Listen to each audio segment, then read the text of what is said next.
first couple of corners. He needs to do something unconventional. 4 hours of racing comes down to this. Porsche versus Mercedes-Benz. Can you get the traction out the corner? It makes the overtake happen with a lap to go. What a bit of racing that was.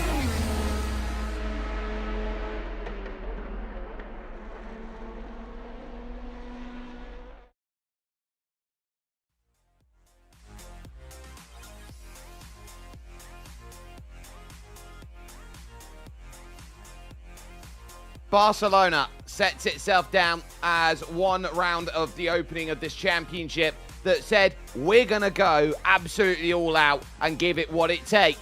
Now we head to arguably the most difficult race on this calendar in the European SportsCar Championship as we take 4 hours around the Dutch dunes here in Zandvoort. This is going to be, as far as everyone now looks to set themselves up, a chance to say we understand how everyone races. Now is the time to set down the marker and say at 1/3 distance of the season, we are challengers out there. I'm Jake Sperry, Lorenzo Bonda, along with me for today's running of action. Lorenzo, as we head ourselves here to Zandvoort, what we saw a month ago was some very aggressive racing, and Zandvoort, I have this feeling, putting it in a bowl of this oval-inspired European circuit, I think we're going to get more of the same.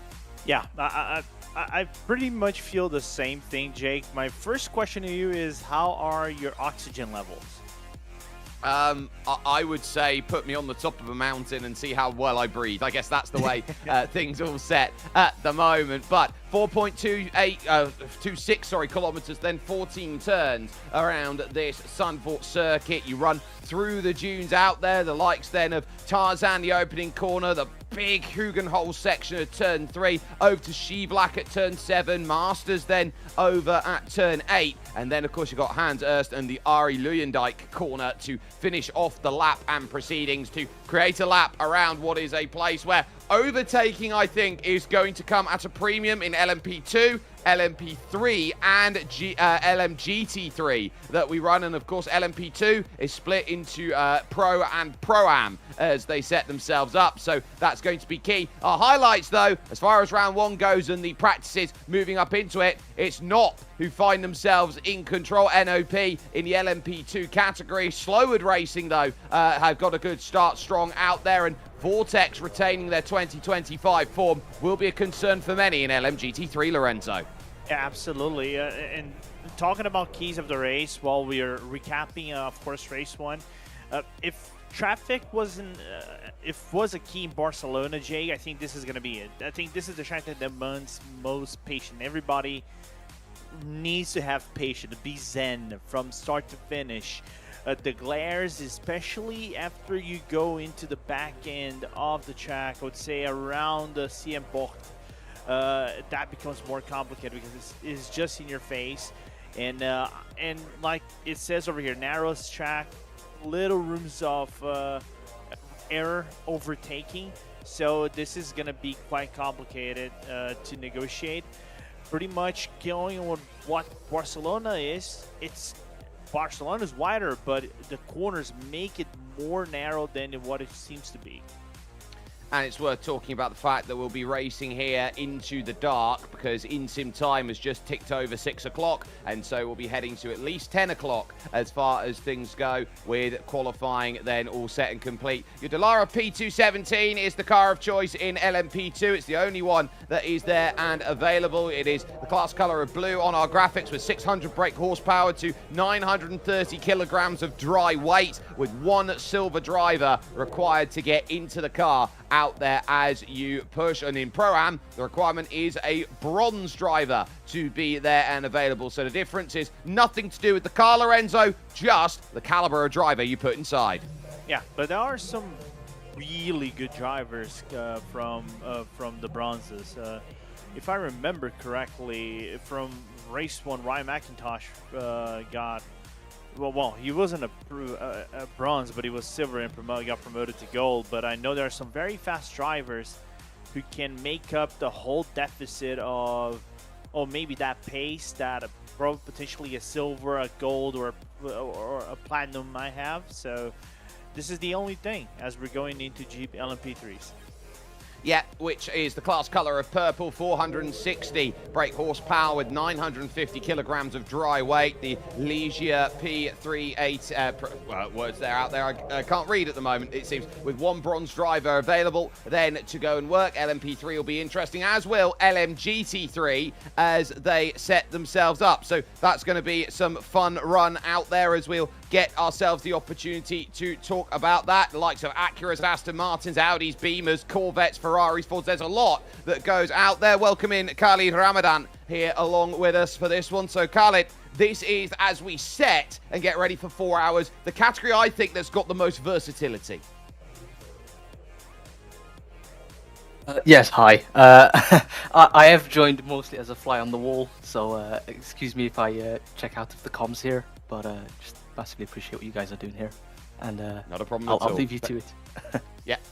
Lovely, Lorenzo, absolutely brilliant. Now, tyre changes going to be where they set 3 tyres each out there, 4 tyres for the LMP3. LMGT3, unlimited, so they've got a lot of variants. Basically, anytime you see a safety car, they're getting tyres. Yeah, but then again, we have to talk about how hard it was to manage tires for the LMP2s and LMP3s. I heard talks of teams not having tires on the final pit stop. Remember that we kind of had a sort of a late yellow flag into the race of Barcelona that kind of shifted the dynamics into how racing progresses, plus a long yellow flag sometime in the halfway through the race, midpoint of the race, which kind of also shifted the tire changes as well. So I think this one, if we're going green all the way, is 45 minutes where the LMP2s can get tops. And if they get that, imagine double staining the tires for 1 hour and a half. That would be golden for them. Then they would have one set left for the final hour. Yeah, and that one set, I think, is going to be really critical as we take a look at the championships as they work in. So NOP on top on 26, as it is to be expected after one round. Turn 1 P1 Racing and Team World of Sim Racing then in 4th position. It then leads Delta Racing and AD Correa by Pulsar, with Impact Sim Sport, Alpine by XRL, Rising Panda Racing and Delta V Racing making up your top 10, down to 2 championship points being scored. In LMP2 Pro-Am, Impact Sim Sport have the control there ahead of Go In Racing. AITX Revolution E-Racing in 3rd ahead of Rosso Esports and Tri-State Racing, with WTE Pro GP in 6th, with DSP Esport RT 7th and PAC Sim Sport in 8th position. Over into LMP3, where Slowhard Racing have the control on 25 ahead of Cool Camelana Racing, with Ball State Esports and Simcast Racing Team 3rd and 4th. Paul Botting Motorsport is 5th ahead of Paddock.gg, with Blue Racing by PBM, Tri-State Racing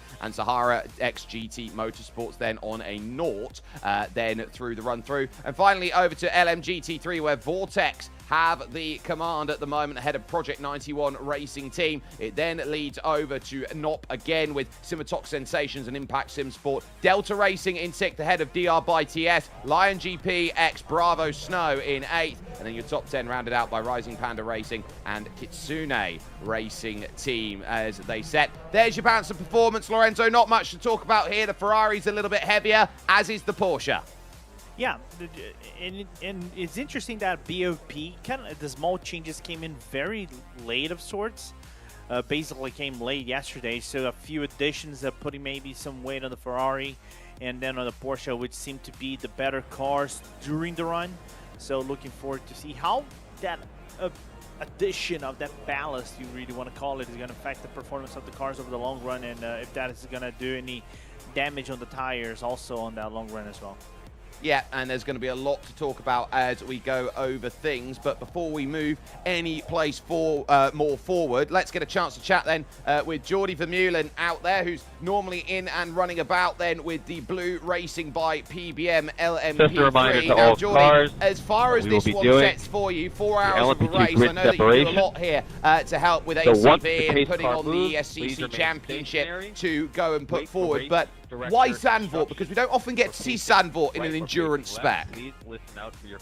And I must say, that is exactly the reason why Zandvoort, you don't get to see it often. And, you know, we try to follow along with the other real-life European sports car series.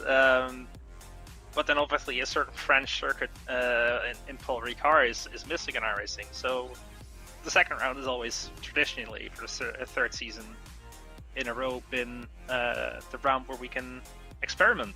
And our pick was Zandvoort this year. It's going to be a race into darkness, which it's going to be a huge challenge. I think the most challenging race in the ESCC history, but it's going to be fun. We know it is going to be a challenging race, but let's talk about your team actually and where they've got to go with in LMP3. They're going from the back of the category and trying to fight their way up forward, with the exception of Tri-State Racing, who didn't offer a time in their qualifying trim. So for you, in terms of seeing the team and looking to build it up, is this just going to be a case of the tortoise and the hare, a slow and steady approach? So actually, I'm driving in our LMP2 car, number 29, Blue Racing by VR. But I do own or co-own the 92.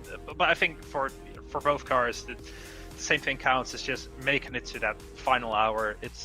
I assume it's going to be a race of attrition. We're going to see, we might see a lot of things going wrong here. So it's just staying out of the trouble, getting to the end. That is going to be the most important thing here.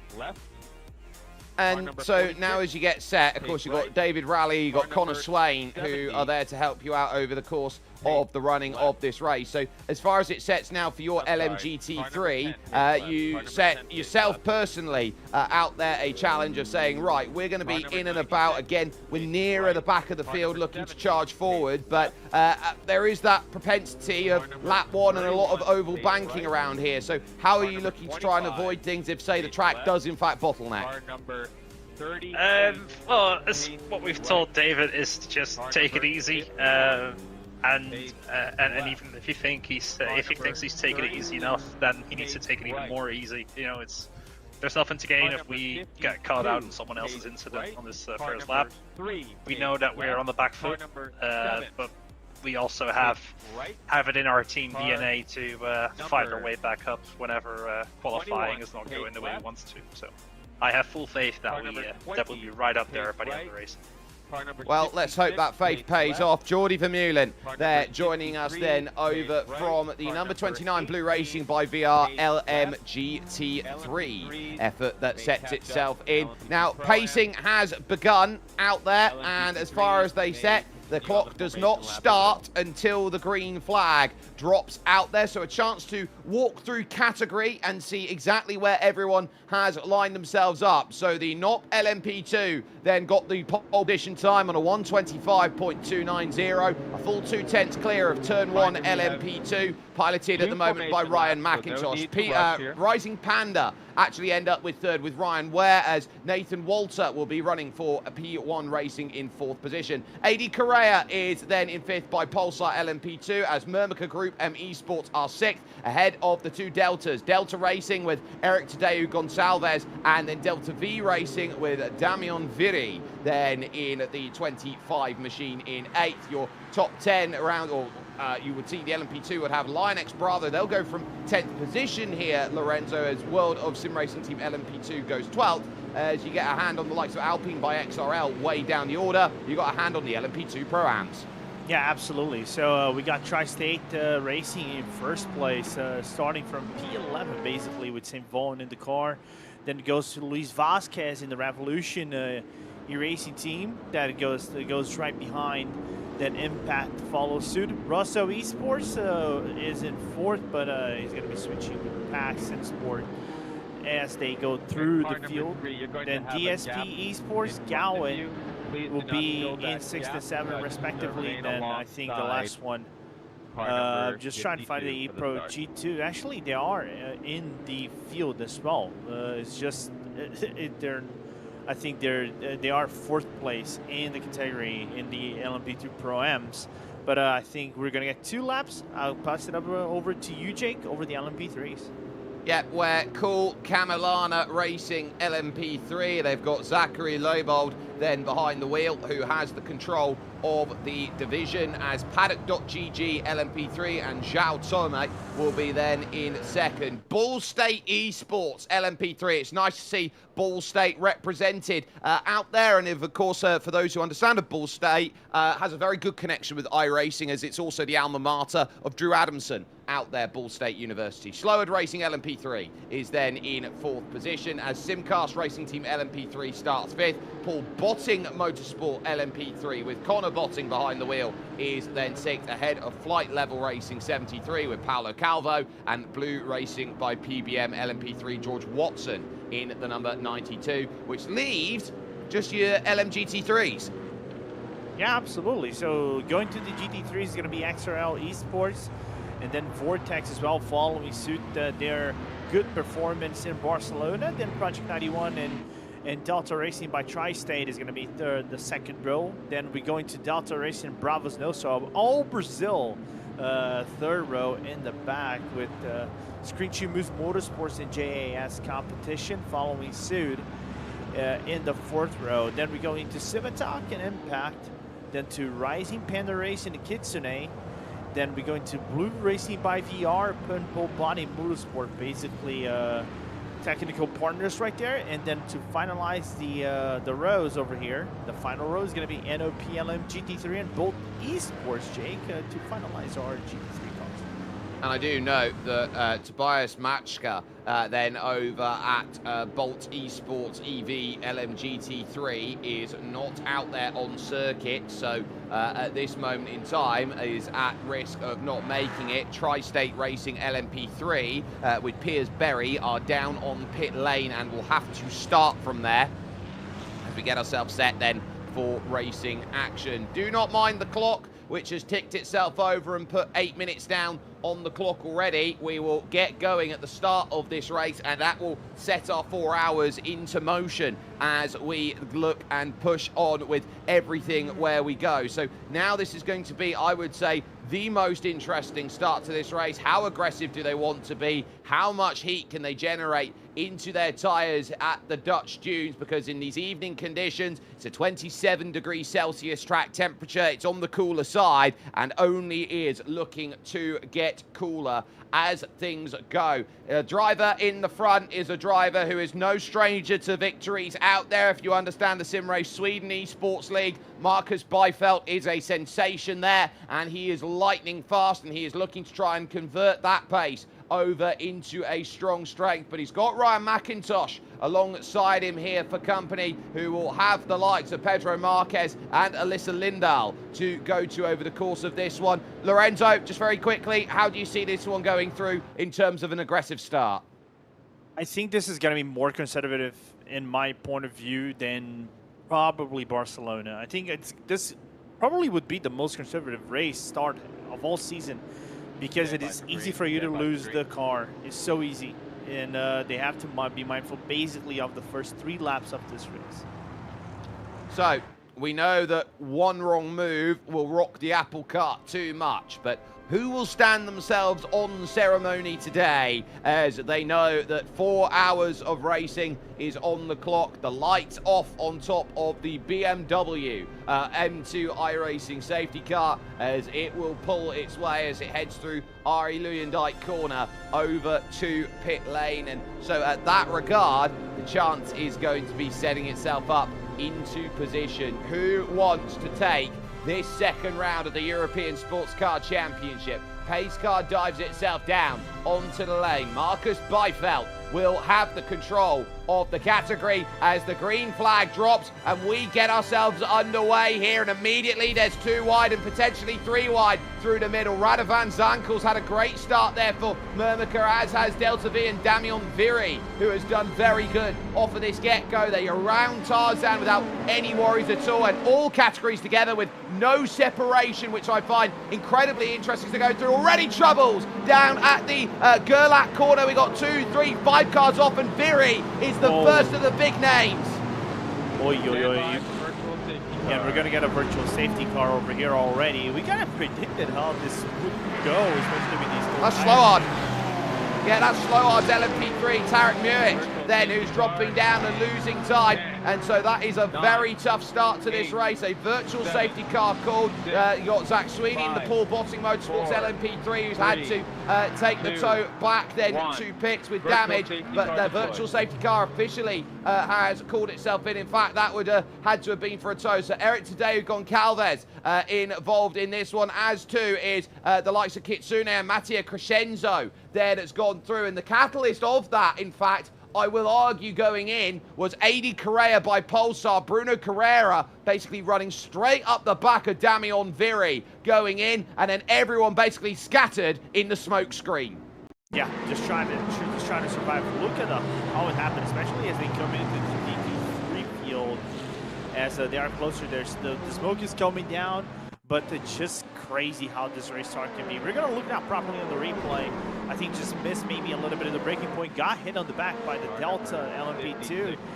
But it just shows, again, how crazy the start on the Zandvoort can be with cold tires and how conservative they needed to be. In the miscommunication as well probably would have happened between the drivers. Well, it wasn't just one car, it was more than one. Giovanni Sumo God at the Gowan Racing ESCC LMP2 Pro-Am drove straight into the back of another competitor as well. That is what caught out then Gregory Meismer then over at Pack Sim Sport. So that created a load of trouble out there for many of the drivers who had sat themselves in and said, look, I want to have a good start, let's have a good race, and let's try and avoid any of the major pitfalls that befall so many out here in the categories of an early start. But the key as well is, where did it go wrong in the hairpin out there for Mattia Crescenzo? And the answer is, well, he had no help from anybody as he spun himself around, ultimately just lost it on cold tyres on the banking, trying to avoid the troubles, got broadside, and then Stepan Vesely at NOP GT3 basically found himself too wide, nowhere to go on the banking, and then Bosch had his contact, and that pretty much put pay dirt to that effort then as it went through, and more cars got themselves basically caught up trying to get back off and away, which included Piers Berry over at Tri-State Racing LMP3. Couple of takers, not many, but a couple of takers off the back then, Lorenzo, deciding it's their call and course to jump down into pit lane. Brice Tirol for Simatox Sensations, and then Derek Wagner over at Impact. Yeah, I wonder if any of them have a little bit of damage or some black flags or something of the sort on the start of this race. But then again, remembering that virtual safety car, the pits are open, right, Jake? So you can pretty much come in at any time. You can see over here from Gregory Meismer, Pack Sim Sport, LMP2 Pro-Am, the car is fully broken on the axle, so that car is going to take a while for it to repair. Luckily for them, is the start of the race. I think there's still going to be probably a lap down or something like that, but who knows, maybe strategies and things like that might go on their way. I think they might have hit the Mustang just slightly on the bumper right there before they came into their stall.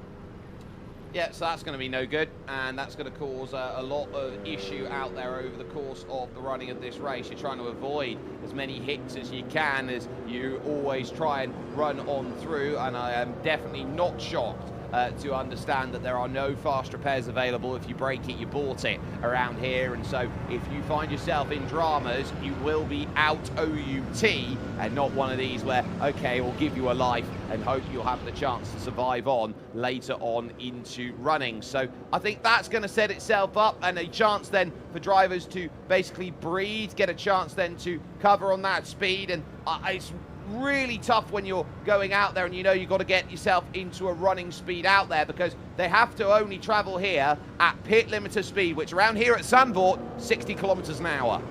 Yeah, it's not your traditional 80 kilometers per hour normally you would find in F1. Over here it's kind of slow, and to make matters more complicated, Jake, especially when you are on cone tires, the hairpin, that Tarzan hairpin, right, is just really tricky. Is more tight than the actual hairpin you get on the racing line, but it's easier for you to lose the rear end of the car just because there is simply no grip for the car to have on the exit of the corner. So it demands a little bit of patience for you to go out on the throttle and then get back into the racetrack. So we might see some spinneroos depending on circumstances of people who want to be a little bit more desperate on the gas and try to make up some ground on the corner exit, but they might find themselves into trouble.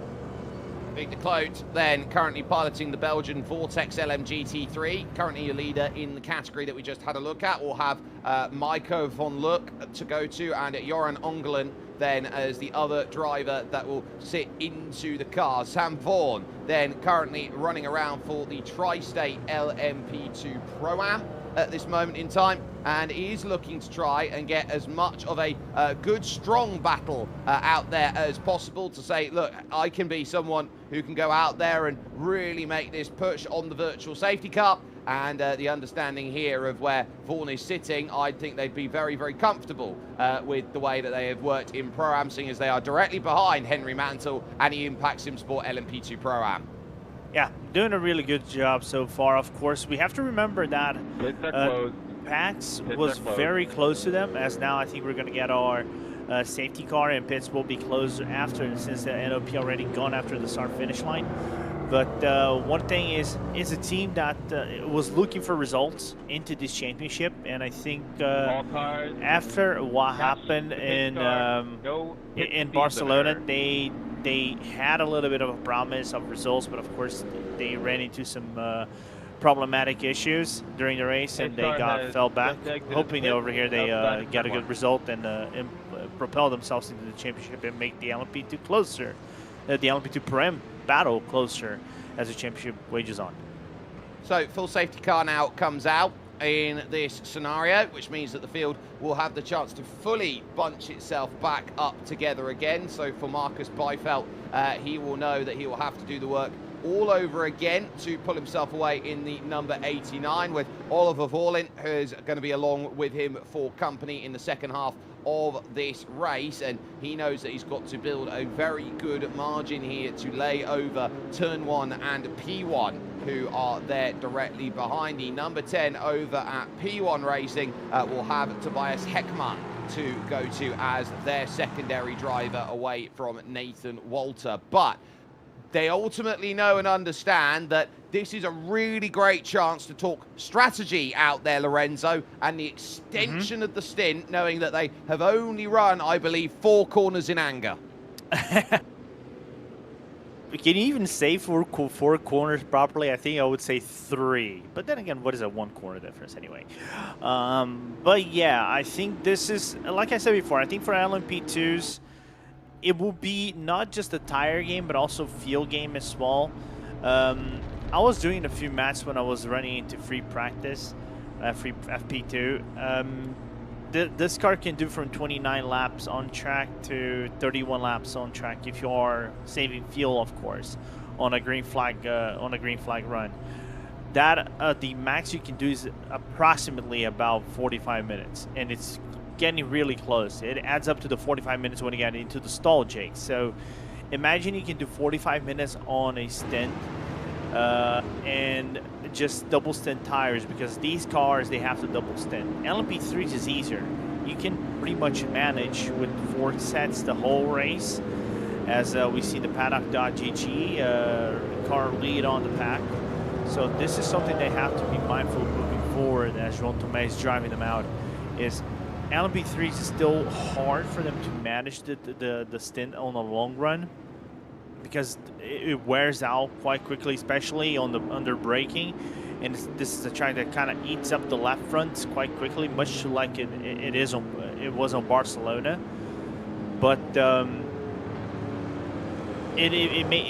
job is made easier because they have an extra set of tires. In the LMP2s, I think it's at least 2 double stints are mandatory. Unless we get a yellow flag riddled race over here, then maybe that could go up and away in smokes, and you just might have to do 1 double stint, and you would have 2 clear tire stints for your final pit stops.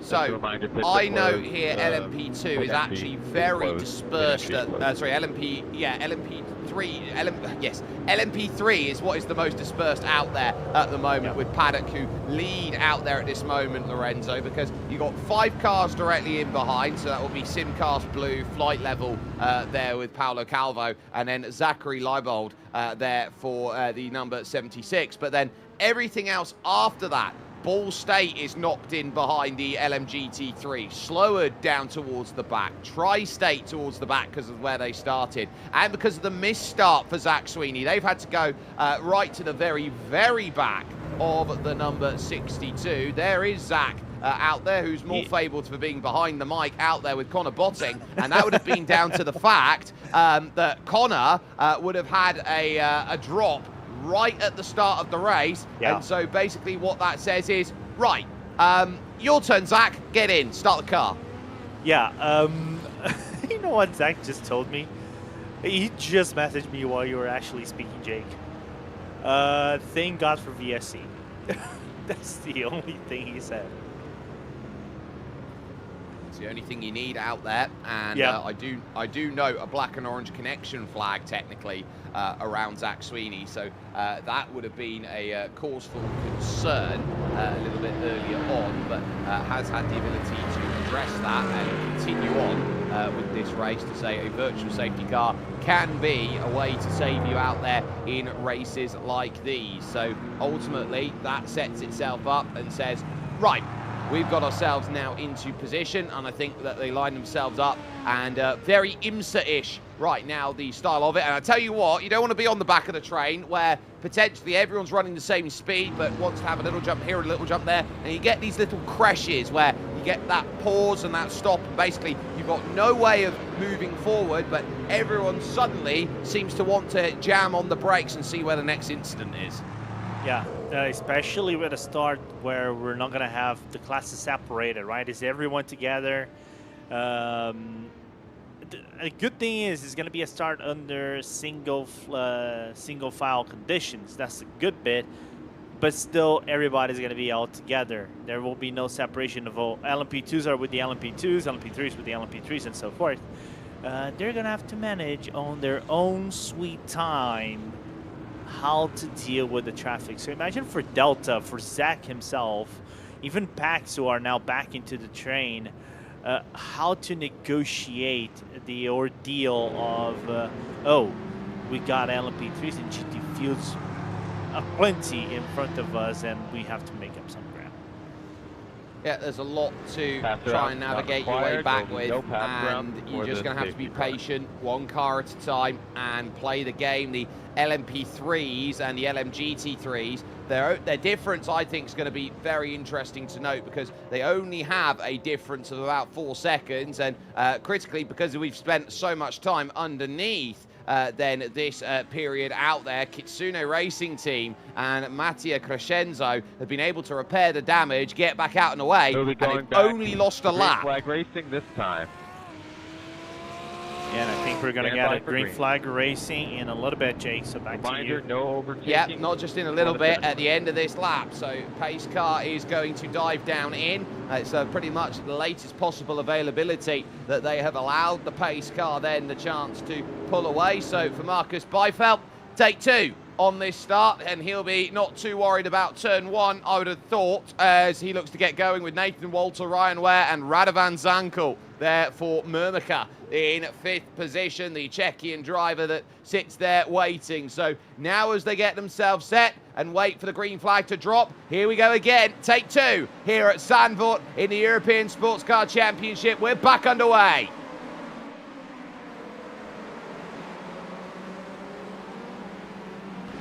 It's a nice clean run then through the first dozen of cars out there. The second dozen has a little bit of 3 wide as cars look to battle it out with each other, especially over as they head into Gerlach, and for the Hugenholz taken at anger for the first time, with a little bit of patience being needed. And now the GT3, the LMGT3 leaders almost running over each other then, as you've got the likes of Luke Langer, who has got through on Victor Cloak for position. So there's Sam Vaughan trying to work through from the leader Tri-State, as they will work and get everything they can going as they head out of Skivlaken into Masters. Yeah, and Paulo trying to look around on the inside off the corner right after Sheeplock and nearly got into the back end. There's a car spun around right at turn 8. Yeah, that's the blue by PBM machine of George Watson, and I think he's going to have to find reverse and find a safe way to rejoin circuit. He will go right to the very back of the pack then for dramas through the early stages, but critically, it's about giving yourself room and cadence to go out there and attack. Out there in this one, Fisher Motorsports LMGT3, leader of category now through Aaron Beaver, and will be very happy that they've now got a gap over Luke Langer and Nathan Kenneth Edwards, but that's slow from Luke Langer with a slow down penalty. Yeah, you can even see around the outside, he's going to get some more sand, he's going to lose more positions. I think he's going to go from second all the way back into 6th place in just a few set of corners. And you can now see LMP3 is just trying to go around behind the GT3 cars, and also LMP2's Destemini Vries going on the inside of Tarzan corner. Joao Fonseca side by side and trying to deal with James Develli, who is there, and that's Vasquez. Then wrong way round on pit exit then through the opening corner, and that's all on his own. The AITX Revolution E-Racing Pro-Am is there, and there's more troubles. Yeah, apparently LMP, the W2 E-Pro GP car, got into contact with the Impact car or Tri-State on turn 7, just before turn 7 as they're migrating back into the racetrack. That's the leader of Pro-Am then has run into troubles, and that hit was sizable for Paolo Vinicius into the side, and he's been able to get that going again. We'll take another look, and they're working over the top here, down through turn 6, over up towards turn 7, and then 2 into 1. Doesn't play ball. They both go sideways and basically take each other out of contention in the early goings. So that is a nasty place to have an incident, because that is the fastest place on the circuit, barring turn 1. Yeah, and they were completely side by side coming into the corner, but I think Paulo, I don't know if Paulo got pinched in or something like that, or will leave to the race control to decide that, but it was just basically coming in. There was a little bit of overlap coming into the back of Vaughn's car, and 2 made into 1, just like you said, and that corner could have been deadly. A good car control from them, just keep it away from the wall. Paolo Vinicius then will have to really push with the W2 E-Pro GP machine that needs to now just settle back and find a way to jump on forward, as this is going to be a long day in the office when we talk about this being 4 hours in length, and there will be drivers out there and teams out there that will be feeling that this is going to be one where they just need to settle down in, because Zandvoort, at the best of times, we talk about this being a circuit that we only normally see in a sprint level, because even at a sprint level, it's a very hard track to go and race at, by the fact that there is hardly anywhere to race or to rest out there, as we watch Piers Berry here, the second of the Tri-State cars, trying to work a way through the LMP3 at this stage, with Sweeney there directly in front for Paul Botting Motorsport. This is a case of play follow the leader as you dive through LMGT3 traffic. Yeah, as he's trying to make grounds into it. It goes around the Delta by Tri-State car. I think on the inside of this, Piers Berry right behind, like you said. Good battles. I think despite what we're having, the attrition that we're getting on the racetrack, we're getting some interesting battles going on. As there's a little bit of a lockup, and Berry's is going to go into the sand and allow the Pack Sim Sports car to go up in front. And I think that's Luca Lunger that got checked up right behind, and checked up some other 2 GT3 cars right behind as well. And that's what you get the difference of between LMP and LMGT3. It's the grip level at the mechanical level that says there's the difference, because that front to rear makes all of the marking then as you go through. So you jump through, you try and get the pace, and if you don't have it in an LMP2 or an LMP3, you know you're just going to have to sit there and wait for grip to come along. You don't have the benefit of the aerodynamics, whereas mechanical grip is pretty much all you're running with in GT3 and or LMGT3, and it makes a lot of difference. You carry more corner speed, and you can very easily run into troubles. Here is Enrique Gomez then, that sets up in 7th place for Lion GPX Bravo Snow. and he's looking behind at the SMM machine of Lucas Santos, who is there, and in front at Luke Longer, who's a little bit further down the road. So this is now setting itself up as where do you want to be? Can I look at holding my position and managing to do so through Masters and into turn 9? Ooh, a little bit of a wiggle coming from Lucas on the corner on the entry. I think just caught too much curb, the driver from the Screeching Moose Motorsport, but just capped the car control, I think, because there's so much curbing on the entry of Masters going into Bach, which is turn 9, Jake. It's easy for you to retain that car control, even though you might get into the expense of just wearing down the tire thread a little bit as an LMP2 goes on by them, separates both cars in about a second gap between them. Yeah, that would be Luis Vasquez, who jumps by George Watson, also does the same. And basically when one door closes, another battle often surely opens up. For example, the likes of the battle for the lead overall in your LMGT3 out there, which has now changed its hands, as Marcus Byfeld hasn't had the luxury of pulling away here in this one, because Ryan McIntosh finds himself immediately close enough where he wants to get himself involved. Still there at about 7 to 9/10 of a second, the difference marker between them. But turn 1, they realise if you're going to challenge Marcus Byfeld, you're going to have to make him think about things. You're going to have to hold him honest and to account about what he's all in there for and how quick of a young driver he is. Yeah, absolutely. And also we have to take into consideration as well, Jake, that Ryan just made into gold. So he had a really good presentation into Barcelona. He had the same pace as both guys in the Oliver Wahlen and Marcus Byfeld had in the NOP car in the Barcelona race. So it was well earned for him to go from silver to gold. So he's keeping up the pace as well here once again, not making the life easier out of the Swedish team. Let's see how that will go moving forward, as there is still also close in the LMGT3 battle between Fisher and Project 91, and Paulo having more issues. W2 limping about. This is heading towards Ari Luyendijk corner, and ultimately this is not looking healthy at all for them as they try and get by, and he's trying to get it off the road and by a marker post if he can, a guards post, and that is with the black and orange Canada flag that might have to throw out a safety car for it, as by the looks of things they did all the damage going through at Hans Erst, overcooked it and absolutely clobbered into the wall. So we will get word whether that is going to be one of those that gets thrown out. At the moment we don't see anything, but that was already, we haven't quite seen the incident that came into play, but it did happen a couple of corners before. Yeah, it was right at the exit of the Unhurst chicane. He just managed to overtake an LMP3 and right after, I think because there was marbles on the racetrack, I think his car just decided to go full understeer into the corner, and right after that will be turn 12. You can see those LMP2s right in front, right? Full course yellow. Yeah, we're gonna get a full course yellow.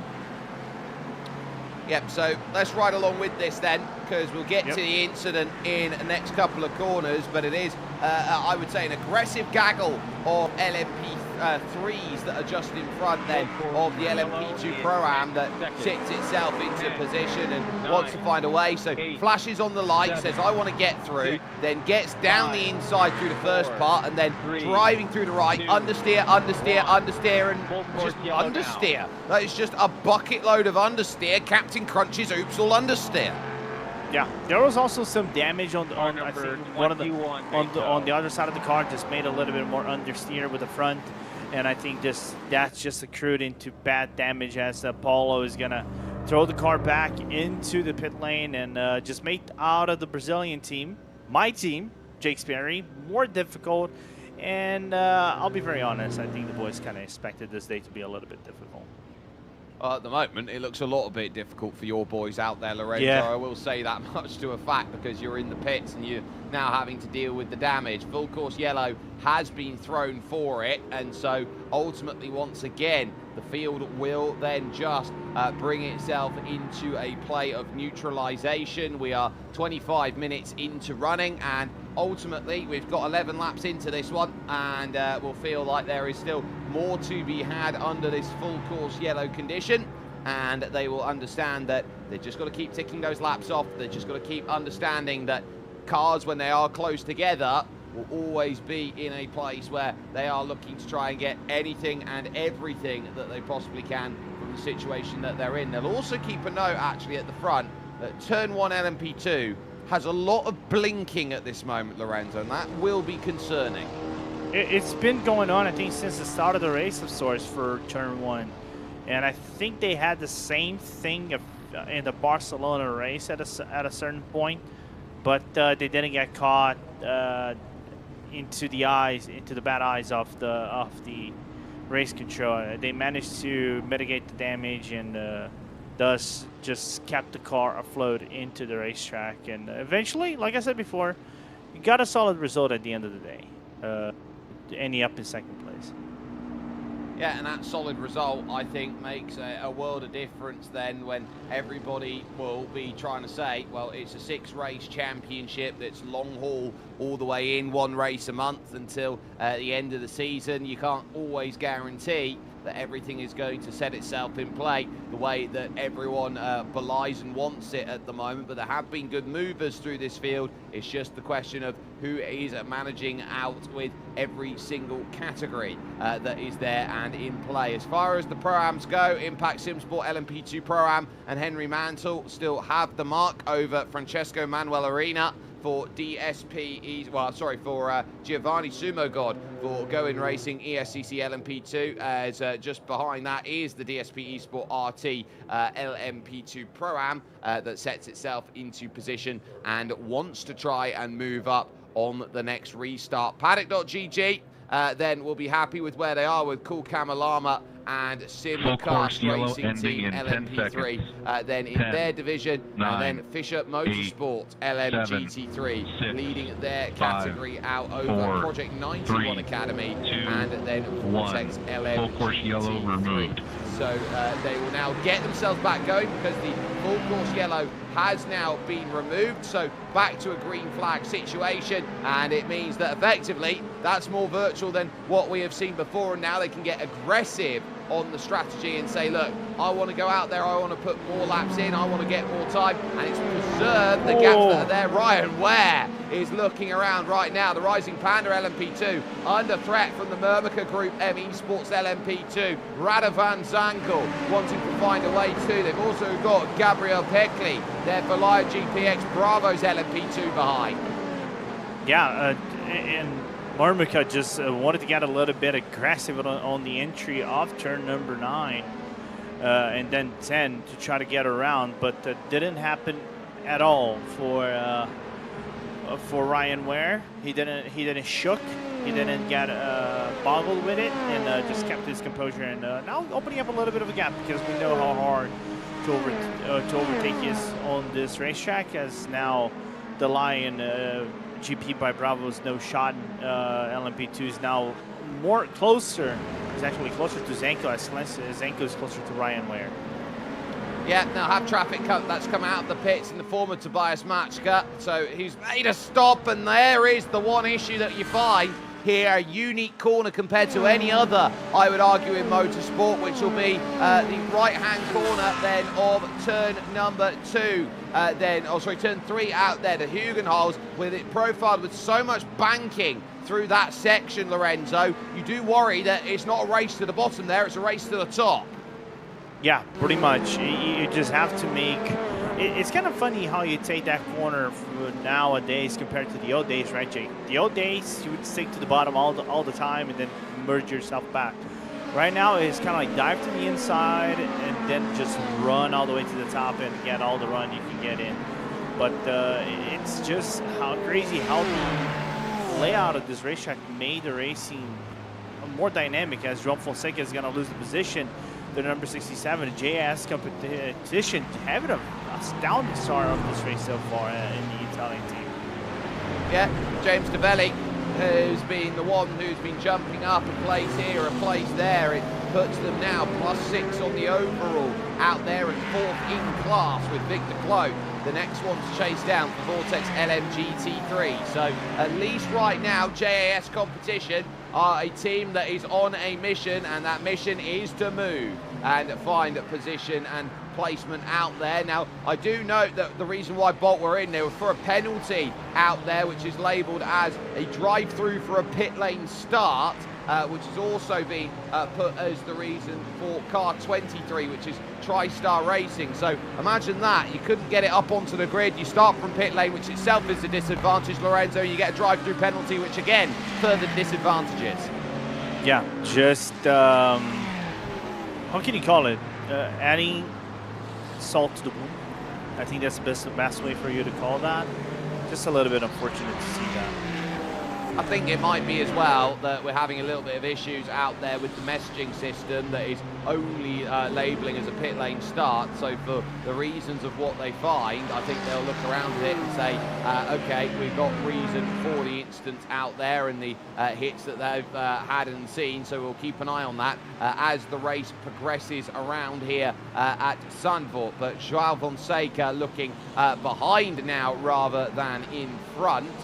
Because of the fact that they've got XRL wanting to get through and be the next car that jumps the line. First real chance to talk about BMW versus Acura out there. So sometimes you see it as a Honda NSX in its Evo trim that works its way by. And at this point in time, in terms of its cycle, Lorenzo, something that is going to fall out of homologation by the looks of things.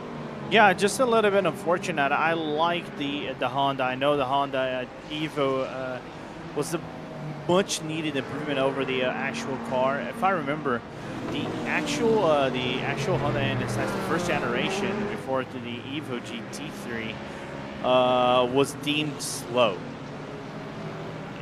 Remember how Porsche was slow in the 24 Hours of Daytona, even the real life one. Even when they had the draft, they still lose out to everyone else in the grid. Okay, that's how the original GT3 felt. It just had no power. The Evo came, did a little bit of work, but I think over the costs of manufacturing and maybe repairs and everything, compared to like the BMWs, the Mercedes, Audis back then, I think that's just not the best choice. I'm not gonna say the best choice, but the most wanted choice from customers to race on.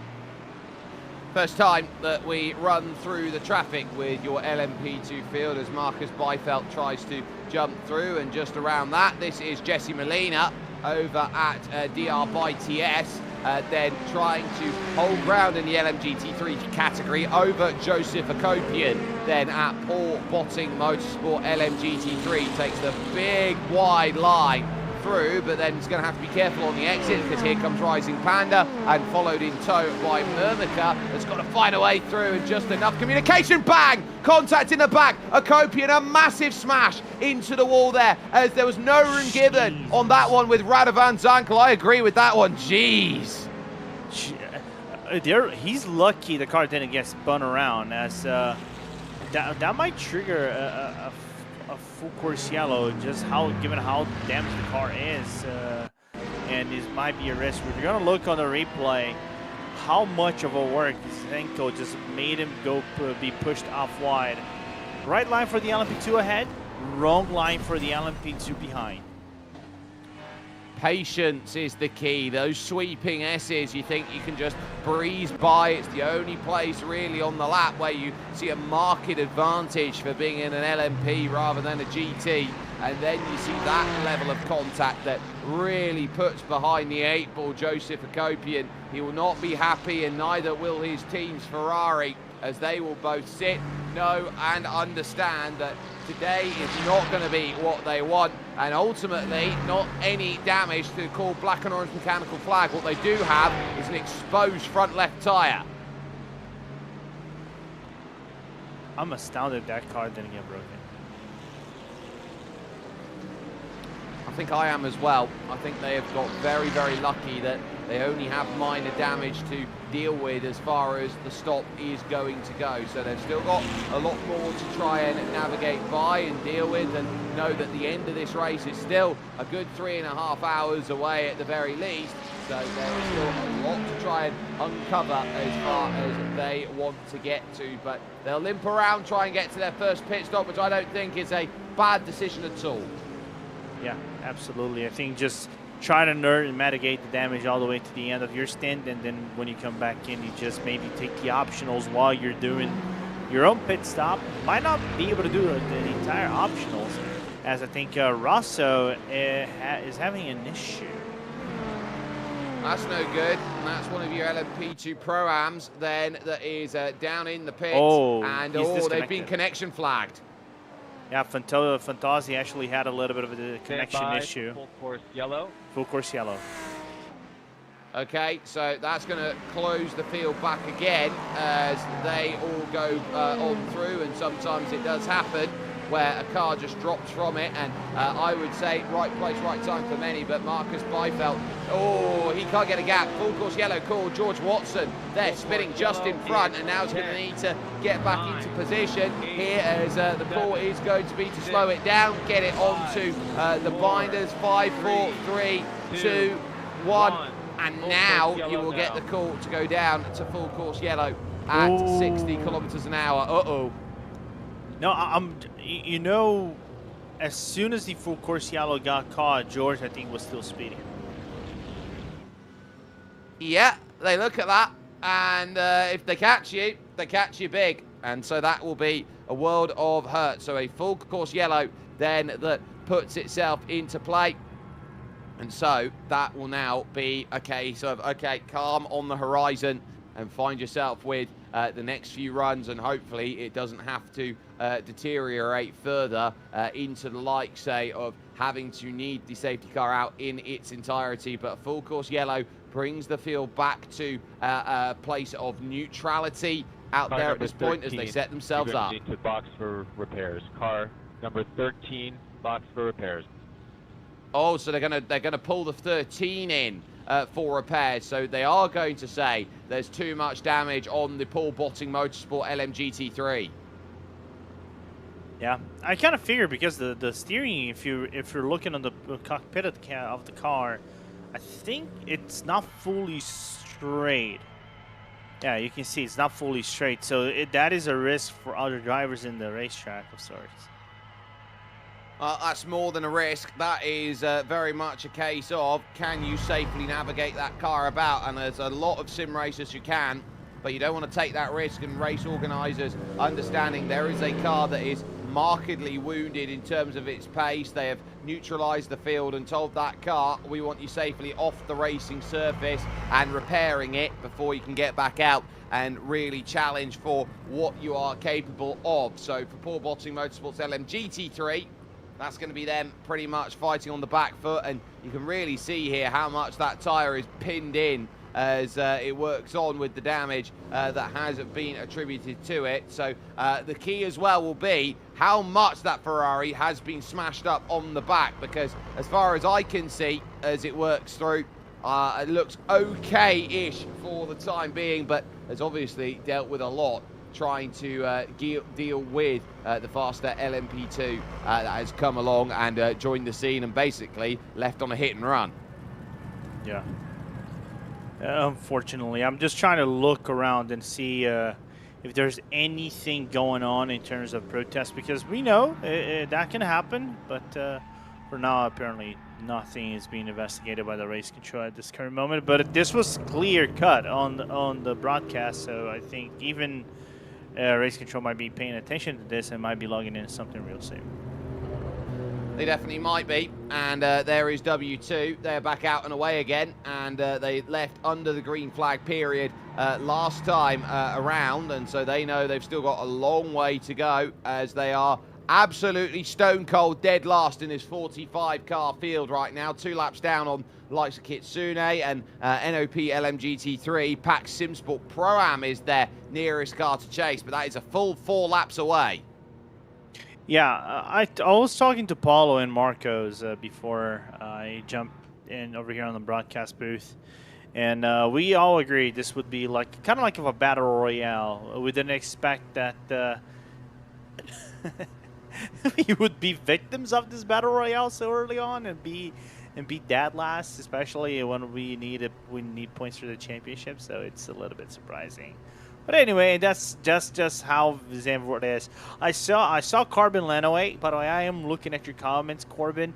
You are a sadistic man for liking this kind of racetrack. But anyway, I'll be very honest. I think we need these kind of tracks to challenge the race car drivers. The hard tracks. For car number 13 to box for repair. And final warning. Ooh, race control is not appreciative of the fact that the number 13 is still on the racetrack. They did one lap and didn't bring back in.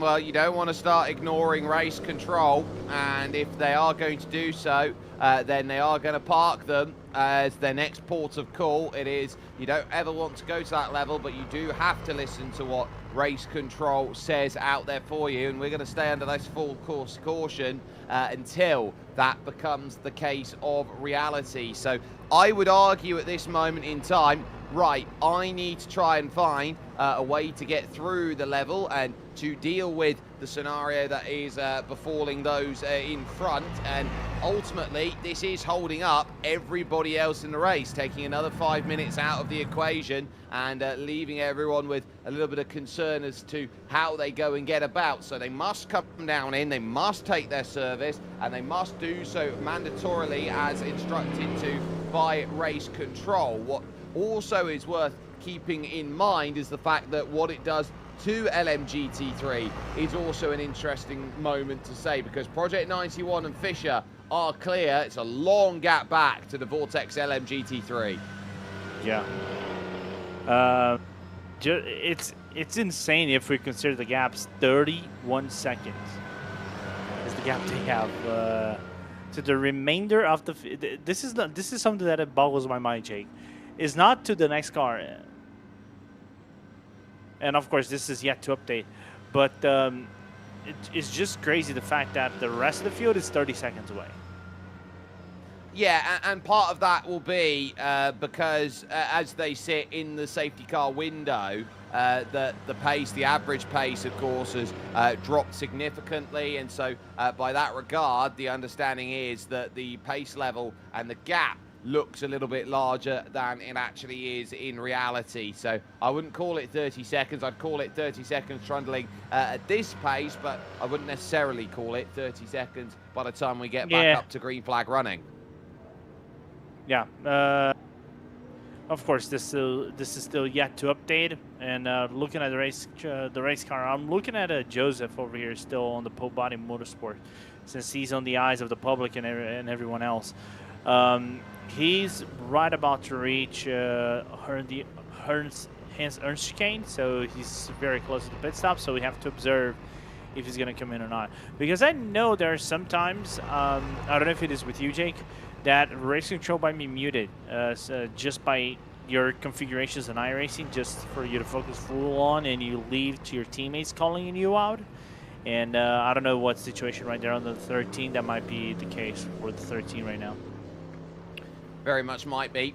And so if they have that muted, that's on them. You've got to be able to have race control on. It's no excuse not having the race control or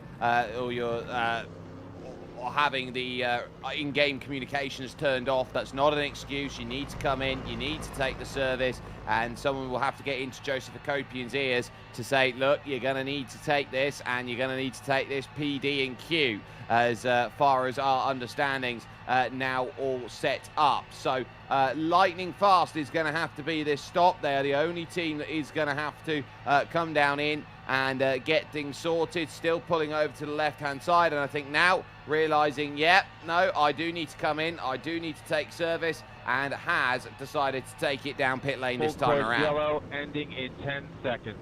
10, 9, 8, 7. So full 6, course leaves. 5, 4, 3, 2, 1. Full course yellow removed. And Marcus Byfeld now will have the chance to get back up to speed and continue on gaining that gap as the green flag has dropped once again. And on the restart there, that's Team WSR, Victor Iruela, then in trouble, then in the 51, just finding out how difficult cold tyres are off a restart. Yeah, unfortunate for the Spaniard, but then again, I think you hit the head on the nail. It's going to be full on cold tires. Imagine 2-3 laps without going fast on the race car. The heat comes back down. The pressures might go back down as well. So you're going to have to basically go to driving school once again to be patient. Lulanger now looking to try and get something here. This would be for him a chance to move back into the top 5 as he works here with Joao Fonseca here as they push through into the Hans-Ernst chicane and need the drive off of the exit there. The blue and red looking to try and jump through and see if there is going to be any ways where that BMW is going to be overtaken. For the moment, the answer is no, you're not going to find anything like that, not yet out there, but there is always a way to go and get that buff. In comes Brice Tirol from Simitok, which will be a green flag pit stop, and a green flag pit stop. Early troubles now for Ryan Ware at Rising Panda.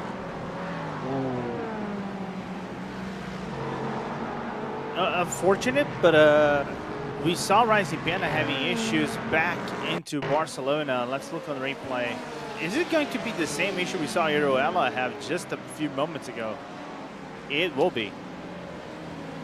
Yeah, just got behind that Porsche there, I believe, of Aaron Beaver, and ultimately had to lift off of it to not run up the back, couldn't stamp the power down the way he wanted to, and as such has dropped back a number of places. Does get then by George Watson, the 92 LMP3, who's a lap down, but will be moving on forward, looking for the likes then of those of Radovan Zankel, for example, as they start dealing with the back of the LMP3 category field now, which is looking to hit its first lap down. But the main part of it is going to be there in situ. There is a spinner of Tobias Machka down at the Hugenholz then to worry about. There's been a lot of smoke through that section, has just got it back up to speed.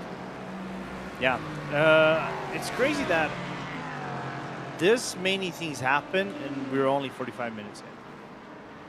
48 minutes in actually. So that now sets itself into play. Piers Berry, and there is Aaron Beaver in second. That gap just starting to open up now to Project 91 Academy and Nathan Kenneth Edwards, who is currently leading that one at the moment and is just a couple of corners ahead. And that is Giovanni Sumogod then for Going Racing, taking a very, I would say, excursionatory line there, heading towards Arie Luyendyk. Yeah, Gowan just tried to put up a really good performance after the fact they got second place in the Barcelona race after the Rosso team got a 20-second penalty because they didn't take the cool down lap. This is something interesting. It's because the Rosso is one of the new teams, and apparently they didn't know they have to do a cool down lap, and I think it was them and one more team that needed to take cool down, and because of it, they got 20 seconds by race control. Pays to read the rule book, doesn't it? And you know that even after you do 4 hours, you need to do something even better than that. Turn 1 with the purple check mark next to the name for fastest lap then in the race, and they will take that in a heartbeat then as they go. They've got Anatole Drano then, who is over at Simitok Sensations, but they have been stuck. Oh, that's a big pile-up. That's a huge pile-up. Then at the Hugenholz, Paolo Calvo there with nowhere to go, just had to hold the brakes on the outside. It was contact between flight level there with Calvo and Rosso LMP2 Pro-Am there, Diego Luigi. Yeah, and Ryan has a meatball. Oh, you are kidding me. They've been caught out there, and they're going to have to limp that back. You can see basically the way that front splitter is looking here for turn 1 LMP2. Imagine the slightly perturbed frowny face emoji. That's what they're pulling at the moment. I think they are having a combination of that frowny emoji with the flipping tables emoji. Angry flipping tables. Rosso Esports then will take a look at this. Over through Gerlach into the Hugenholz, lunges down the inside, understeer. Yeah, but then again, a late lunge. Really late lunge. And I know the LMP3, I think, was trying to go on the braking and not quite on the braking, but it was trying to resume speed in a little bit. But Code Brown for both leader and second place in the overall class. Look at this. Ryan McIntosh, too late. And basically, Marcus Beifeld found the gap. And I think McIntosh was a little delayed on the reaction, couldn't do anything but find the drama out there, and that puts them down. They'll put Pedro Marquez into the machine, but for how long they're going to have to stay there, I do not know. This has really put them on the back foot. It now promotes P1 Racing LMP2 up to second, and Murmaka Group ME Sports LMP2 now up onto the overall podium. That's just crazy, man. That is kind of, like you said, that is a slap in the face of turn one, man. And they were doing really good on free practices and all, so that feels undeserving, 100%. It is what it is, though, and that is motorsport in a heartbeat. Nathan Walter now brings P1 Racing up into second, and they will be aiming for that P1 over the course of how they look to plan this race out. So they will note that they're almost an hour in, 50 minutes have already ticked themselves over on the clock, and already we're starting to see some big contenders running some pretty big trouble out there. And it will also be worth noting too that this has really extended out the fuel stint cycle, because you normally expect to only hit about 40 to 45 minutes maximum out there in LMP3 and LMP2. So this is creating a seismic difference in terms of when the first stop's going to come along. Yeah, because all these yellow flags that are happening in the racetrack, you truly don't know where the teams are. We're barely, if we're looking, for example, the leader is what, on lap 24, 25? So it's like they're on lap 25. So on paper, if this was green flag, they would be on the end of their stint. But this could be the mid of their stint just based on how much of full course yellows and virtual safety cars time we have been on this race.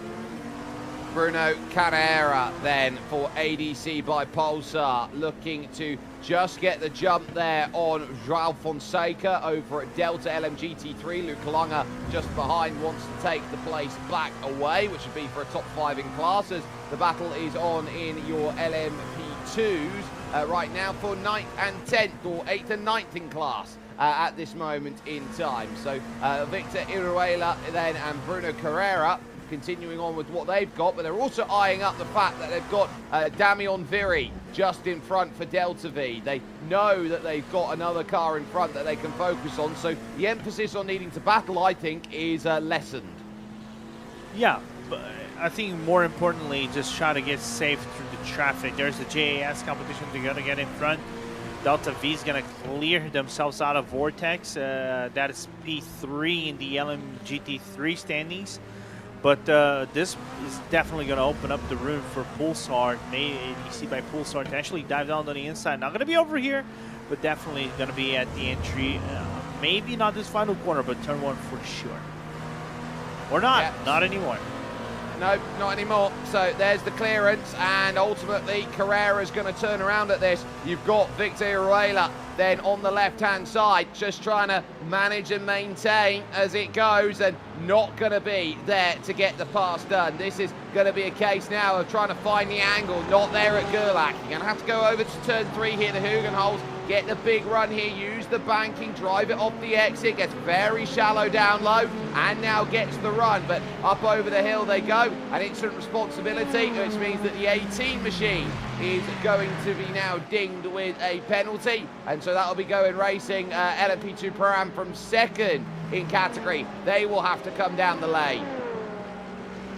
Just a little bit unfortunate to see that, as we're still seeing this race rage on, and Gao and black flag for them, just making their lives a little bit more difficult. Yeah, so that's going to really hurt them in terms of what they do. Giovanni Sumagod then in that second position is going to be looking at this, trying to light it up and say, right, I am going to be trying to now gain as much time as I possibly can. Tri-State is a couple of seconds down the road behind, and they're really having to navigate through. Contact there between Joao Fonseca and Luis Vazquez, who's just getting no room or help or anything. It's now bringing Luke Langer here to the outside, 3 wide, and there's the contact. That was always going to happen there. Langer on the outside, someone had to give, and the little one said roll over. Yeah, and I'll be very honest, I think Langer just tried to force the issue around the outside. You don't go 3 wide on that corner. If Formula 1 doesn't go because there's no room, GT3 cars don't do it because it is just undoable, why would you do it with an LMP2 on the inside as well? Yeah, why would you? It's a case of, if you're going to start tangling with people who you don't really need to tangle with, why are you risking your race so early on? And Luke Langer, I think he's desperately unlucky that he's had the contact, but you know, that's almost a case of a battle where you're trying to make it of read the room. It's never ideal to go 3 wide. You don't guarantee the clearance. There's not enough, I would say, overtaking speed, especially with the contact that you saw going through Hanshurst 2. Yeah, absolutely. And if you really also think about it, how many places on this racetrack can you go 3 wide at all? I can only see the start-finish line. That's it. Yeah, no, I'm in agreement. Project 91 LMGT3 slowdown penalty, so they will have to try and get through that without losing too much time on their run, as that was around with the leaders, or the group we've got right now, Victor Iruela and Bruno Carrera, who are battling around with it. So Aaron Beaver has a chance to slow this down, or to close this down, I should say, because there is the slowdown, and Aaron Beaver will now find himself within a second's range, and that will help with the little fringes of toe that you get around here at Zandvoort. Yeah, but there's only so much of toe that you can actually get before the tires get properly damaged, especially the left-hand side tires with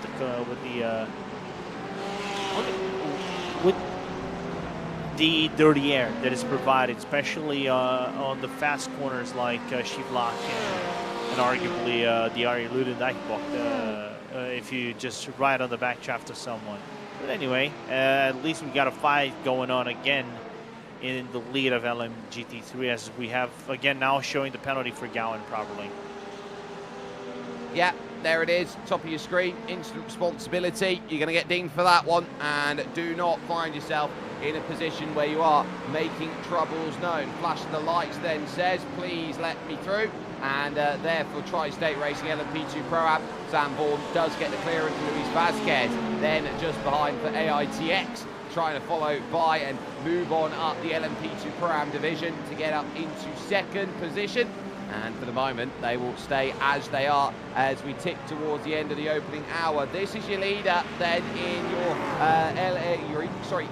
LMP3 division right now. Joao Tsong out there, who's trying to do enough to keep Zachary Levov then out of the situation here. Cool Camel Lama is currently there and holding ground well. Not really going to get much of a chance as you now try and work around the outside potentially, or use the banking to an advantage to get around Joao Fonseca, but you now also have the likes of Henrik Gomez, who is there for Lion GP. So this is very tough because straight line, very even. You've got to find the right corners where they allow it, and Leopold not getting much help. He's got to make the pass himself.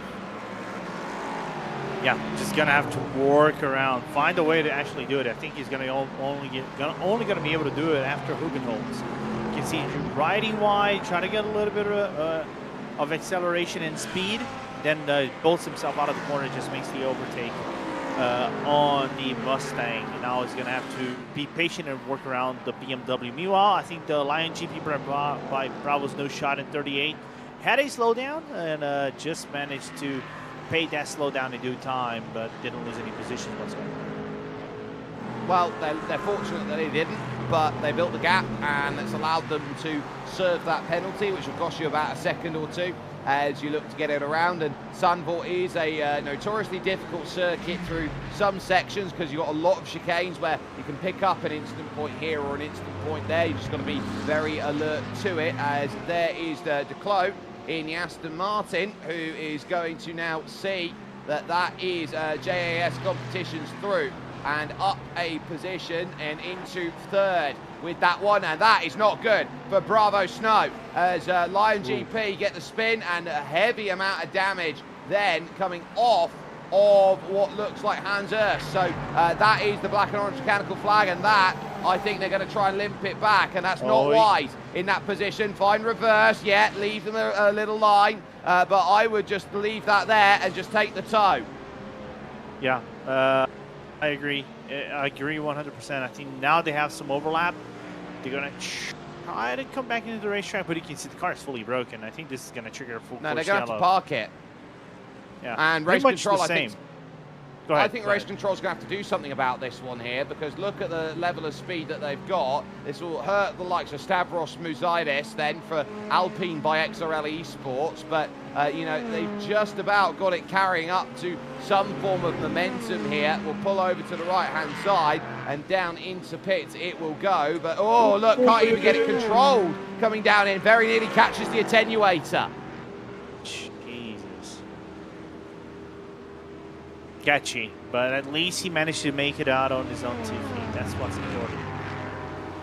And there's a lot of LMP2s. I think the LMP2 cycle started, in fact, by the way. Yeah, so LMP2s now set themselves into play. Let's get a look at this happening here with Henrique Gomez, and this is key. So it just is, it's those new curbs that are there on the outside, the double bevel. It says we don't want to go too far out on there, and of course catching a bit of grass over the top of it. I was gonna say, if it was just the curbing, Jake, I think he would have lost control in the corner right there. I think Henrique was just a little bit unlucky to get the grass on the exit, and the car wasn't properly straight into it. Now we're gonna look at the braking, kind of like Fuji of sorts, and nearly caught the attenuator, like you said, and that could have just made your lives a whole lot worse.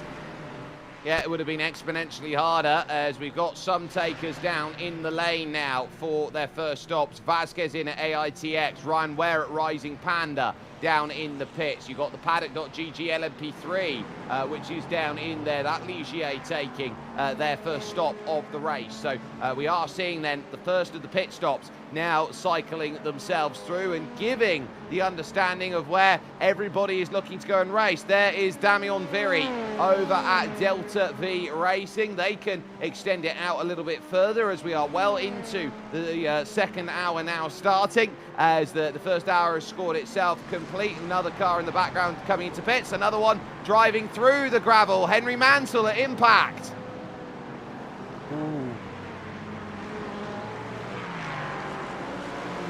Was your leading LMP2 Pro-Am, and now I think that's going to change, as they got absolutely smacked through at the CM.com corner, or turn 10 now as it's known, by Joao Fonseca.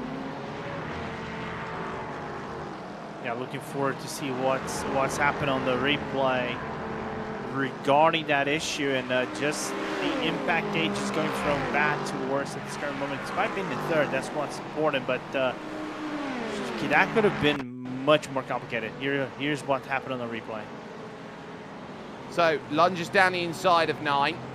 That's fine, but they don't get the drive out of 10, and then I think they're just naturally taking their line, and the BMW just says you don't have clearance, you don't have license to the corner, and ultimately the end result is the two get in a skirmish, and I think both of them will look at each other with the hand out the cockpit going, well, what's that?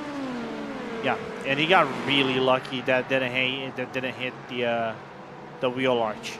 That hit the kind of like it hit the back of the frame of the arch, the rear left of the car. If he hit the arch itself, that could have been problematic. Oh, João Madeira, they see by Pulsar having issues. Is that like car's broken, or? That's just a slide. I think they just got aero loose going through 2. They were stuck behind Luis Vasquez, and Madeira basically just having to limp it down the bottom of the banking at the Hugenholt to go and get things sorted out there. Still waiting on NOP to make their stop, and still 2P1 who need to come in. Leader of LMP2 Pro is in Tri-State, so I'm intrigued to see where things are going to go. In comes P1. Yeah, there he goes. Clean as a whistle. And oh, look at that, Jake. I think he just spat up way too much. Or no, actually got an instant responsibility, black flag. So he not only has to take that pit stop to make it even worse, that he has to drive another lap into the pit lane and take a drive-through. Hello, Tobias Heckman. Welcome to the car. Here, have a penalty. Yeah, pretty much. You want something else? Oh, here's a penalty. For free, on the house. Yep, you gotta love it. It's a drink best served cold out there, and ultimately he'll be very hot into the car right now as Sam Vaughan will leave the pit second in the category right now, and understanding that it's only impact as the car that is in front that was involved in that incident earlier on. Marcus Byfeld, though, still due a stop as far as things go. Rising Panda LMP2 is the nearest challenger, and Ryan Ware has made a stop out there, but not going longer than everyone else. I think it's a big scare because not only are they going quicker than anyone else, they're going further than anyone else, and that, I think, is a recipe for disaster for everyone else. Yeah, pretty much resuming the domination they had last season. I know you've been around. This is your first race in the ESCC, Jake. But if we're talking about how dominant they were last year, it was insane. And I think they're basically continuing on with this domination. We saw a few cars getting closer. I think we're also seeing a penalty for the number 5 car in the grid, which is this Screechy Moose LMGT3, which has a penalty. But other than that, NOP just continues their domination. The Swedish team is riding on really strong, not just on Sim Racing Sweden, but in here as well. Yeah, just doing a wonderful job and showcasing why the pace is there and how the pace can go about business. But they know they've got a gap and they will continue to build it as they've got more in on the lane. But we focus on Lucas Santos. For the moment, we go over to Tobias Heckman because this penalty should be immediate to dive on through, and that 5 was for a full course yellow VSC violation, which would have been speeding out there. And P1, they now look to put themselves into play and say, look, here's our penalty, our medicine, before we get out and going again. Yeah, just adding assault entry. Oh. Let's bring up the car up to speed. No, you're not going to bring it up to speed. You got to slow it down a bit. It's no good, is it? Never has been, never will be, and very tough. And I think judge, jury, and executioner there, they will do that themselves and realise it's not quite how they wanted that one to go. Garrett Spence here at Tri-State here. They are 7th. They will also come down to serve theirs and get right down on the marks, and they will have their trundle down the lane, get their service sorted and say, right, that'll do for me. I'm all right as far as it goes. Bit of side-by-side now as Ross Norsworthy then over at Simcast Racing Team LMP3 fights it out then with Sloward there in the LMP3 as turn 1 gets by both of them in the LMP2, but Virgil Bowe there for the Sloward LMP3 ultimately gets the pass done. That puts them up into 4th position, and ultimately Ross Norsworthy back to 5th. Yeah, I think Norsworthy didn't want to overcommit into a 3-wide going into the Hans Ernst chicane as the turn 1 LMP2 was right in front. And you can see Bo trying to break away from that gap as he's out of the car in turn 1, having difficulties as Pedro Marquez runs wide. Yeah, that will deposit a bit of gravel onto the circuit. That'll take a few laps to clear off the line and basically get rid of. But that's never any good when you're running wide at turn 1 because it's pretty much the starter to your lap there, Lorenzo. And I think every one of these drivers understand they don't want this to be a means to an end out there, that they run into troubles. But ultimately, you've got to make sure that all sets itself into a good position. I think is going to be the key above all else out there. Tri-State had just had a driver drop in Garrett Spence.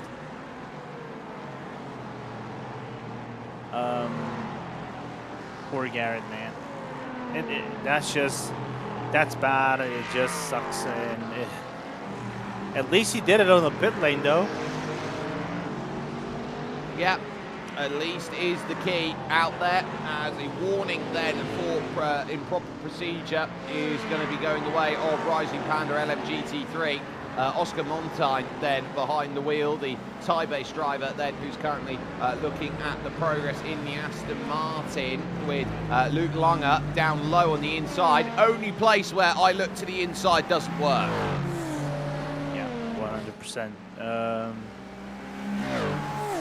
They're still going on, which is really good. And you know what I've been thinking as well is, what will be the situation for the LMP for these LMGT3s whenever they take their pit stops? Because we've gone about 40 minutes of proper green flag racing of sorts, right? 40-45 minutes. How the LMGT3s will fare with the 100% fuel? If I remember correctly, they can go way over the hour, like way over. You absolutely can, and it will be noted by race control that there's no way to say improper starting procedure, which is the penalty, but full course / VSC is exactly how the penalty is written down. But right now, Rising Panda, who sit in 7th in class, will look around and see James Develli down into pits for JAS competition. So right on the cue, you wonder how long the LMGT3s are going here. Well, Andrea Costanzo is going to jump in the car, and I think we've just got the sight of our first real big taker in on the stop of pits in that regard. So it will now set up Joao Fonseca and Jesse Molina trying to close on in. DR by TS looking to try and get their effort of the number 12, now starting to move on up in the BMW. Yeah, trying to get some laps in that Delta Racing by Tri-State. Black BMW looking to try to see how well he is going to do in that car. Looking forward to see what the American has in store for the team, which still has their bronze driver in the car, which is important to state. Through turn 2 at Gerlach, Gabriel Peckley here for Bravo Snow, and there comes the crossover from Radovan Zankel, who just crosses up and says, I'm getting that one back. Oh, that's some wonderful scrapping between them, but I'm sure that Lion GPX Bravo Snow aren't going to take that sitting down. I think they know that they want this one to be a long race, and they want to be very, very happy with the way that they are setting themselves into this one.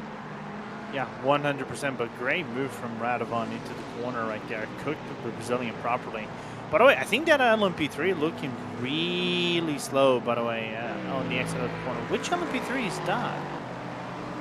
That is going to be Tri-State LMP3 and Piers Berry there that's looking slow, and it's just allowing cars to take their lapping process, I think, at this point in time. So they are going to be on the back foot, and again, just pulling over to one side is allowing the likes of Slowhard and also Paxim Sport to go through, and they are 2 laps down. Oh, and they get a massive miscommunication there with Ross Norsworthy, who's lucky that he doesn't plant himself or embed himself there into that lead. I think he ran out of fuel. Coming in.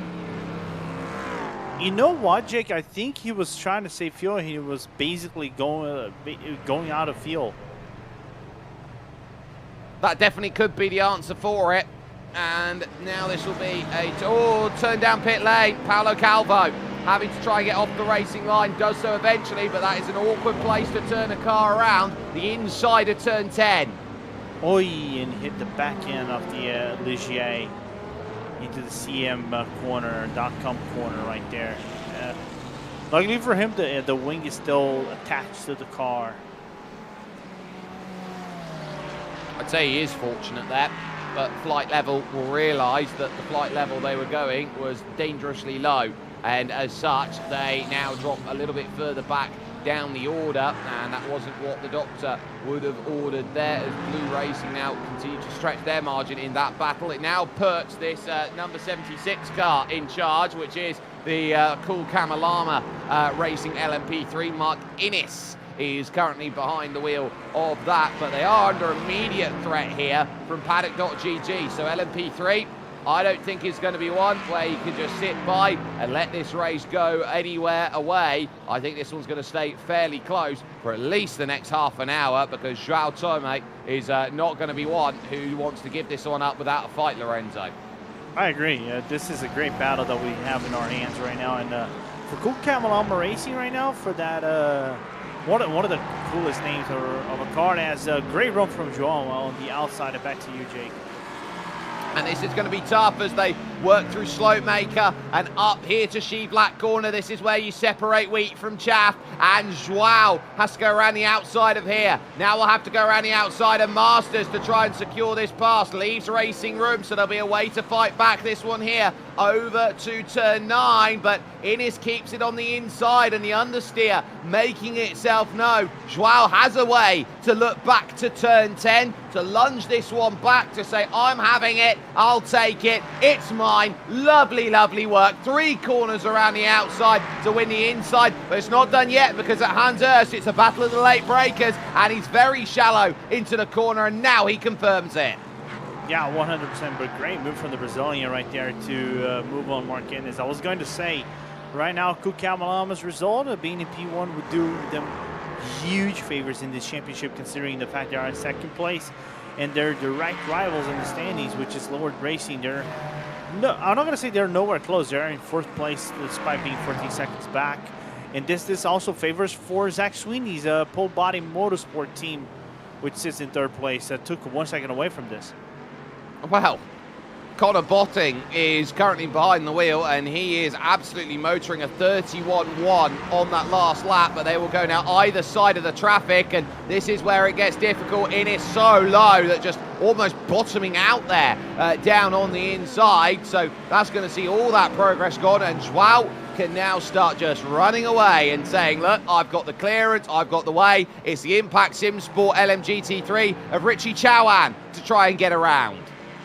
Yeah, great opportunity right there from the Brazilian to clear themselves away, and now Innes is going to have to be patient. Just cleared themselves from that Impact GT3 and right behind. I think that's the number 70, the Murmica MA70 car that sits right behind. But you can see the mechanical grip difference in terms of GT3s and LMP3s in the slow corners, how good the GT3 grips, isn't it? Yeah, you see how strong it is as a category out there, the way that the car balances itself. They put prototype out there like the LMP2, the LMP3, very much a case of cars that need time to settle through, and this is circuits that maybe don't help this car out as much in the GT3 or the LMGT3 sense. Really a car that I think comes alive here because it's got corner profiles that work. Lunger in, you've got Swain down in the pits, and now Victor Clote in for Vortex. Oh, backwards, George Watson, Blue in trouble. And the car is broken. We might see a full course yellow, if not a virtual safety car. I think you need it. He's trying to keep it out the way, but I think you're going to have to call one for it. That is a massive smash up, and they're not going to find any way of getting that out of that position. Inside of Skivlack, blind crest and unsighted, no way. It's unfortunate. We gotta see again on the replay right there. Comes out of Hugenholtz, works all the way down into Stolmacher, and as soon as he comes up into Skivlack, is that the leader who was just in front, the overall race leader in NOP, who just got into a second cold down moment? Just once again, able to avoid. Virtual safety car now has been called, and this is going to be really awkward because this is caught coming out. This will close pit road right in front of many. Flight level now have a black flag to go and work with as well, so they're not going to be too pleased at this moment as they are down in the pits. And oh, that's why.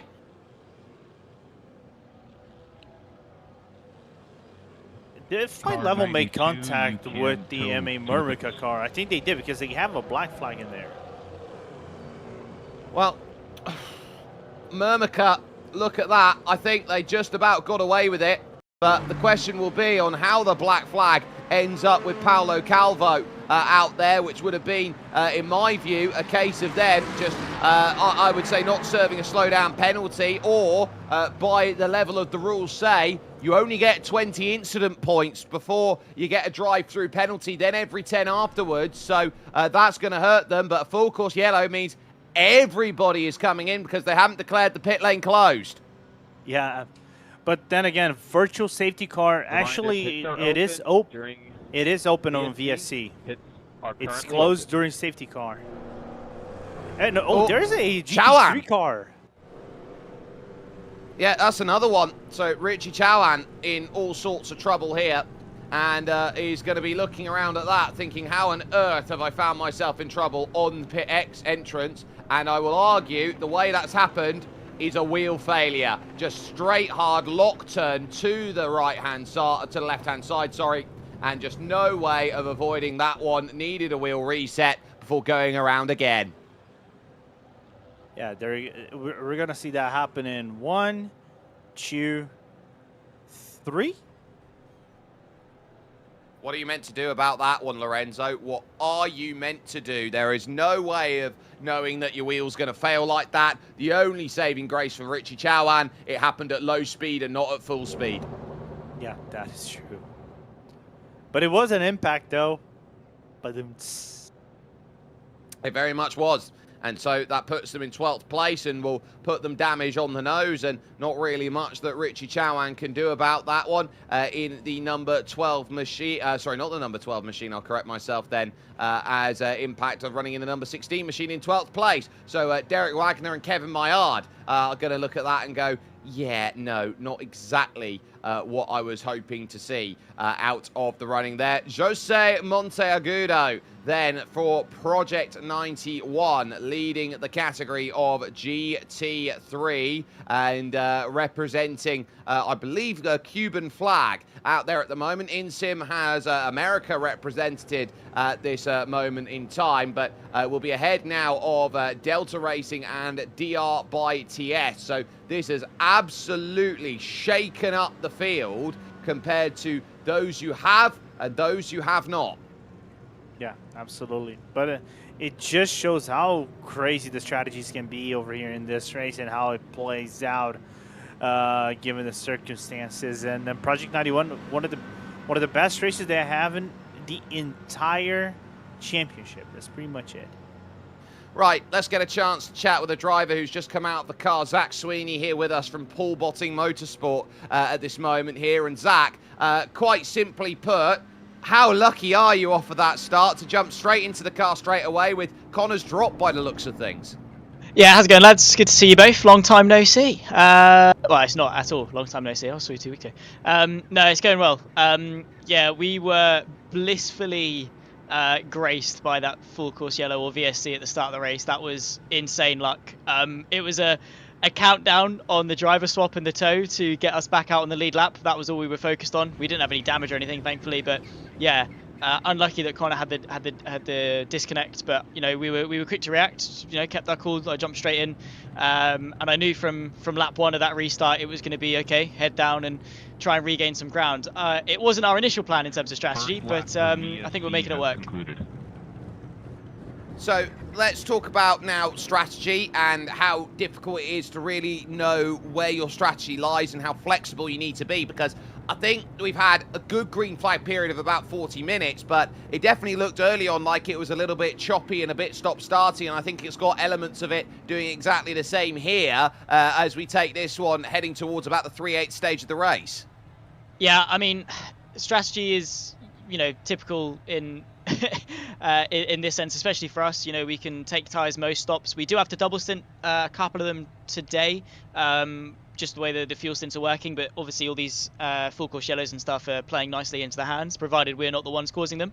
The sister cars have had some dead awful luck today, so obviously shout out to those guys and all of the prep that they put in for the week just to, you know, have it all come undone. But I guess that's the nature of racing and Zandvoort, especially with the trickiness of having the P2s and the Pro-Ams, and you know, a couple of drivers who I guess around a circuit like this, you need to have your awareness turned up all the way, and some of them I don't think have quite done that. And again, with us, with the GT3s. But in terms of strategy, I mean, for us, our initial strategy was to get Connor in the car, get his hour and 45 out the way, and then see what I can do for the rest of the race. Particularly if there's a late safety car or something. That's what we got caught out with in Barcelona. But yeah, now it's a case of save the tyres, save the fuel, and see how long we can go. Thankfully, don't know if you noticed, we were able to go a lap longer than everyone on the first stint by virtue of us not doing the first lap of the race. So hoping we can keep that sort of trajectory up. But yeah, today it's very difficult, especially with how hot the track was at the start of the race. And let's talk those track temperatures now, because they are down to just 24 degrees out there, so it's only getting colder and colder. But critically, as you head towards the night out there, the final hour is going to be setting itself into a play where I think you settle down and realise that that will be a race around here that's a lot different to what you're dealing with in the day. So what are you looking at in terms of how difficult this race will be heading to the end of the race, knowing that not only are you going to deal with whatever position you end up in, but also the changing variability of conditions and the fact that they're not going to disturb this area of outstanding natural beauty here as protected by the Dutch government here in the Dutch dunes with floodlighting? Yeah, I mean, it's going to be tough. Again, Zandvoort in of itself, we always knew was going to be tough, especially with how close the GT3s were to the P3s on pace. It means that lapping is a bit more tricky. And again, with the limited space of the P2s, I mean, there were times that in traffic, I was able to dart through the P2s and like it was no troubles because of just how close all of the cars are on pace. So going into the night, I expect that just to ramp up a little bit. It's going to make for some nice pictures, so let's put it that way, of all of our cars, which look great in the sort of as we get ourselves towards dusk. But yeah, it's 100% going to be a challenge. I'm going to be back in the car for that night stint, so the aim is going to be to keep the nose clean and you know, just manage the incidents as sort of as they come. We're just going to do our best, and I guess that's all we really can do. We're only in control of our car. What other people decide to do is their problem, but we're going to try and stay nice and clear, everyone, and keep our wits about us, especially as the sun sets.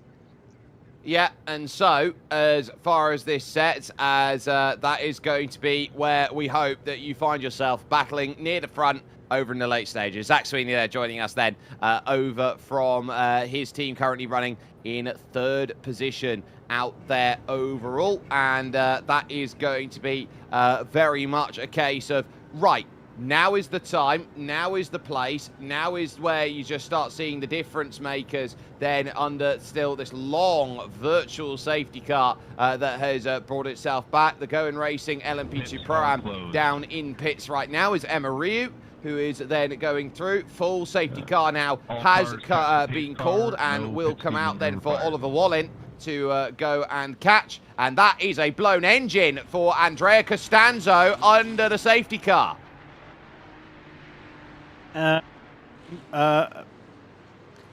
Como? In a good Italian, como? Como estas? That is, that is the opposite of die, and I think they've just done that heading into turn 3, so I wonder whether they've misshift. I'm baffled. And consider the fact they were having an astounding race as well, Jake. They were P3, P2 by one point before the whole craziness of the yellow flag and then the pit strategies came out. They were one of the first ones also to come into the pit lane. And did they just overheat the engine? I think the only because it wasn't on a shift or anything. I just think the engine's overheated. Maybe if you don't shift the car way too long, like you just keep it in high rev for a whole lot of time. Then again, it's awkward. They were stuck in low rev. They were stuck low rev, high gear, and the car is just, through turn 3 has just started to let itself go. Ah, okay. I think I've seen this before. Now you've been. Now I understand 100%, Jake. I've seen this before, and it's not just on the Ferrari. I've seen that happen in McLarens and other GT3 cars as well. If they leave in high gear, you're forcing the car. You're trying to force the car to, what's the idea? You stay in high gear, you have the pit lane activated, right? The pit limiter activated, you would be thinking, oh, I'm going to be on high gear and I'm going to be saving fuel. But what happens is you're forcing the engine of the car on low gear up to a point that is going to be overheating the car bit by bit. And if you leave that for a certain amount of time, that can actually increase the blow up the engine. I've seen that happen before. It's not a common thing, but you have to pay attention to that.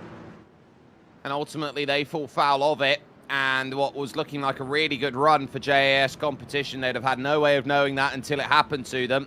They now sit in a really tough position, and the oil pressure there going, and basically the engine wanting to tear itself over to shreds. Jason Kenny there is there in 6th position in class, but ultimately with the way that the safety car has caught, Rising Panda have been trapped a lap down. It's kind of like a NASCAR-esque situation, right? If you pit on the wrong time and you get the wrong penalty, and you're gonna have to basically reset your whole race, your whole strategy, just to try to get that lap back.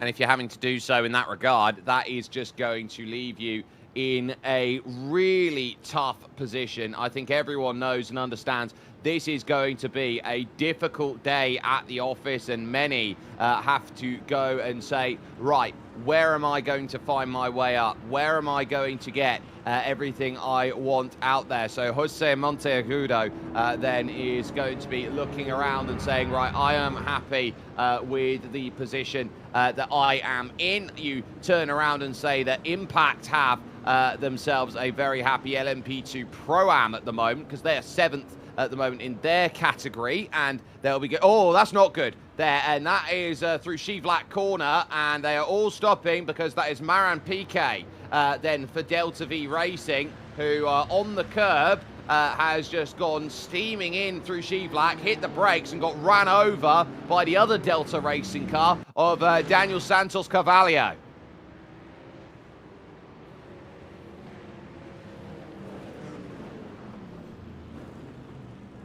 I think he was just caught up by the fact that the rest of the grid was right in front, and got surprised by the checkup. But then again, it's just, I'm not gonna say lack of communication, but then again, it's just like not seeing your relative. That's pretty much it. That's the best way to describe it.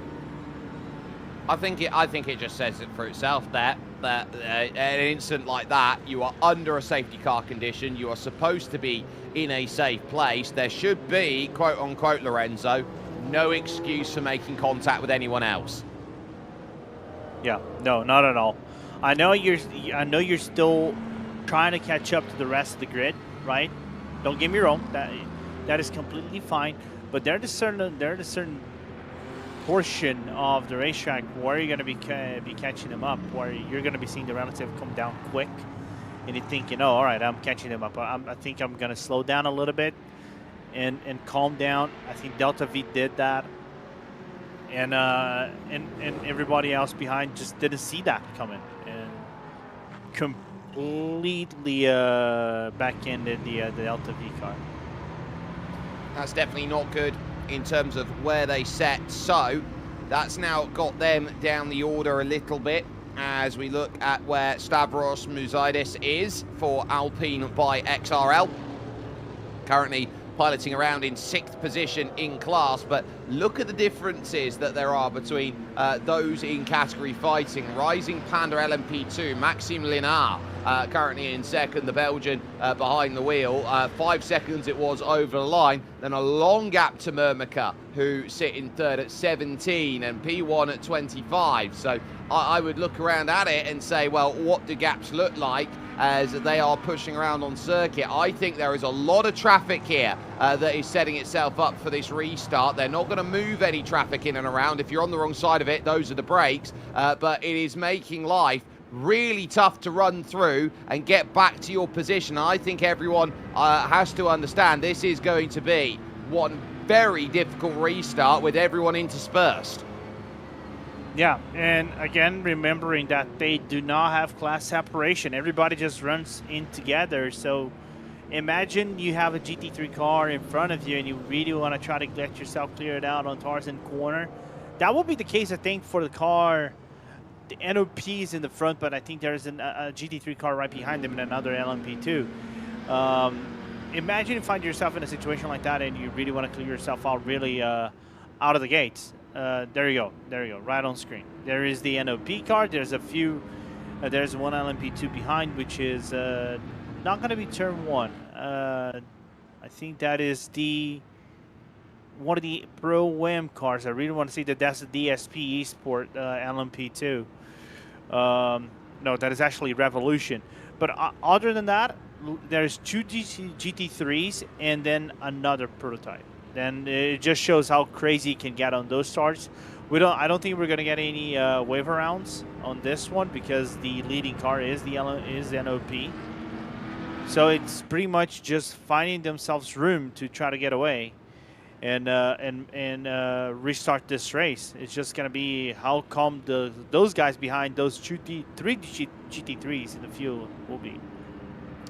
I think calm is going to be the most important thing. I think the closest on the restart is going to be Paddock and Cool Camelana. They've only got one car in between them right now in Eagle Google. Then for Lion GPX Bravo Snow, which is one of the LMGT3s that they'll have to get by. Project 91 Academy have themselves 5 cars in between them at this moment, and so I think they set and feel very comfortable with the margin they have as well. So this is going to be a very splintered restart here.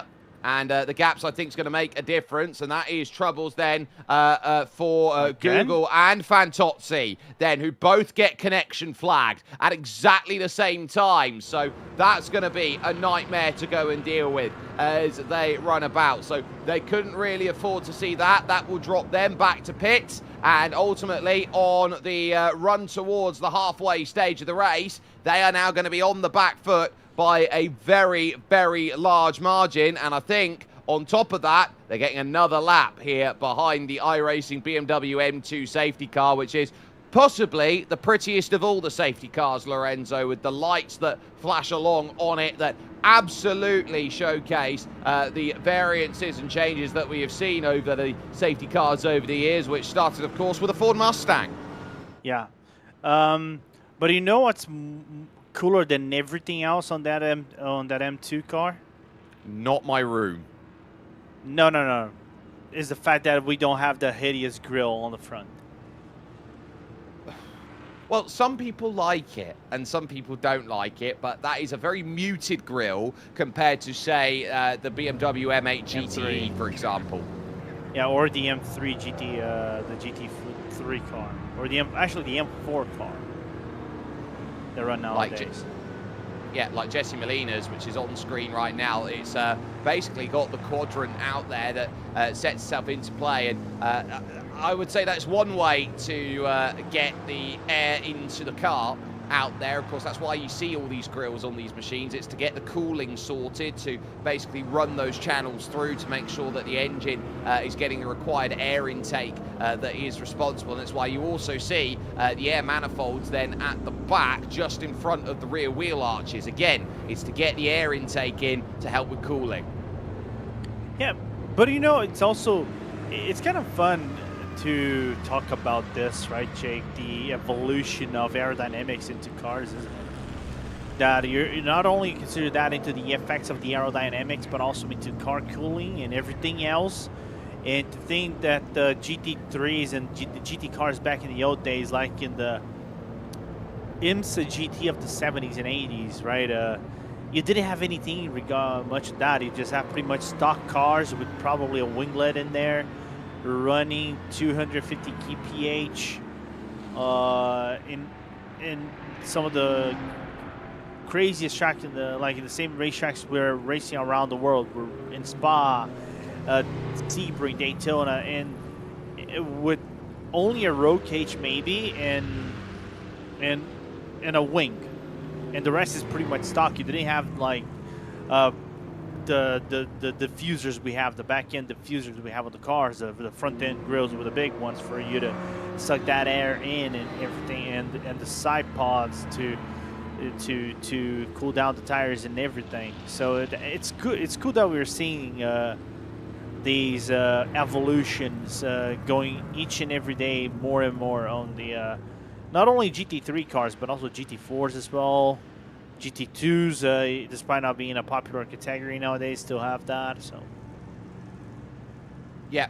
And so you really get the sense of where all of those great differences come in, and that's why we see so much evolution from car after car after car over the stages, and what they do with every single pass of it is a huge boon to the next stage of development that we know. There is Oliver Wallen leading out there in the 89 NOP LMP2. Dallara P217 chassis is absolutely I would say pleased with the way that they have gone about their business so far.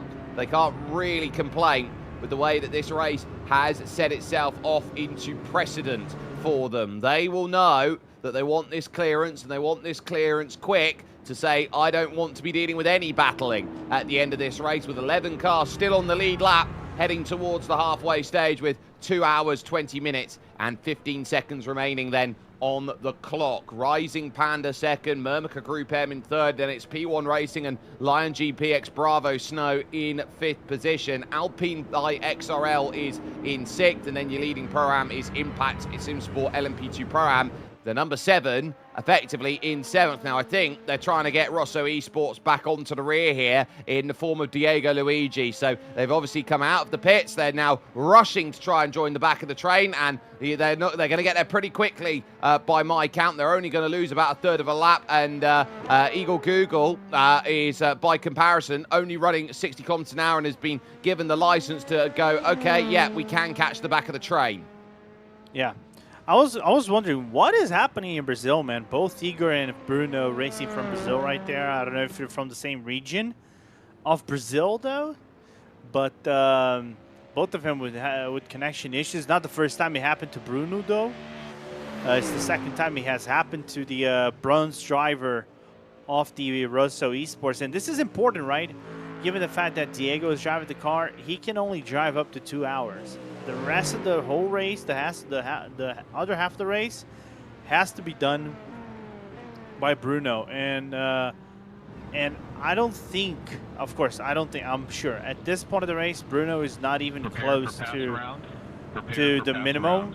No weaving allowed. And also for the minimum, he has to do at least 1 hour of racing as a bronze driver, and he has not done that. Just about all cars.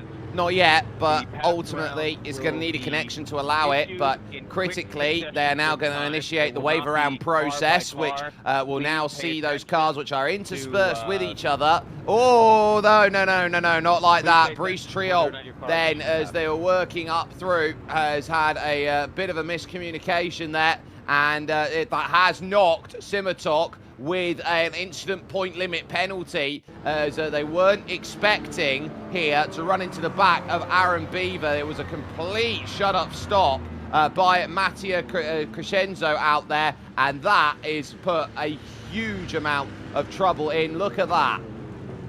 Yeah, because everybody else started kind of like a little bit ahead of the WE2GP Pro car. I think it started, I think it started 3 cars ahead. I think it started, if not with the Lion, with the Simcast car, how they got it clogged up and everything, and that just became an accordion effect with everybody else. So with the waiver rounds, this is important, Jake. This was not done one by one. It was done as a whole pack. So they have to be mindful about that, how they wave around the pace car, and they have to be paying attention. And not only do they have to pay attention, they're also told you have to hold to the left-hand side of the circuit. Don't run into anybody else out there. This is for you to get everyone cycled on by, and they will see cars getting clearances like Marcus Crawford, for example, who is allowed to dive on through. So too Tobias Machka, Paulo Calvo, Emma Riu, then, which now puts Maxime Lienard directly on the rear, and that is exactly what we see in series like IMSA, for example. They will take the time to get the cars around into the same position, but also you note as well with this style too, that this is something that is being adopted a lot more when it comes to sim racing series, that they want the drivers around, giving each other the opportunity to battle a little bit more. Yeah, you know, try to give a chance to everybody. I know this is a short race in comparison to some other series. You and myself commentated on, right, Jake? We've commentated series with 10-hour races, right? So, and you have the same idea. So it's to give the teams a fighting chance of sorts. And it's kind of cool for us to see that. I wish we could see more leagues worldwide to implement full course yellows. I know iRacing doesn't have the most fine-tuned system for full course yellows and yellow flag procedures for road racing. It is more like a normal yellow flag you would see in an oval, 4 laps and then go back into green flag. So it's good that we're seeing the commitment from organizers and things like that to try to make something more organized. I know VSCA does the same job, which is the organization that ESCC is doing partnership to bring out the 24 hours of Le Mans in about 2 weeks. And we're having qualifying and hyper qualifying next week for the cars, for GTPs, LMP2s, and GT3s. So I'm very excited to be part of it. Looking forward to see how this one will go. But with those series, you know, they commit to try to, you know, have a friendly environment, but also competitive and give everybody a shot.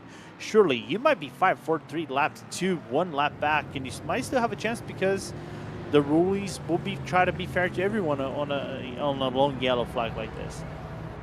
And it is long because of the process that goes about. So we call it a virtual safety car. So it's something that allows the teams to make their stops, and then the full course, or the full safety car comes out by the severity of the incident. And then to further that, they've got to do the unlapping process that takes a while to get everyone back into position, and you've got to make sure that everyone's in line before you have the ability to do that. So it does elongate. It does make life even tougher out there for some. And, you know, some people don't want to see their sim race take, 15, 20 minutes off of it because we're just piloting around at slow speeds trying to make sure everyone's in line. But the quicker that they all play ball out there with the cars, the more green flag running you're going to get. It's that simple. Yeah. It's not just the organizers. It's kind of like a compromise. The organizers have to help the drivers, and the drivers have to help the organizers, isn't it? There is no way for you to get something organized if we don't get if we don't have commitment from both sides. And we're gonna get green flag at the end of this lap, Jake.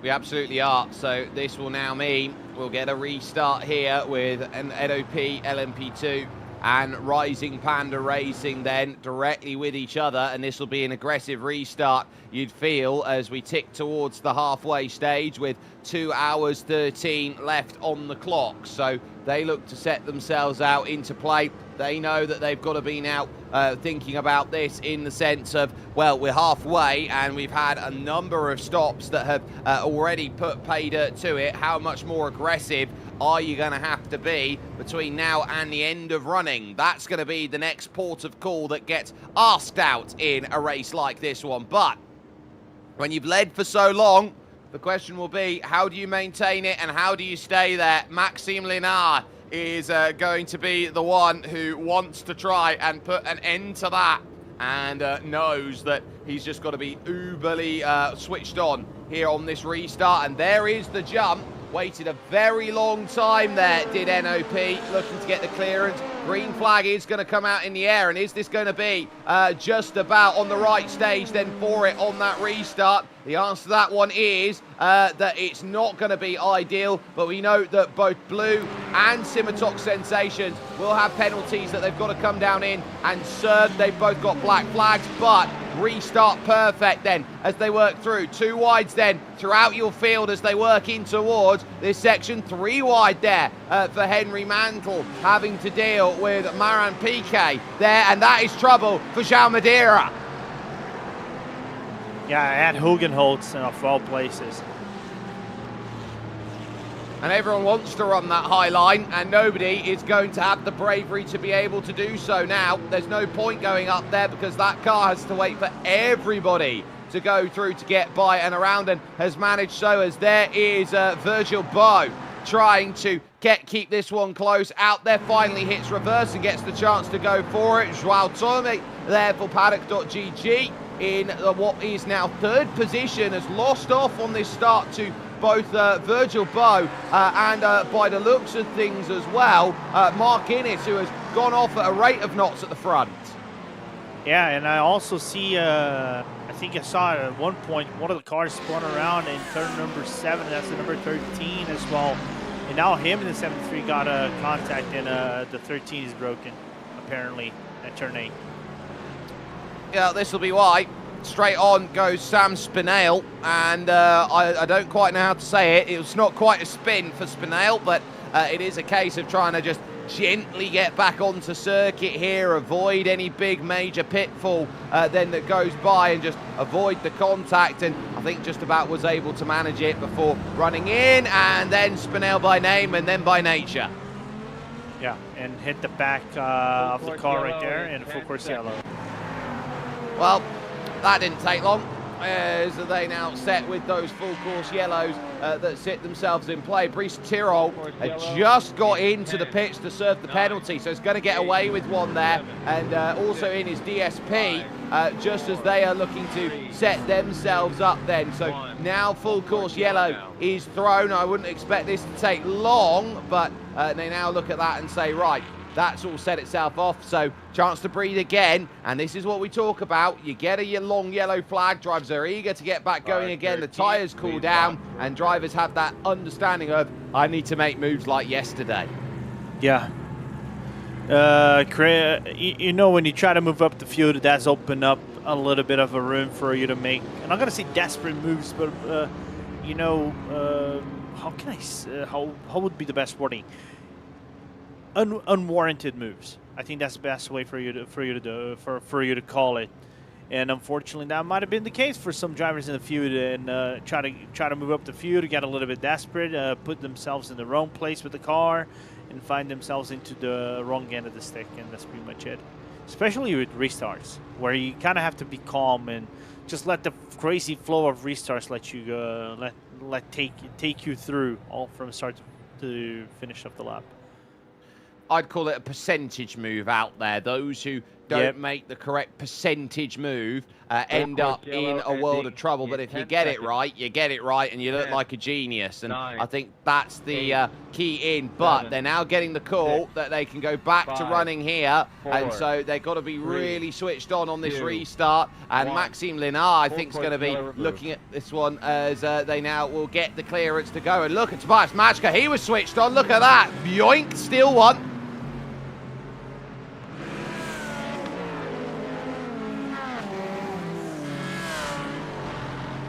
An absolutely lovely pass from Tobias Machka. Enough then on this restart to leapfrog up then into 8th position with that change, and we'll feel very happy about the job that was undertaken there to make that one a reality. Project 91 Academy still holding their lead, but look at this with Anthony Braceno Escobar then at AITX Revolution. This is going to be a big old scrap here for second in class. Sam Vaughan wants through and looks over to turn 1 and isn't gonna quite get there. Then you've got Emma Ryu there for Going Racing ESCC LMP2 Pro-Am, who is sitting there in 4th place, wanting to get a piece of the pie. Yeah, everyone is trying to move into places. There's good racing between everybody, and you can even see right behind on the Gowan car trying to go through, trying to have a little bit of over and under on the exit of Hugenholtz, but that wasn't the case. He didn't go after it, and there's now some blinking of the headlights from Gowan into Tri-State, saying, I want to move forward, pick up the pace, or I'm going to dive down on the inside of you, and the consequences will be consequences. Yeah, Emma, she's really trying to find her way through here. Sam Vaughan, I think, can only sit and do the best that he can, knowing that Anthony Braceno Escobar is there and is managing to just keep this one steady at this point and not really doing anything to break away, but also not doing anything to remain lightning close out there. And oh, that's a big one, Marcus Crawford, and that's come together with Tobias Machka. Yeah, you were talking about Matska, you know, trying to being a little bit funny on the race star right there, and I think Matska just found himself on the wrong end of the stick and CM.com curve. Yeah, it was a lunge from behind. You can see here it was a little slow to get into the corner, and that's why you see the Audi. It's lunged in. It's a small car, is an Audi out there. You don't expect it to get caught up in many lunges down the inside instance, Lorenzo. It's the GT3 equivalent of a smart car. I had a smart. It was a fun car, but anyway, back into the race. And but I agree 100% with you, Jake. Just overly confident right there to try to make a move, and that wasn't gonna stick 100% ever. So, are you going to put that in and say how much are you going to struggle? Sam Vaughan still looking for that way here in the Pro-Am battle on the podium. Masters corner, that's a lunge down the inside, and that's going to force the door open then through Aaron Beaver. Lunges to the inside now. Vaughan is going to pick that up. That's just so smart, the drive there. The difference being, are you going to be able to be brave enough to make a move at Masters corner? Yes, I can get it done. What did it cost you? The place. Yeah, and basically Vaughan was very smart to use the GT3. I think that was the Fisher car that was right ahead. And Emma, right after the corner right there, if we're going from 9 to 10, try to get a little bit smart on Anthony Preseno and try to look on the inside on CM.com curve, but didn't have enough room to try to dive down on the inside. But Emma is still applying a lot of pressure on both Revolution and Tri-State cars as they go ahead. And you know who says thank you very much with this battle? Impact. They've broken away. They're already broken away by over 7 seconds, but it's just gone over more with that one. Oh, big braking check. Yeah, nothing Emery can do about that. Just has to stay in the line, and nothing else will necessarily go from that, from the going machine. So Anthony Preseno Escobar then holds the placement then and doesn't really see too much more except that. Leonardo's held this one at bay as Beaver now for third in your GT3.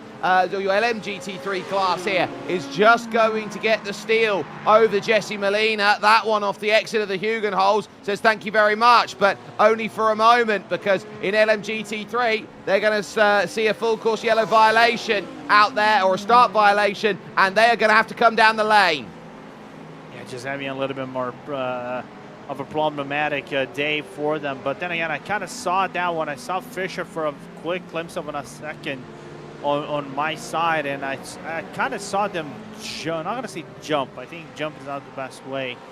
But just, I think actually that's the best way. They jumped the start by a few tenths of a second, and that was enough for them to get into a penalty.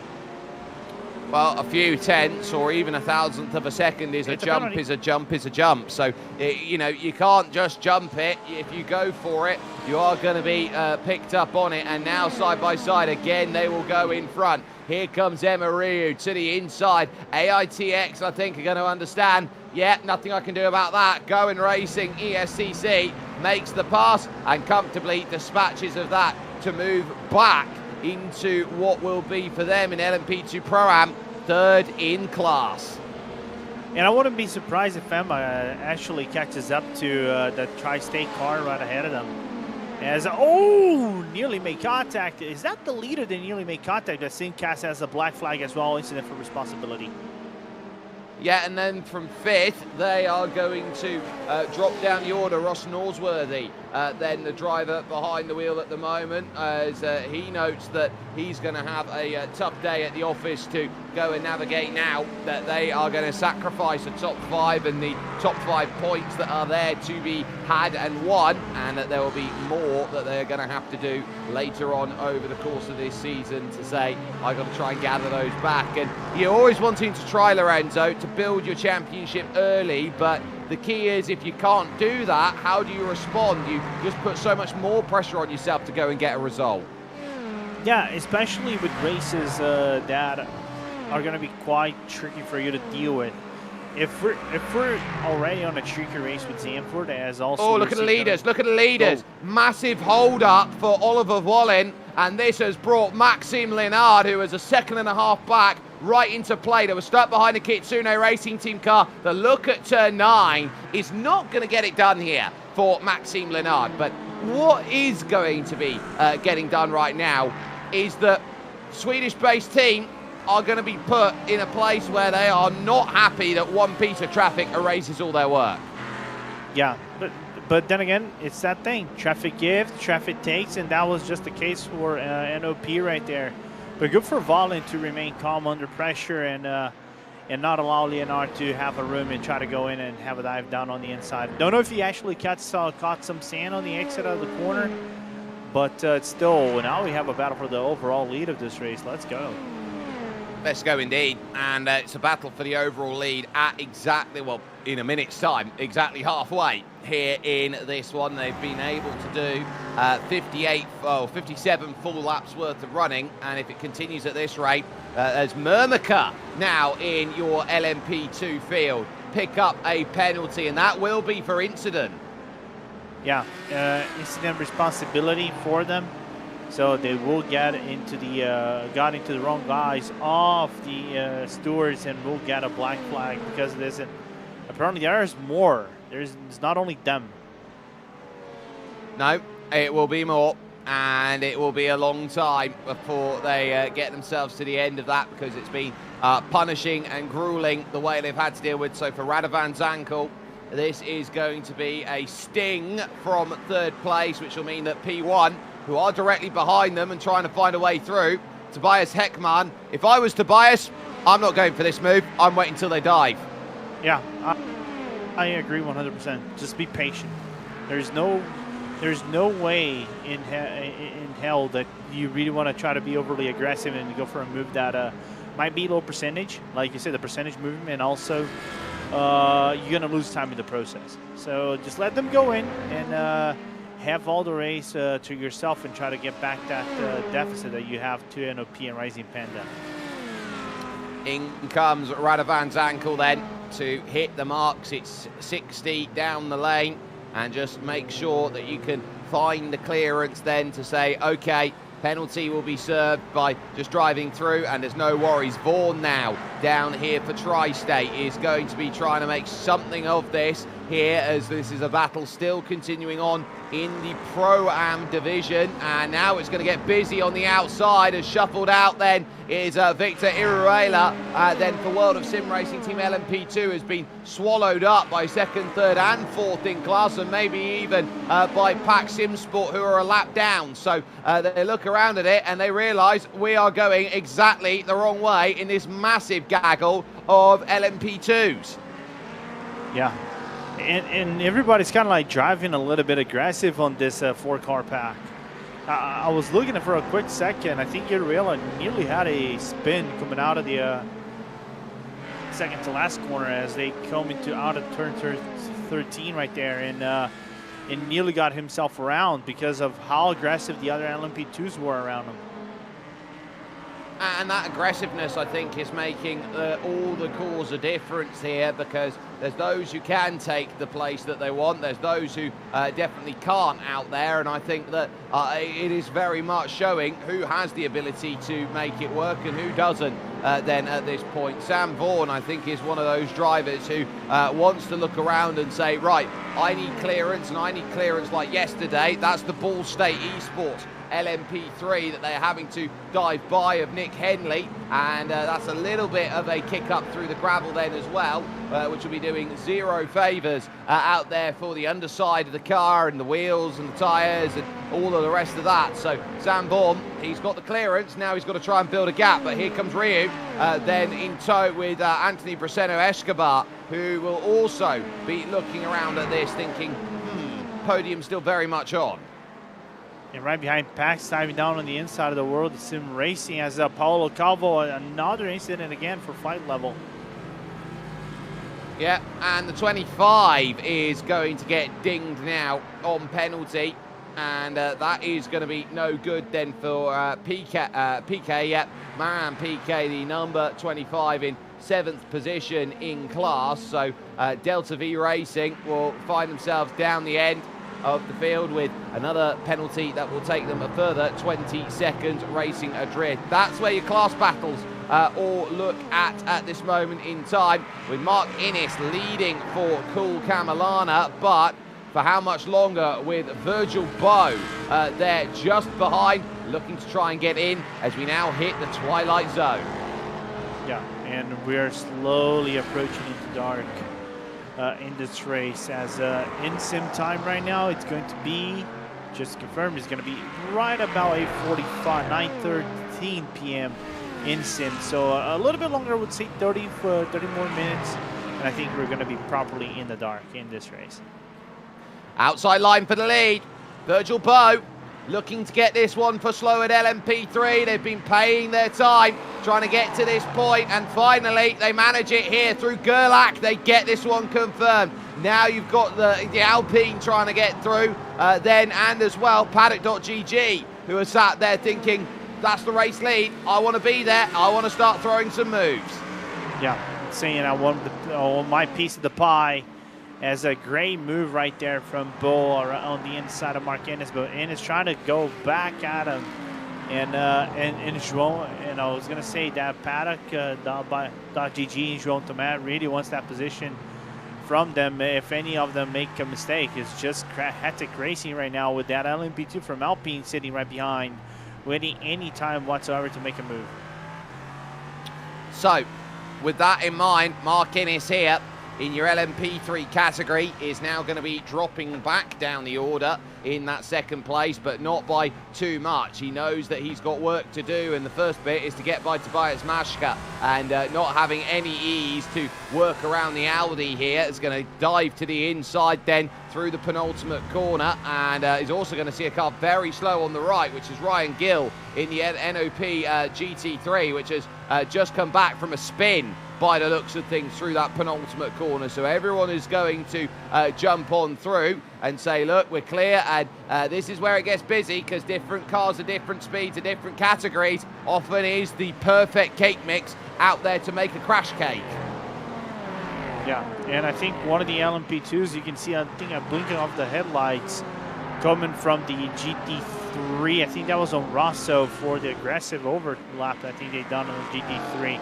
Not appreciative whatsoever, as Rosso is now going to clear themselves out of the Paddock.gg team and is now on the hunt of Bold Cool Camelama. And I think that's the Delta car that is right in front of the Brazilian team. So, Cool Camelama need to have a really, really solid final 2 hours. That's not so for Matthew Oravec, who is going to go around, and so Flight Level are continuing to find out how tough this Zandvoort circuit is. Everyone looks at it and thinks, oh, I'm sure it'll be fine. It's just like an oval, isn't it? No, this is one of the toughest circuits out there at this moment. And now Richie Chauhan continuing on his battle out there. Whoa, they're going to get front to tail as a battle of Americana goes out there, continues, chucks another look down the inside of the Hugenholz, but ultimately the outside will prevail. Oh, a Rising Panda rose to the occasion right there, and had a good crash avoidance, because Chauhan right there, of course, it wasn't intentional for him to shove Connor Swain into the line of the LMP2. It's just hard racing coming out of the corner, and then I think there was nothing much they could do coming out. I think it was just natural progress of how the cars wanted to drive. And that progress for Connor Swain is enough to put the Blue by VR number 29 into 9th place, and I think feels really, really happy that that move's been done, but it's going to need a little bit of help in order to get even further up through the order as we are nearing the 9th stint out there, and how they look to try and manage the end of this race on a circuit where there isn't anything to go around and help you there to not disturb the nighttime wildlife out there overall. So still so much to deal with. Chauhan out there has been running well for Impact Sim Sport. He knows that he's put a number of good laps in over the course of the last year or so. He featured in the likes of the SportsCar Republic sim racing event and was really happy with the way that Impact had been working as a team. But once again, not going to be close enough to go and get that move back on Connor Swain. This is a chance to learn. Yeah, and consider the fact also Chawan had the wheel issue a little while back, and still fighting for positions and mitigated his damage when he hit the wall with a wheel failure. Mitigated it very nicely. Impact and, 7 in the pit lane. Oh, that's no good, and neither is the fact that DSP have been sitting back there and wondering here how much they're struggling. Luca Picardi with the San Marinese flag, then sitting back and saying, right, that's troublesome then, but Henry Mantle in the lane, a changeover. It's going to be Bradley Sexton who will now get himself in the vehicle. Yeah, so the leaders right now in the LMP3, in the LMP2 Pro, doing a driver switch while everybody else, Gowan, Revolution, Tri-State, still fighting for scraps. I know the gaps between them, especially Tri-State and Gowan, increased to over 2 seconds, but there's still a battle, I would say, between Gowan and Revolution before they come into the pit lane, and Bradley now coming out of the car, merging into the racetrack. So, Sexton back off and away, 5th position, and will be now looking to make some movement, make some progress. Swain, though, still continuing to fight, and now they're going to have to draw along this one on the straight and try and find the drive here that makes the move at turn 1. So now as they set up, is this going to be enough to say, I've got it? They're now going to have to, doors him. Going into 2, and Chawan's not going to take that one lying down. And now as they head into 3, it's low line plays high line. Chawan's going to win that one on the high line. Yeah, and I think Swain didn't want to go and sway himself all the way up into the racetrack and potentially hit Chawan while he says, I'm coming back. XRL with a penalty. Ooh, and someone talk spun around on turn 1. Just about trying to avoid it. It's going to need another bout of reverse. Careful. Just going to get away with that one there. It does Brice Trio. And so he's going to start running away and realising there that he's got himself out of that instant. And Simitok really have been, ever since their troubles, on the back foot and struggling. Yeah, just unfortunate for the French team to have issues like that. And now Jesse Molina by Delta Racing by Tri-State having issues. Is that on turn 11 that he had issues? I think so. They're on CM.com curve. So Connor Swain was the car that went around directly in front, and that is just a case for Jesse Molina of where am I supposed to go? Just abandoned it to the right, and so he's been able to keep it out of any contact there, but it's Swain's spin that causes the trouble. Oh, okay, fair then. So Swain just having more issues on that Corvette car, unfortunate to see, but Jesse still retains 3rd place, which is important for his team. I think you were saying SRL Esports have a black flag. Yeah, Marcus Crawford currently behind the wheel of that Honda NSX, or that Acura NSX, I should say, and is now going to have to come down and get that sorted. Remember, it's 20, and then every 10 afterwards. It's very, very mean here, this instant point limit. Yeah. I know some people will not be happy with the 20, especially for an attrition-based race, which is here at Zandvoort, but that's just the way it is. You just have to be mindful how aggressive you really want to be. If you want to try to play aggressive games, or like some others say, you want to play fun games, so you're going to get fun results, even though it's not going to be fun at all for you to receive a black flag, for instance, limit points. No. Never good when that happens, and Marcus Crawford will know that now in 5th position in category and just trying to navigate through what is a very tough day at the office for many. Maxime Lenard, though, is slowly dropping gap right now, and that gap is going to be about 1.3 now up to 1.4 seconds for a moment, having to get right down low to get by Errol Rexoy, then at SMM LMGT3. So that was another case of just having to lunge on down, and that really has cost them. They're now 2 seconds adrift. Absolutely, just unfortunate to see that, but it's still good. It's still in the battle. That's what mattered the most, isn't it, Jake? 2 seconds still catchable, and a great day in the office for Rising Panda. like I said before, had some promise in the Barcelona race, but got chopped back quite hard in the blink of an eye midway through, and just came out 9th placing category at Barcelona. So they're really needing to jump on, get the points, and get the points quickly. There is Connor Botting in the 4th position of LMP3 of the Paul Botting Motorsport team. And that is the wall for Connor Botting. And they were under a lot of stress from Ball State Esports LMP3 and Nick Henley. And that, for Paul Botting, is a case of, I would say, Connor bottling it. Good reference. Good, great. I have nothing to say. That was a great joke.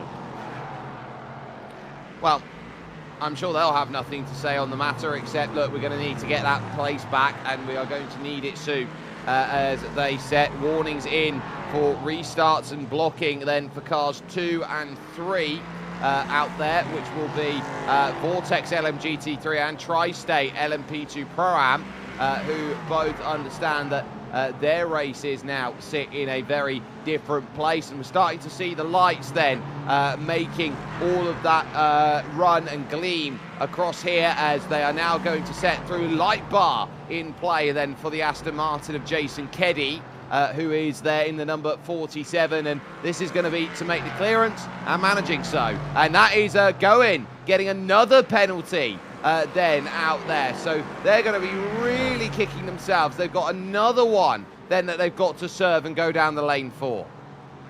But then again, if we're thinking about it, they were kind of like playing with danger. And I think that was just incident points by you have in the Sims. So that's a little bit unfortunate to see the number 18 have that kind of incident right now. Going to put themselves into the back foot. Might be coming back into 4th place when they serve that. Meanwhile, as well, Delta Racing, the number 4 car, into the pit lane. I think they just did a quick service in their car.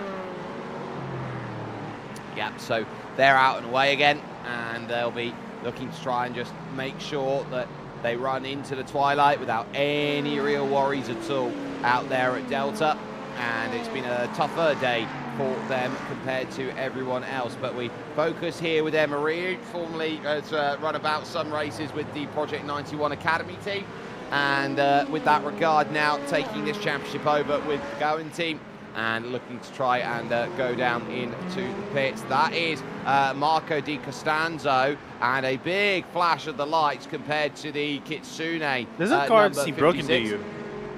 Oh, that's a good question out there. They might be walking wounded out there, or they might just have to continually be letting the traffic go. And I would say this is more, I'm going to have to let the traffic go. Emma Ryu with damage, but also in now is Nick Henley.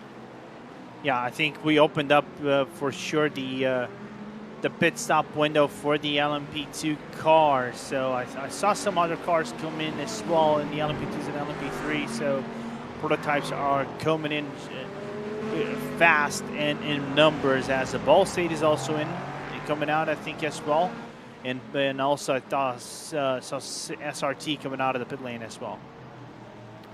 So there is Virgil Bowe, who comes out of the pits, 5th position now, and the first of those looking to make it happen. And now look at the gap here that remains 2 seconds for Oliver Wallin, needing to just continue to turn the screw. They've got 11 over Tobias Heckman, and then a further 9 over Leonardo Tonon over at Lion GPX Bravo Snow. So I would look at these differences here, Lorenzo, and say, unless there is something that's going to absolutely bunch this field together, they need the lap times, they need the run, and they need to just avoid the troubles. But as we know, a lot of things go bump in the night, and that does include race cars.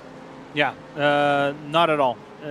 If there's one thing I haven't seen properly done in Zandvoort, like at all. I don't know if you've seen, Jake. Have you ever seen night racing at Zandvoort? I've never seen it. I've never seen it either, and ultimately, now's our chance to find out.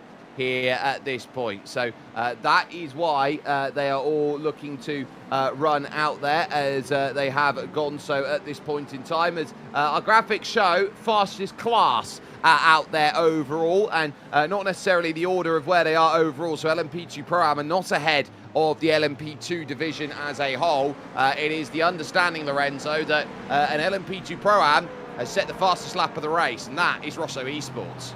Yeah, Diego setting the fastest lap of the race so far. So the Brazilian-Italian driver is setting the fastest lap of this of the entire LMP2 field. This is why they're at the top. And the LMP2 Pro-Am is the fastest class, but NOP is still your race leader, and Rising Panda is still in second place, despite of all things are happening in the racetrack. So that's just how the things are laid out for everyone to see. So if there's any confusion, there's our explanation why LMP2 Pro-Am is sitting at the top, but in the standings it doesn't reflect that. No, I don't think it does. I think the only way you can reflect that at the moment, Lorenzo, is Technologia. Technologia. Technologia. Technologia.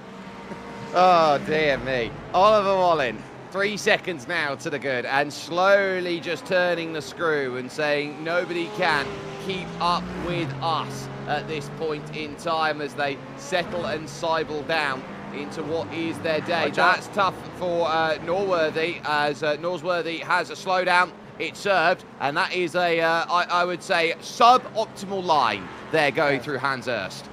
Yeah, 100%. Especially when you throw out rocks and gravel into the racing line itself. So, but at least he didn't pick up an unsafe rejoin. That's what matters the most, as he's going to clear himself out of the Delta car in front. And still remain in fourth place, as there's one of the LMP2 cars behind. I think that's the Impact LMP2 Pro-Am that is about to catch them.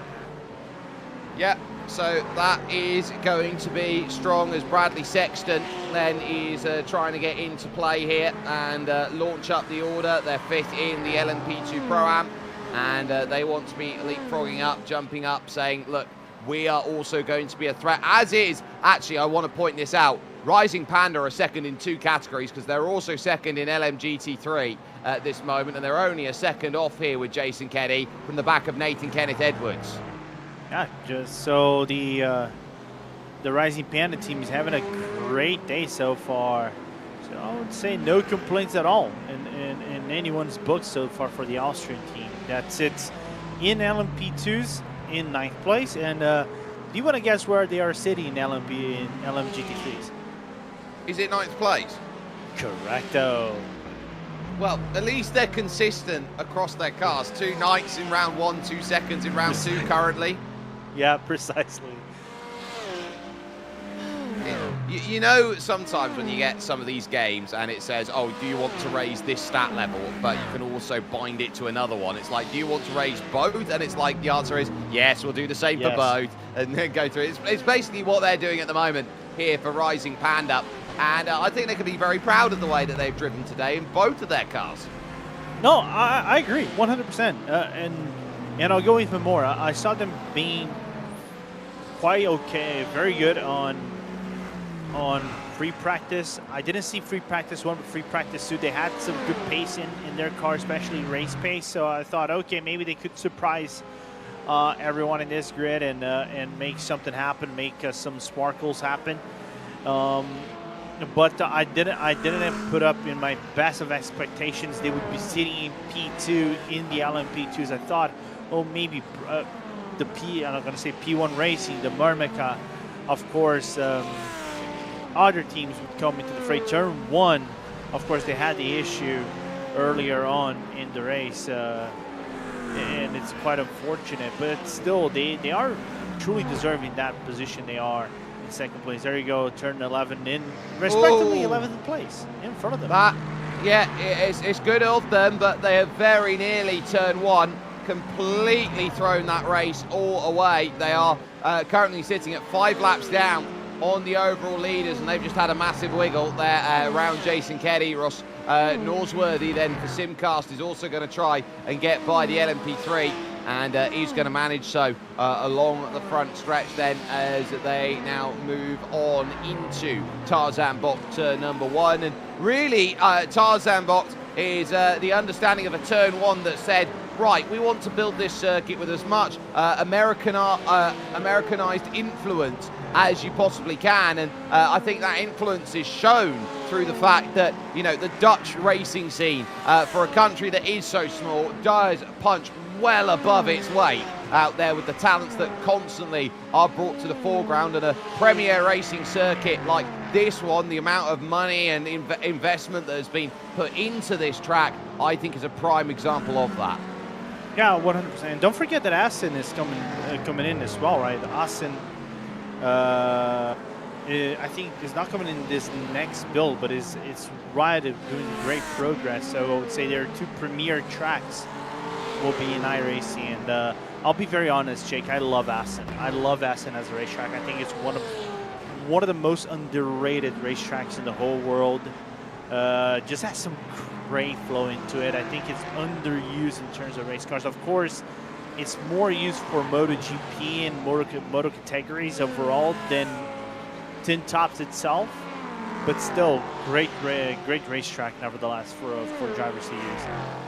Oh, it's a fantastic racetrack, and Assen, I think, stamps its place in motoring history with the fact that it has been so good for MotoGP over the years, and it does stand to show on song that there is still a great scene out there of tracks which work for so many in that regard. Now you got Anthony Braceno Escobar here, second in the class at the moment, and is there for at this point in time AITX, because of the fact that you turn around and say, well, Tri-State Racing with Sam Vaughan, they are the class leaders at this stage, and I think you've got to look down and see that the pit cycles are maybe slightly more off than meets the eye. But speaking of meeting the eye, World of Sim Racing team, Victor Iruela looking to make that move, and he's going to get that one back through, albeit it's not going to be one where it's going to make much of a difference between these two.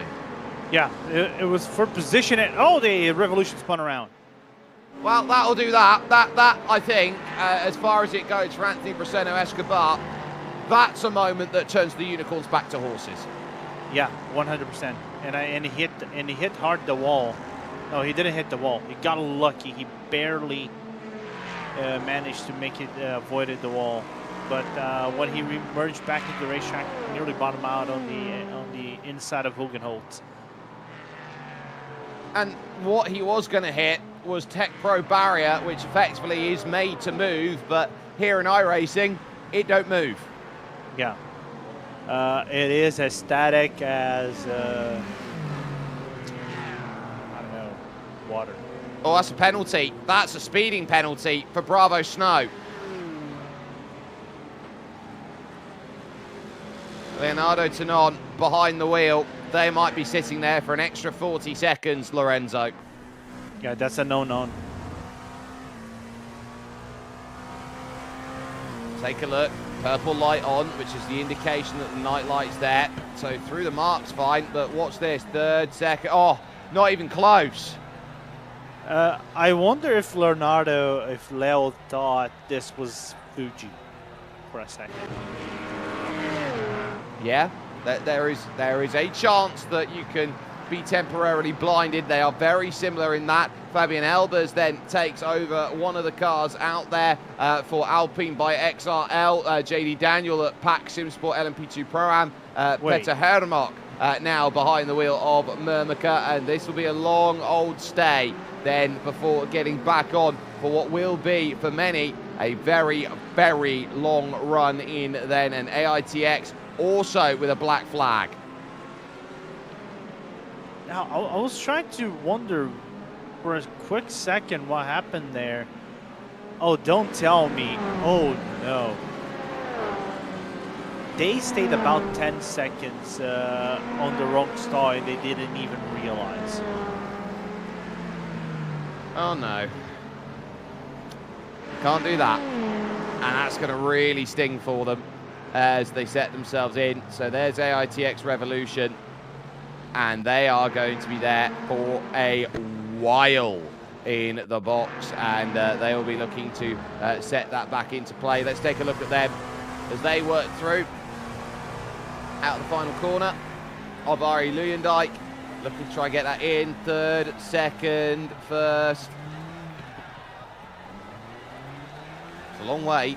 I don't think that was speeding in my book there. That looked like it was all there. But on the reverse, one box, and then they found themselves into where they needed to be. Yeah, someone was asking how's the Revolution team is going. I think that's just how the way it is. They're doing fine.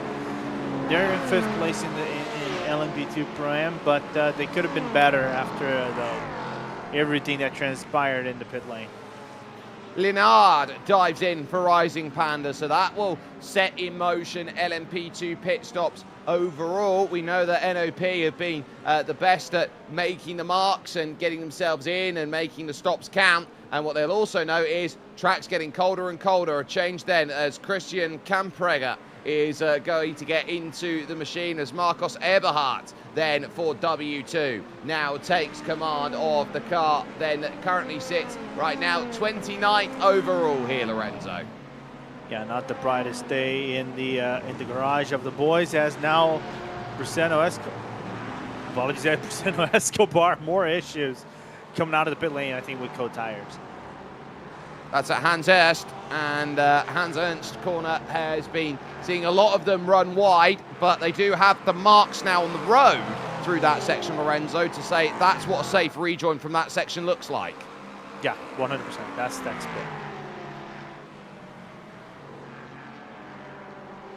So, it's not a case of if on the stop, it's a case of when. Hour and a half left on the clock would indicate to me, if it stays green between now and the end, you're looking at LMP2. Probably, if you pit now, you've got one stop left. Yeah, give or take.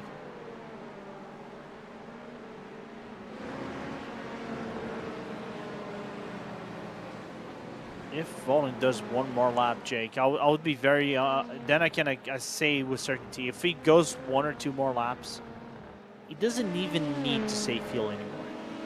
He can just go flat out every single lap. Naturally, he won't be because he's in 1st place. Why would you? And be able to double stint. The only thing he has to be concerned about is double stinting the tires if he is going to double stint the final tires.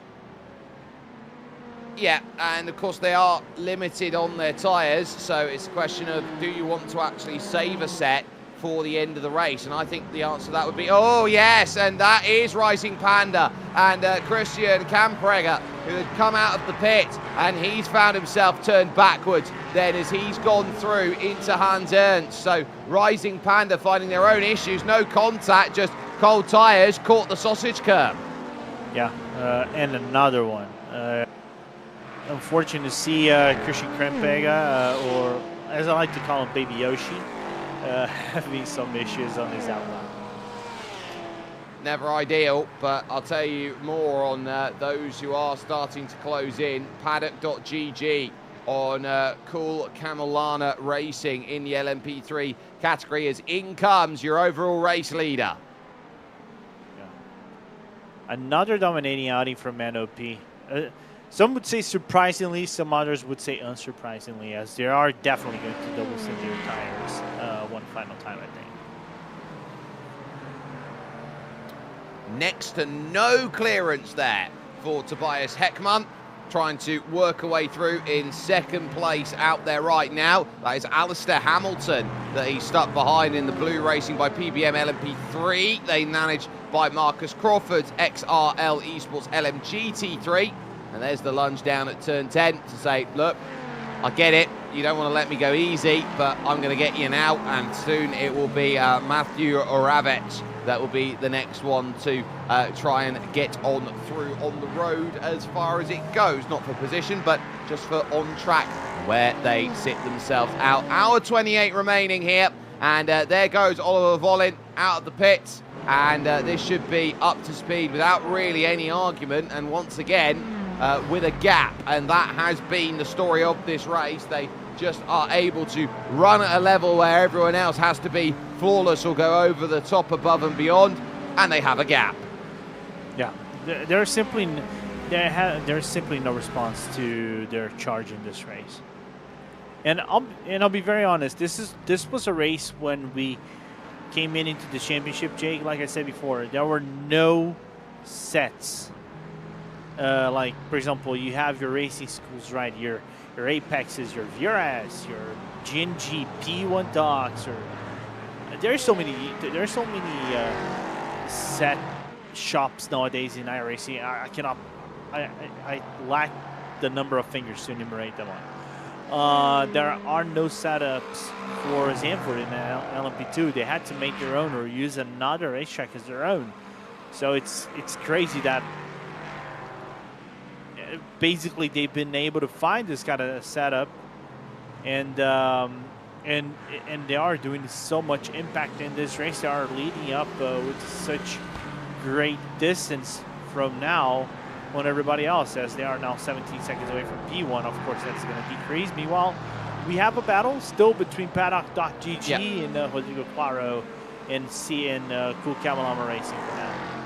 They really want to fight, and they want to prove what they've got, 1 and 2 at the moment on the road. Rodrigo Claro, Mark Innes, and really Cool Camelama has been keeping themselves up there. Paddock.gg as well, but it's been the trading game of one will get it, then the other, then one, then the other. It's not really been ideal, but what they'll also be a little bit cautious about right now is you've got the likes then of DSP down in the lane now, which will give Impact back the control. So DSP Esport RT down in the pits. Virgil Bow, the threat of Slowwood Racing. I think they are going to set themselves up here in the final stages to say we are just as much of a contender, Lorenzo.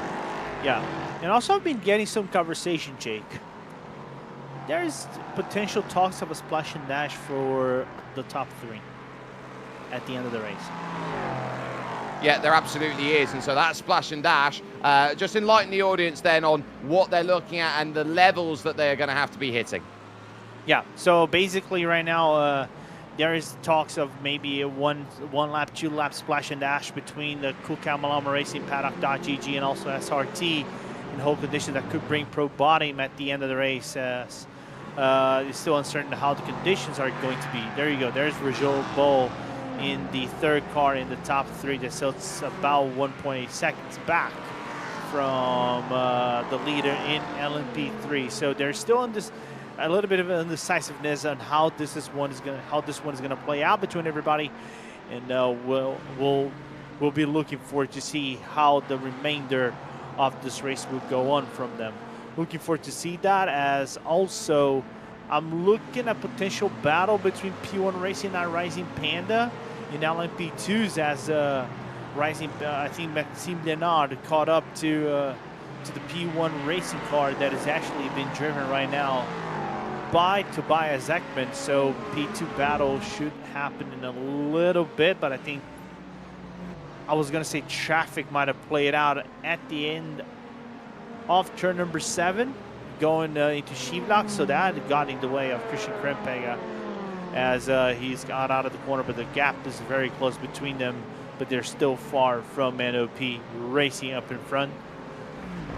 And in the LMGT3s, it's still a Project 91 race domination basically from start to finish, as they are 50 seconds away, nearly 14.7 going to 15 seconds away from Rising Panda, which is potentially fighting against Delta Racing. Gap is close between them. A 133 done by Nathan Edwards in a much needed result for that Porsche team in the Project 91, in which if they win this race, they're probably going to get the top of the standings, as they are 2nd place in the overall standings in this championship, as now Jason Caddy is in 2nd place, sitting for Rising Panda, and you can see right behind, driving the Delta Racing car, is going to be Leandro Toledo, sitting in the number 4 for the Brazilian team. So still lots of things to unfold in this race, and looking forward to see the next 1 hour 23 minutes of this race with you folks. I'm Lorenzo Bonder, and I'm with Jake Sperry in the broadcast booth. But it's been a very convoluted race with some yellow flags here and there. Strategies changed, uncertainties everywhere in this racetrack. But the action, there's been surprisingly good racing after the last yellow flag, which is always good to see. As now Visual Bull is going to have the run going into the start-finish line. You can see also the Paddock.GG clearing themselves out of the race car up in front, which is the Vortex GT3 and Delta Racing on the inside. The LMP2 B kind of like splits the fold between them. And CCR is going to lose the position. They got spun around. The top three can make contact. The top three make contact in LMP3. That is just pandemoniously bad. And now they make additional contact with Delta V LMP2.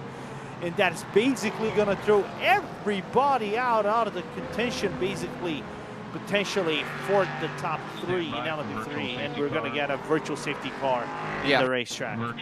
That was a nasty accident there, and it's involved all three of your leaders in some way, shape and form in LMP3. 1, 2, 3, bang. Nowhere to go. On the outside, the key there was that the incident was already setting itself off, and Virgil Bow then having further dramas to deal with. So Delta Racing had to look at it. It was a case that Paddock didn't have the clearance on the outside. Innis nowhere to go. Then Virgil Bow took the hit for Slowwood awfully, rejoined into the path of Damian Viri over at Delta V Racing, and ultimately the virtual safety car is one of those which everyone who's been caught up in it is going to be mightily frustrated and upset by the way that has turned about, and it's completely changed the context here now, Lorenzo, of your LMP3 field.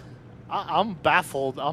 Jake, as you were just coming back into this, and when I saw Delta Racing, the LMP2 on the inside, I was like, okay, he's gonna split the seas over here, and maybe the Paddock car is gonna clear himself of Kukamalama on the outside, on the inside of the corner is gonna have the room, but I don't know if that was miscommunication or a little bit of overconfidence coming from the Paddock car to merge into the line of the Kukamalama Racing team. And everything else just unfolded, and unfortunate to see that Virgil Bull was just an innocent bystander out of this. He was just minding his own business as the third wheel of this battle. We're going to look on the replay here, Jake, how insane this one just unfolded. Starting at the exit of Ernhurst chicane, basically. Yeah, so it forced it almost 4 wide, turned back to 3 as they worked through into turn 1. But here at Tarzan, off the exit, look on the right-hand side. No, you don't have clearance, there's overlap. And then basically, it's a case of try and find a lane. And all 3 of your cars into play. And then, it was nearly in front of the leader also. And once again, dude, it's kind of like every single incident, if you think about it, Jake. NOP somehow, some way is finding themselves in the midst of all things. Do you remember those old Need for Speed EMP blasts there? It's like NOP have got one of those. Yeah, pretty much something like it. That's just insane. And you know, I was talking, I just messaged Zach right now. You know what? I just sent him, how you like them apples? Wow. They're now into second place, and now look at Delta V. They have to find some way to nurse their car back into the pit lane. That was the only way, I think, to bring their car, because the car is simply undrivable. Yeah, it's absolutely as tough and as difficult as I think we have seen in so many times. And with an hour 18, it's going to be a case where Connor Botting puts himself into position now in second and can feel very comfortable in that regard, with Paddock.GG still your leaders out there in class. So ultimately now, NOP have themselves where they want to, and it should now be P1 who are still there in second as they run here under the virtual safety car and await their further instructions here. Jason Keddy coming in from second overall. Project 91 currently leading their class at the moment through Nathan Kenneth Edwards, with the likes of Delta Racing LMGT3 electing to stay out and not take service as Ronnie Richter gets behind the wheel. So this is Leandro Toledo here for Delta Racing, who now find themselves in that second place, but at the cost of what? Their track position or their strategy? That's a great question. That is a great question. Because everybody else is going to have to pit eventually, isn't it? That's the way it goes. You got to try and make it back to home at an hour 17. I don't see them as being one of those teams that can make it home as far as they go. We have side-by-side going through the pits. If there was ever a pit exit to not be side-by-side on, it's this one. Yeah. Especially if you try to go around the hairpin. Imagine if you try to go around on the hairpin side by side at the exit of this pit lane, which simply has no room. And you know, either side, if you tangle in any way, shape or form, you are playing the guardrail game, and nobody likes playing the guardrail game except maybe Ross Chastain. In Martinsville? In Martinsville. I don't.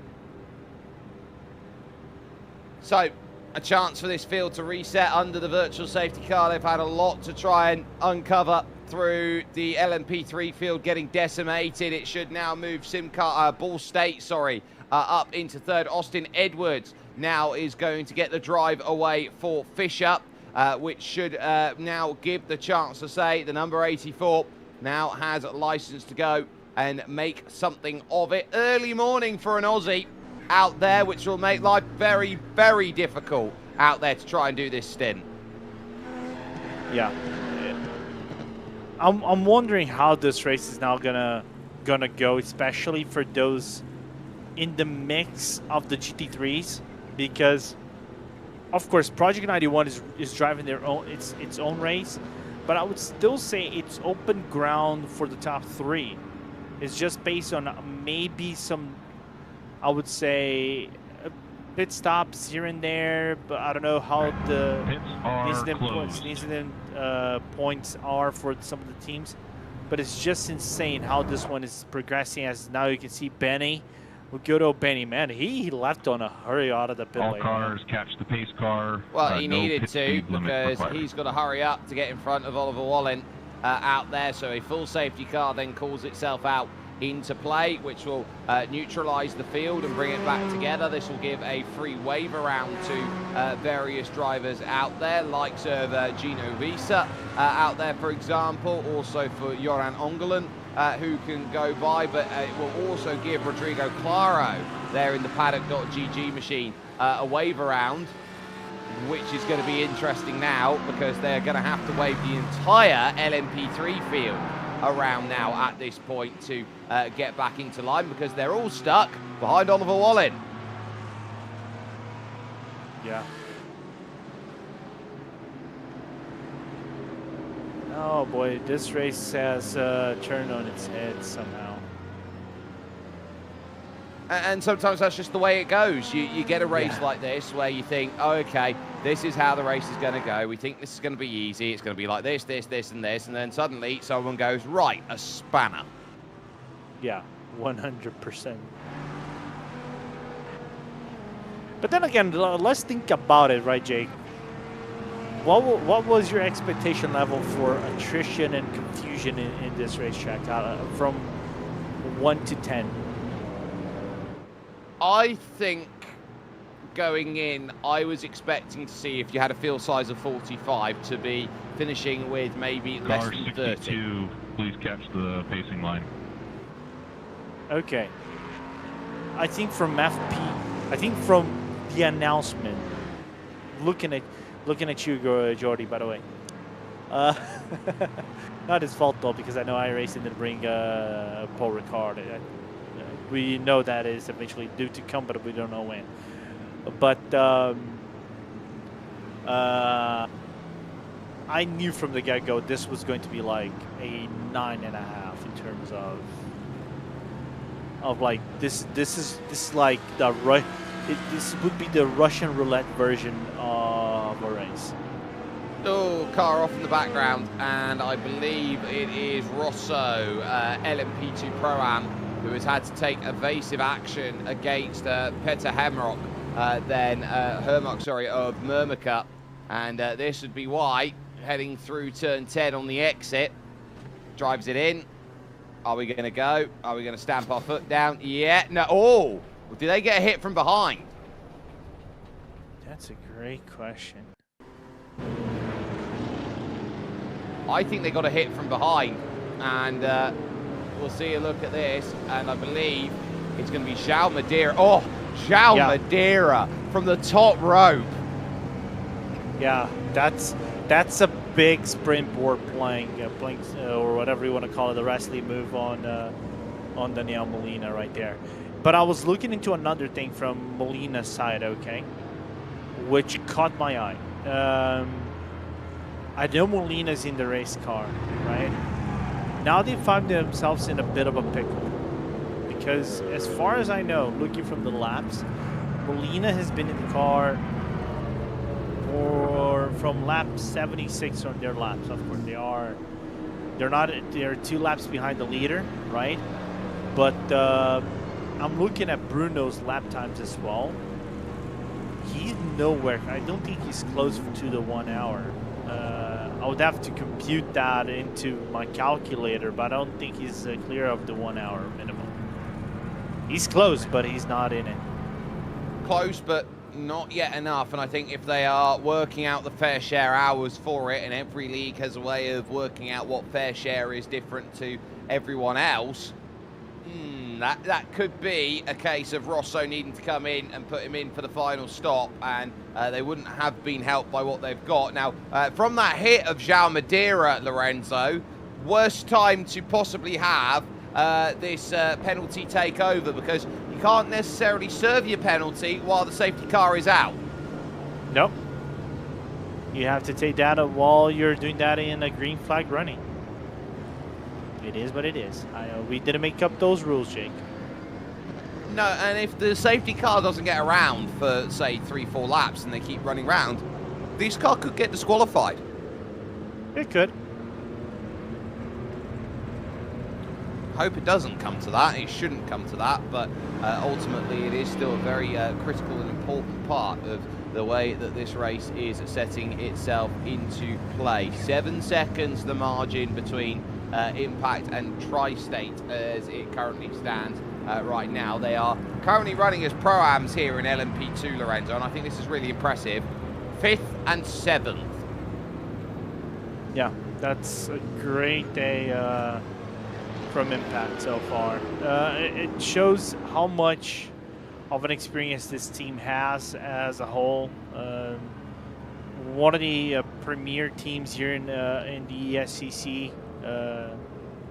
So not surprised at all. See them, not just trying to do their best job while being one of the front runners of this championship, but also doing a really good job on the prototype, on the LMP2 Pro-Ams, which is good to see them not just leading the Pro-Am standings right now with 26 points since they got the pole and the win at Barcelona, and now doing that in a dominant fashion. I would take in this race over here in Zandvoort. I'd like to take that and go up to the top, and I think they're going to be very happy with the way that they have been running as a team, and knowing from their starting position at 13th, they weren't able to get the pole, so they've dropped a point out there, but they'll know that they're currently on 51 championship points walking out of here, which is as close to perfection as they could possibly get. Yeah. You can't get better than that at all. That's the best outcome. We're looking at Michael Simpson in the Tri-State, which is a team that was looking for results in this race, and they are getting it. They are sitting 5th in the standings in the Pro-Am category so far, and with that P2 for now, I would say they're probably going to get the jump on Rosso and I'm not gonna, and potentially Revolution, but it's still yet to see, because Revolution right now sits in 5th. So they are going to have to pass around. deal with pass around, which is now put through the radio. And as far as that now sets itself off from race control, they will now be looking around at this and expecting many of these in the field to now go As by, a get their reminder, clearance, and these, say, look, we need to go pass and rounds make will be exactly what issued we in do quick work. succession. NOP LMGT3. Now, is that pit lane still closed, or has it been opened? No, it's still closed.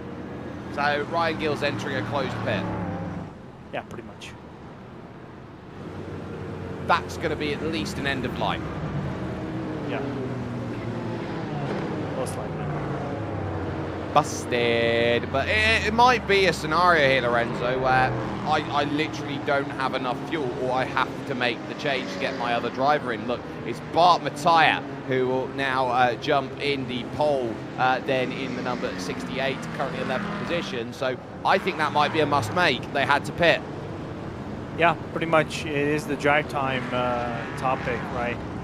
That they probably have to get around and bring that car urgently into the pit lane, because there were conversations of maybe some of the drive times, max drive times, would be up for some drivers, or minimum would be up as well for some others, and they needed to be in the car to switch. And so. And so with the need to be in the car, you kind of have to bite a bullet and say, look, the safety car doesn't come out in a place where we want it because of what we have to do and we have to make with our strategy. So sometimes those do be the breaks, but you have to navigate through that and say you make the best of it in a run of championship like this one. And, you know, you might get something that goes your way at a different round in the season. Yeah, pretty much. That's the whole thing. And to think you still have 4 more races in this championship for you to deal with. Still a long championship, but the only thing, of course, over here, you need consistency. There is no drop rounds of sorts, right, Jake? So you have to be consistent with your results from start to finish. So if you have 1 bad round, maybe you pick it up on the next one, but 2 bad rounds is going to be hard. You probably would have to be perfect remaining on. I would say if you're looking to win a championship, which I know every team is, my team included, so you just have to try to do your best in the remaining races of the season to try to be perfect.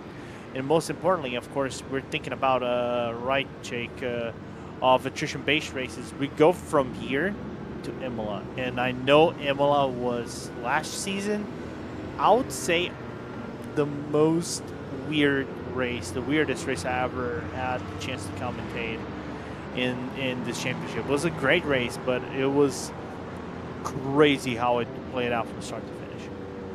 Absolutely, and so that craziness, I think, is going to make itself told. Now let's go through the field and understand where everyone is going to be sitting on ceremony after the running. If it were to finish like it were now, NOP would absolutely put the gap up a lot more. P1 Racing would be the nearest challengers there. In LMP2 Pro-Am, Impact Simsport would also find themselves in control and be quite happy with it, knowing that Going Racing are not their nearest challengers. They are 3rd, but would still be nearest out there with Tri-State, currently the nearest challengers to them today in 2nd, who are 5th over in Barcelona.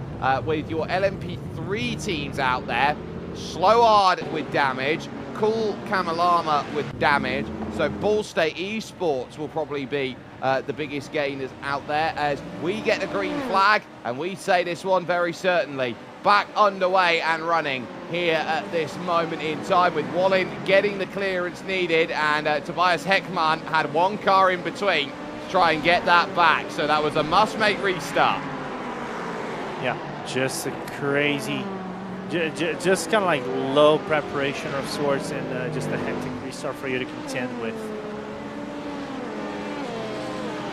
Dancing away then up through the S's and trying to deal with the lapping that is going to make life very tough for categories then to say, look, are we going to have a way to go through? We got some side-by-side up the hill actually there with Rising Pandas, LMGT3 and DR by TS's, and that meant that the likes of Pax and Tri-State had to get themselves together. A massive accident then, and JD Daniel for Pax Simsport LMP2 Pro-Am is in the Tech Pro up at the top of Shivlak.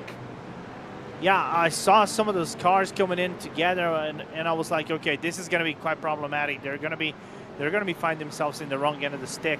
And I'm looking at Tri-State, for example.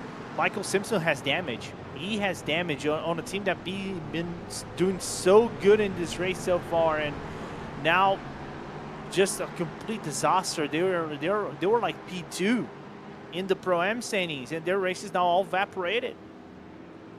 And surely this is going to have Stand to by for necessitate full course yellow. another full course yellow, and that is going to be called in the next moment. So they'll Full now be course looking yellow at the in 10 clock seconds. as far as that's 10, going to count down, and that 9, is really 8, going to sting on that 7, restart. But 6, again, we tick 5, over to about an 4, hour to go, and this is 3, what happens. 2, 1. Full course yellow now. It's insane, man.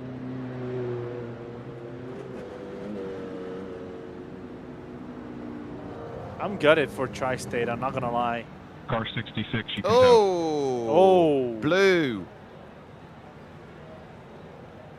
That's no good. That is the complete opposite of what good should look like for an LMP3.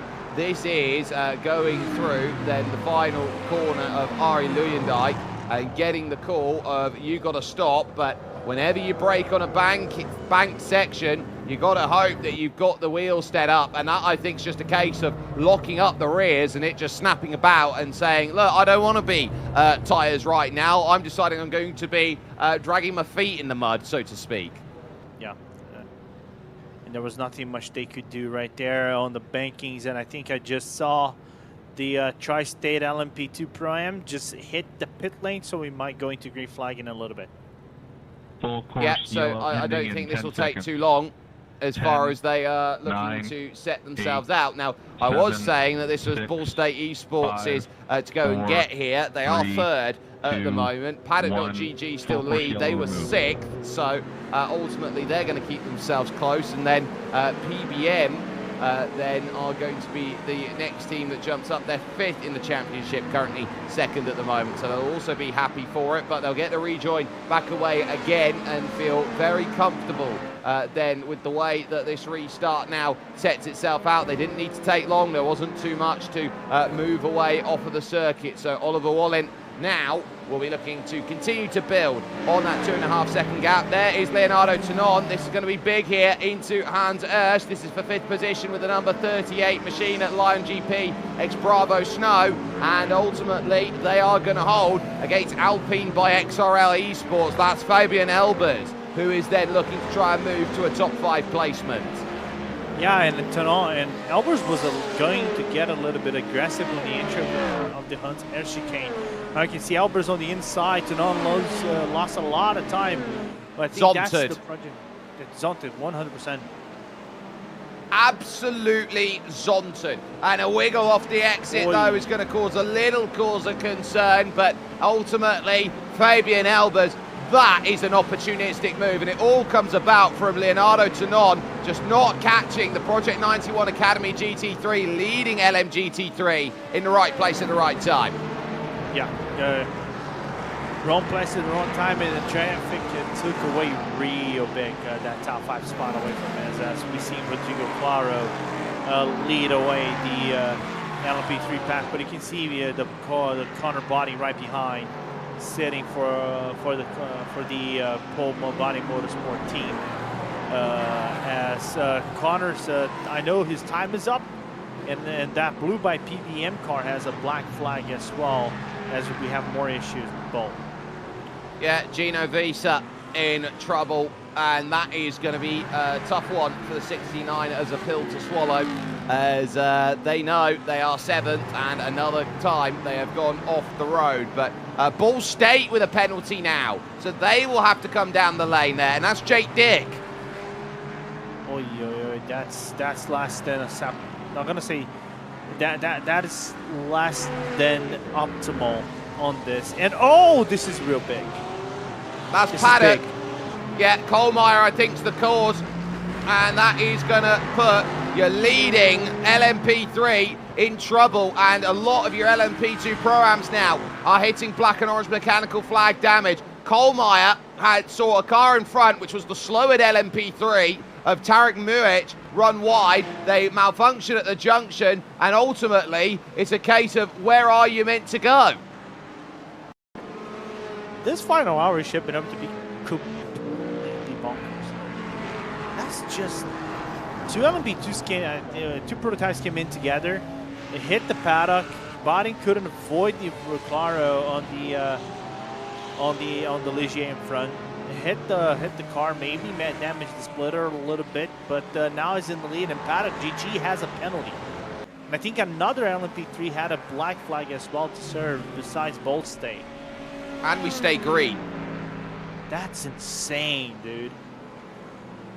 We have seen a lot of these safety cars or virtual safety cars, full course yellows for less than that.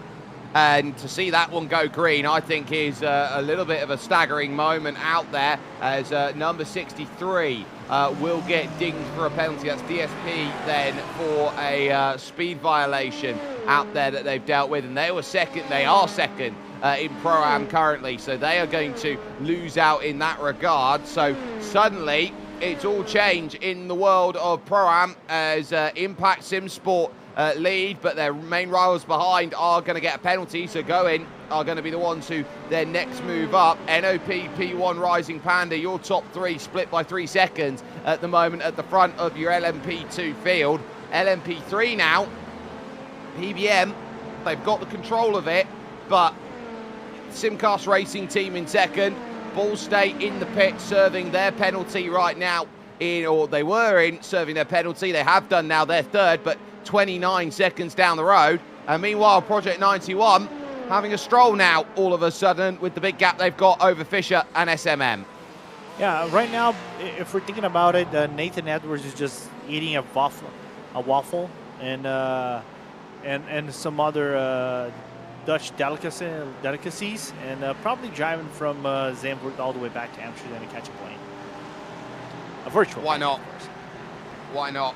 I think that you're really sensing that this is going to be a chance of how quickly can I get out of here and over towards Imola. It's got that sort of style written all over it here, and Project 91 I think are going to feel very happy now. The number 2 car has been set with 30 seconds for avoidable contact under a full course yellow.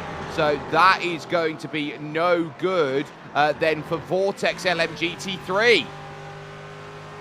Yeah, that's one of the big penalties. And, and you know what's crazy is the fact that some drivers already are, getting to the wrong end of the stick with the penalty points, because we have to be mindful about that. If you get Absolutely. 10, you get suspended from the championship as a whole. There is not just one round; it's a championship. And if you get those 10, you're going to be treading on thin ice, and then you're going to have to go to the team and say, well, I'm sorry, I'm out after 2 rounds worth of racing. I wanted to do all 6, but I just don't have the luxury of doing so. And when you got a circuit like this, where you are absolutely turning around, looking at it, trying to stay out of trouble, and you're just getting into all sorts of trouble left and right because the circuit demands it, you are just going to have to be a little bit more cautious. And Daniel Molina here for Rosso, currently in 4th position. My goodness, what a way they've recovered through the LMP2 Pro-Am field. They were well outside the top 10 earlier on.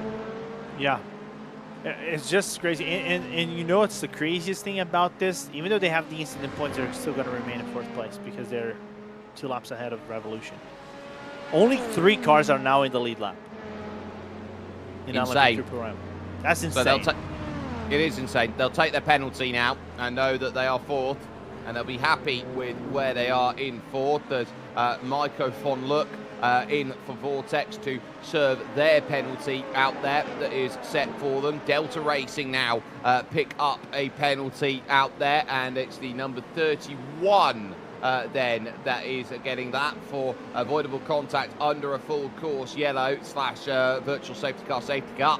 And they are going to be in trouble. But now I want to talk over to NOP, because they now have a gap, and they are looking around at this here, saying it's 1.5 seconds. And behind that is Heckman, who's trying to stay with, but they've got Delta Racing LMP2 in the middle.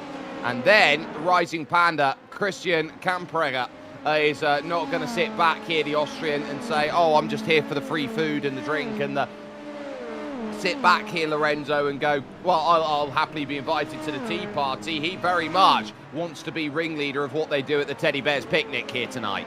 Oh yeah, 100%. He wants a piece of the pie, and you know what's even more interesting is the fact that right behind there's a rising, there is a rising Panda car, and right behind there's a Myrmica car. So the battle for top 3 is open. Of course, NOP is away on pace. It's not nearly on pace. It's very much ahead of pace of all these 3 cars. But more importantly, we have open ground for the top 4 spots. Of course, I'm going to say top 4 because still lead is still open for grabs. But top 3 is all open. Putting spots are all for everyone's taking right now. Slower are going to be held for 30 seconds. Major avoidable contact is the words for it. Not minor, not medium, major.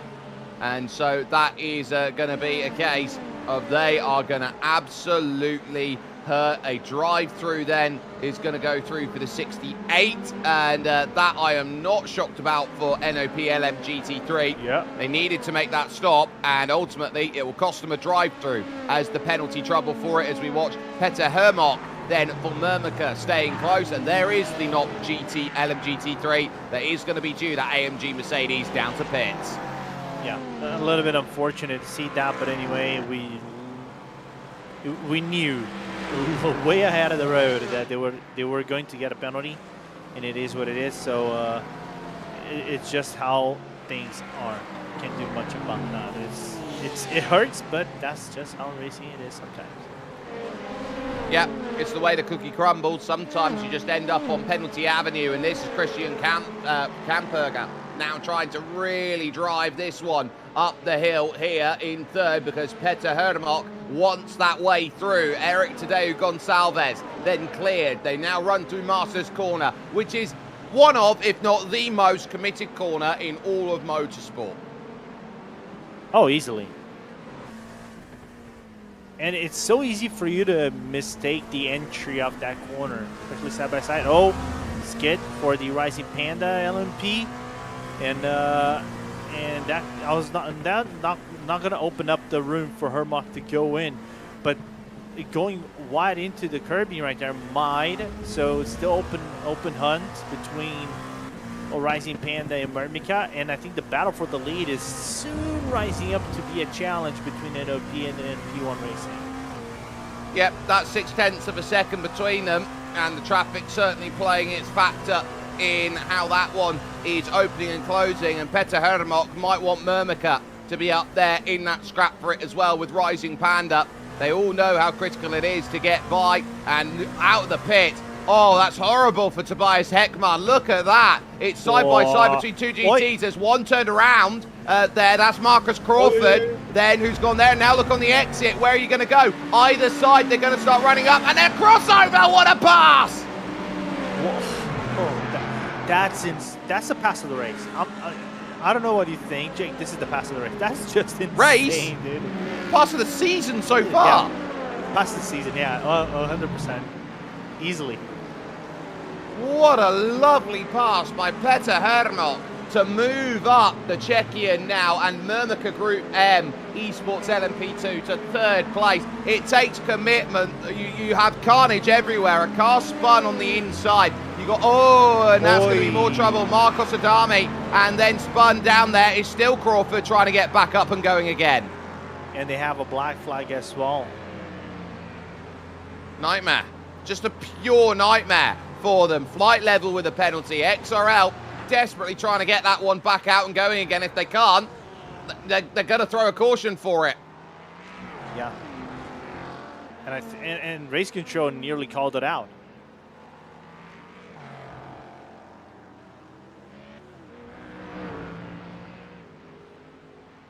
Is he beached? No, it doesn't seem to be beached. He's just stand by for waiting. virtual safety car. Oh, virtual safety car. This is big. Virtual safety car in 10 seconds. 10, So Marcus Crawford 9, sat in a very awkward position in that Acura, and I look at him and I think he needs to find a way to get back off here, and he realises, hold, Whoa. Hermock having somehow to slow it down. And how on earth has he saved that over the top of Slopemaker? We need a replay for this, man. I'm sorry, this is just insane. So not only does he have pass of the day, but I argue he's got save of the day as well. And he's done that on back-to-back lap. Look at it. Oh, how on earth did look at the way he sawed at that wheel. Oh my goodness, it would have come off on any other sim rig. Eesh. By the way, if Peter, if you were half asleep, which I don't think you were, I don't think you're gonna be half asleep now. You're gonna be properly awake after this one. There's your shot.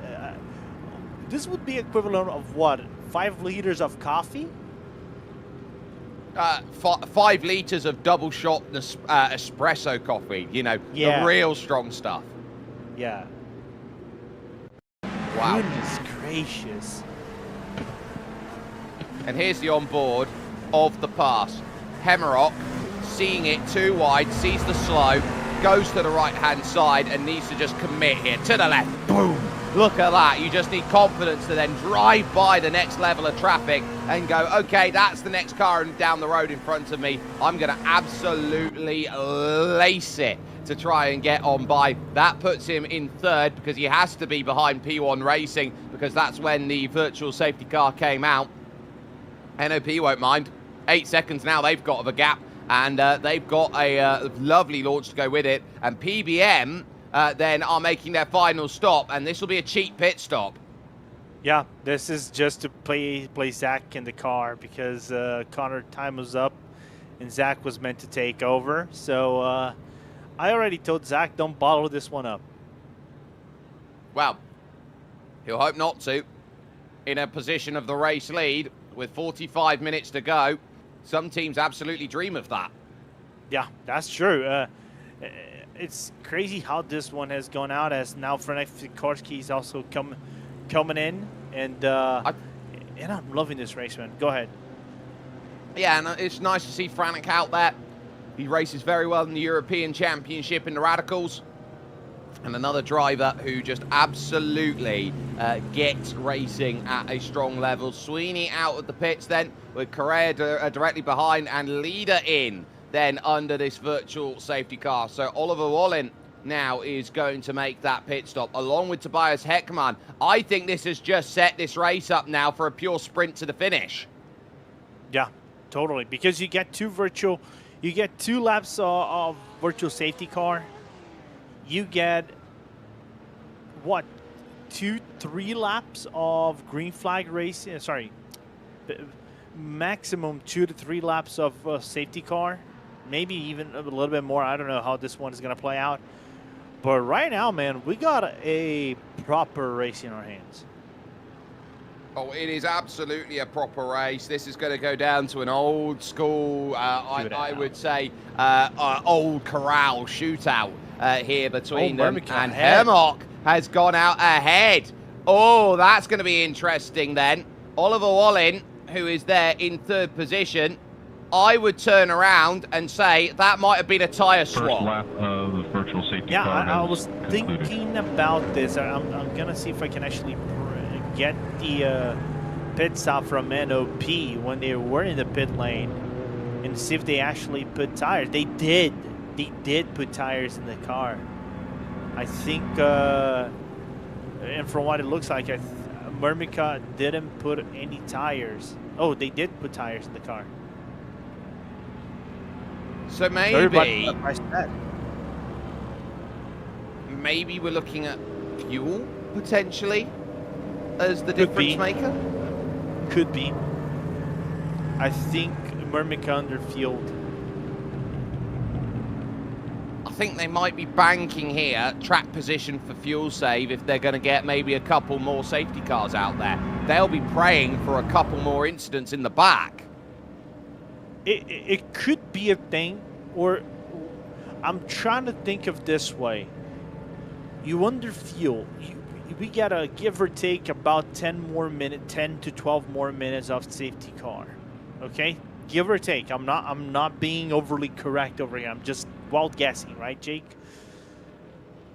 The amount of fuel they've put up might be enough to be like, oh, we have what, 30 minutes of fuel in the car, something like it. Okay, we make sure that whenever it's green flag, we are safe for 30 minutes, and that's pretty much it.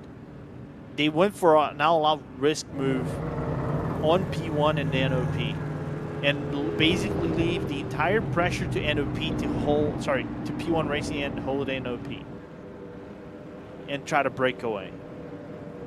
I think they got a really good chance of it. Yeah, and I agree.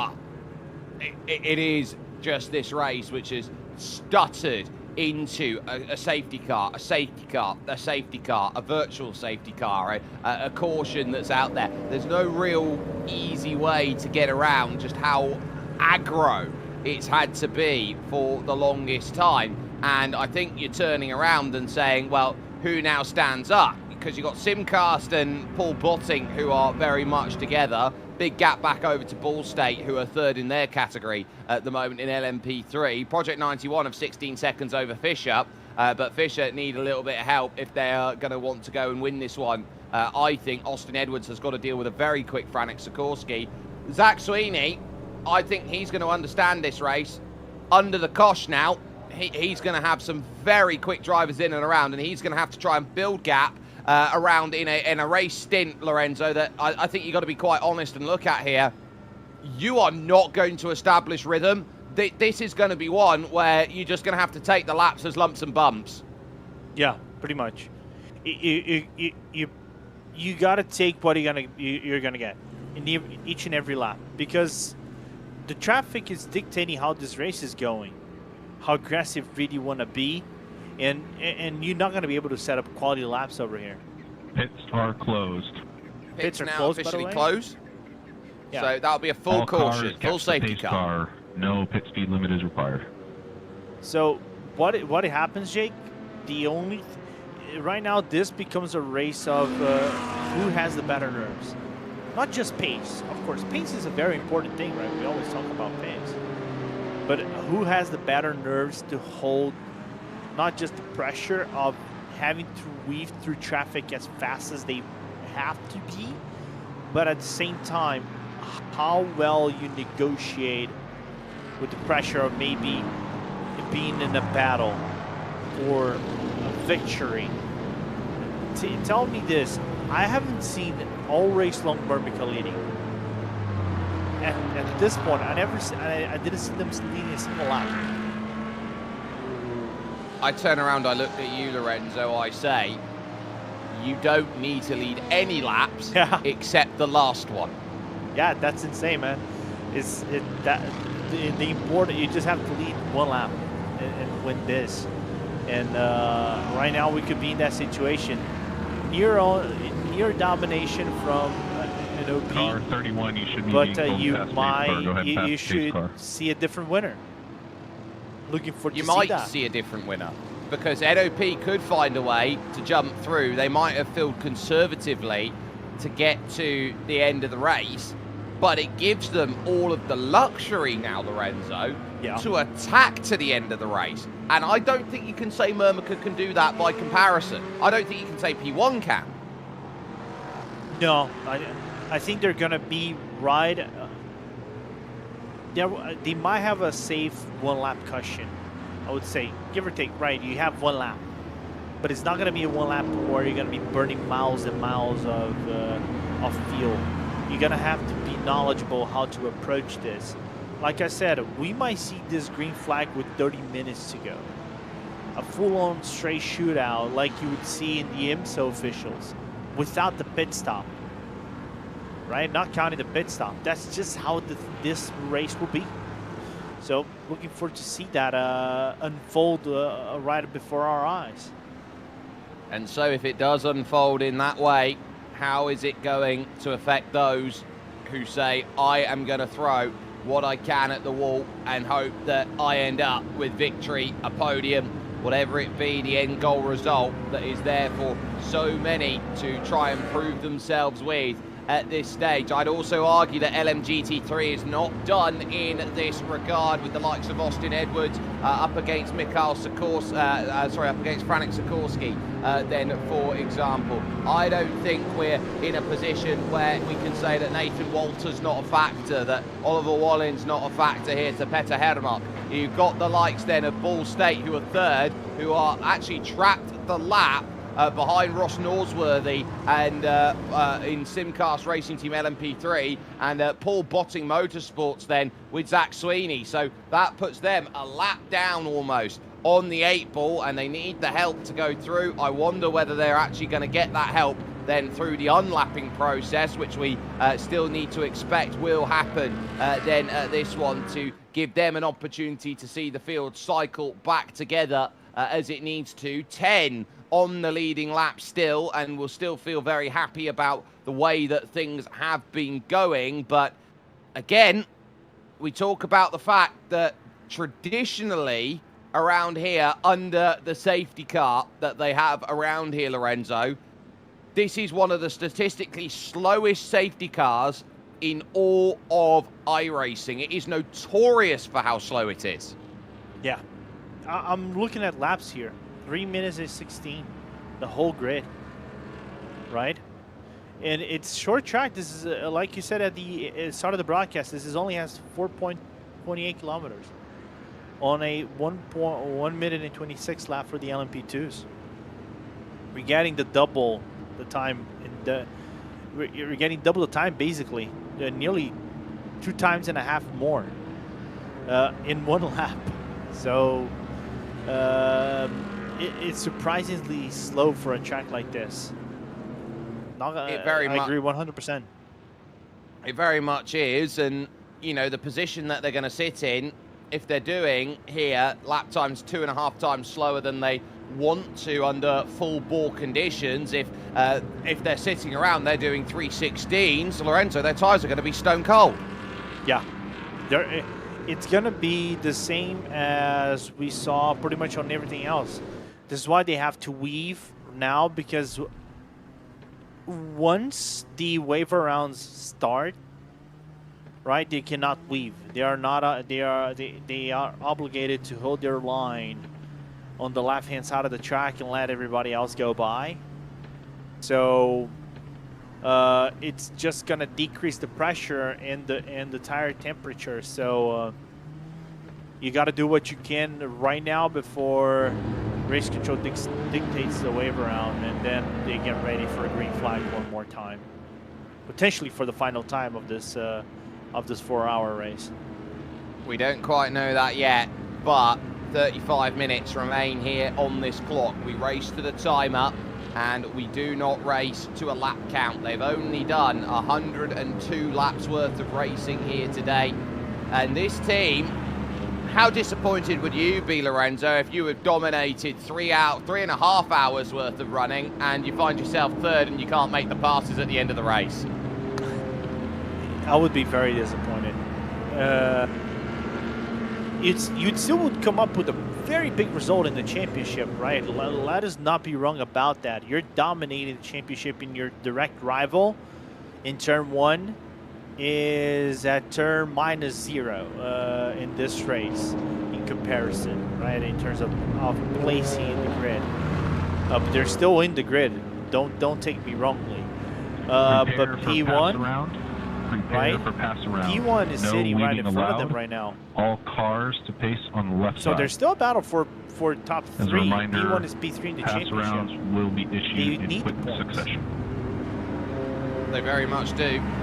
And they'll also need to try and get themselves through the unlapping process. And there might be a handful of drivers and teams that will get there. So Ball State will get their lap back, for example. So too, Rising Panda, LMGT3, Flight Level, Pack Simsport, Bolt, DR by TS, Lionx Brava Snow, Blue by VR LMGT3, Delta and Vortex and Kitsune will get them, as too Cool Camilana, Slowwood, Paddock, and also Impact Simsport in the LMGT3, all getting their wave around sorted. They will rush to the back of the train, and what it will mean is that for the first time in probably a long time, Lorenzo, 1, 2, 3, 4, 5 all together on circuit and in a line.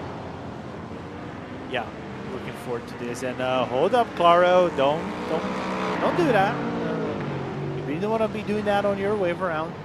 But yeah, we're gonna get a full-on, good old-style shootout race from now on. It made the best team driver win. Absolutely. May the best out there find what is necessary to get the end result that they have been clamoring for. This is going to be one of those races where you just sit yourself back and say, right, popcorn, and give yourself then everything that you can. And so that is going to be where I think you're going to start understanding, right, I want to be in this position and I want to be finding the best that I can. This has been a tough day at the office. It's been stop-start. It's been one of those where I don't think you quite had the luxury of being able to run away with it. I don't think that you had the luxury of building a gap of anything more than about 15 seconds plus then as this one has set. But it's been a day where the LMP3s have been absolutely beaten about from pillars to post on 2 incidents that have put them in the wrong place at the wrong time. And you do wonder as well with Paul Botting Motorsport whether they have copped much damage in the LMP3, and I think they look all right after the hit that they've had on the front. So I think they've got away with one. They look a lot better, say, for example, than what Ross Norsworthy does with the front right of the skirt of that Ligier just starting to creep open out this stage. Maybe at this point in time, they are going to be in a little bit more of a troublesome position. So Lorenzo, the damage that is potentially there for Simcast that's going to be hurting them in a straight line aerodynamically on the front right, doesn't look like much. It's more than enough. It's more than enough. I think they're gonna still might have the race in their hands. I think they could come closer to Zach and get around, as I think we have something happening between Impact and Kitsune. Kitsune just cannot get themselves up to speed, and they need to get up to speed with everyone else. But I think they were just letting Vortex go by. And that would be weird, just trying to let them go by, because ultimately they have to hold their line out there. And I look around at Claudio Giacomelli. They very much slowed down to a level to find themselves in racing position, but then ultimately was told, look, Derek Wagner can't go through, and would get a speeding penalty, a wrong place in the line penalty. For example, XRL Esports with a penalty are going to have to serve. Yeah. And the day of XRL Esports just couldn't get any worse, couldn't it? They're in the pits right now with Luke Lunger, and I do wonder what happened. They got into the pits, and I think they just never left. Yeah. I think it is the same issue we saw for NOP, right? They had the penalty, they had to come in and serve. So eventually they're going to get a drive-through after that. I think they know their day's run. They're not going to get that one back out. And we're now under 30 minutes left in this race. And I argue we've probably only got one more lap before we go back to green flag running, which would take us to about 25:50 out there on the clock. So that's not much time at all. If you want to say, what is that driving anger doing 126s, 25, you're probably looking around at, say, what, 20 laps, 18, 20 laps? Something like it, yeah. That's not long. That's really not long, Lorenzo. And I think the key to that now is if you only got a handful of laps to go and get moves done, are you just going to throw your best stuff early at it here, trying to get it to stick? Yeah, what is going to happen is, I think from the get-go, right, we're going to get a traditional Restart finish at the end of this lap. As a reminder, no overtaking before the finish line. as we're getting command that we're going to get a green flag at this lap, right, Jake? No overtaking it until the start-finish line.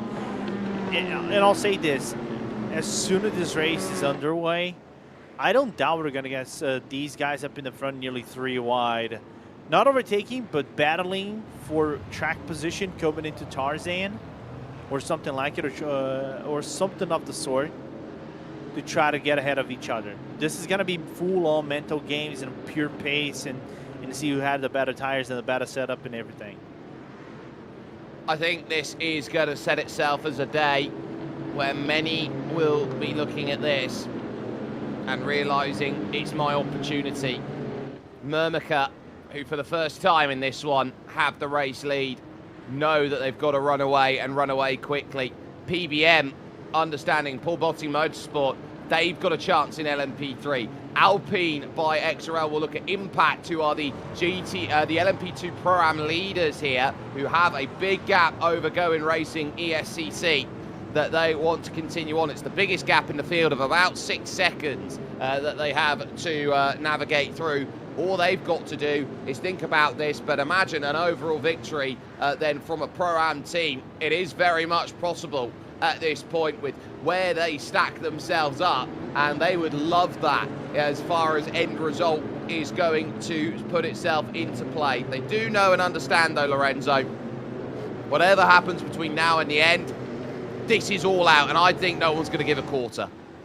No one is going to give a quarter. This is going to be elbows out, BTCC-esque, WTCC-esque style of racing. Some people might like it, Jake. Some people might not like it, but that's just how the way it will be. That's the scenario they've ended up with after driving for over 3.5 hours here at Zandvoort. This is a circuit that commands respect through each and every single corner. You can't win this circuit, you can only lose at it, and it's a rare breed of track in the modern day of racing out there, where circuits, you normally attack them, this one attacks you, and you've got to be very, very, I would say, precise with the way that you have to go about things. Murmaka going right up to the top of the banking, waiting for the perfect chance to get on the power and launch on this restart that they hope will be the final restart of this race. There's the launch, and that will set them off with P1 and NOP directly behind. Green flag in the air. Remember, they're not allowed to pass until they get to the start-finish line, and there is a pass offer between Rosso and Turn 1 as they now work through. Here comes Oliver Volin to the outside, trying to get the NOP LMP2 to go and move forward, and there's a spin in the back. Gowan Racing.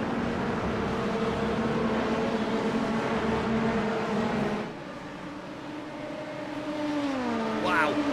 Gowan will not be very happy about that, but they'll be able to keep themselves on and going once more. And they'll need the drive, and every car is going to need the drive. It is a smorgasbord towards the middle and the rear here of 2 wides and 3 wides, but it's now Nathan Walter here in second, and there goes, bang, in the wall. Is that Impact? They're in trouble. No, it's Rising Panda. Christian Kamprager is there. He's going to be joined off by another one there. That is just cold tires and the craziness of the restart right there. We saw more cars off. That's Fredrik Sikorsky losing the lead. And now one more car spun around. NOP has a connection issue. Yeah, that's going to hurt them even more. And that is Bart Mattia for NOP LMGT3 that find themselves in trouble and now trying to limp back. There's another car that's slow that is trying to find its way back home, and that is still Kamprager who's trying to get there, but Bradley Sexton here for Impact. He's going to be looking around at it. Pits are closed, and now they are going to get a virtual safety car out there, so it's going to neutralize the field again, and they're going to be desperately looking at these passes to say, am I ahead or am I behind out there? But no, they get to 0. Hemmock then in the lead, Walter in second. Oh my goodness, this one has changed on a dime, and I turn around and look at it here, and NOP LMP2 are in the pits, and they had to go down into the pits then with the connection issue that they had directly after the spin. So they've had a drop, and they've had to throw Marcus Beifeld in. Insane, man. Just insane. Unfortunate, but that's just how racing is. There's nothing you can do about it regarding connection. It is the sim racing equivalent of blowing your engine in the real world, isn't it?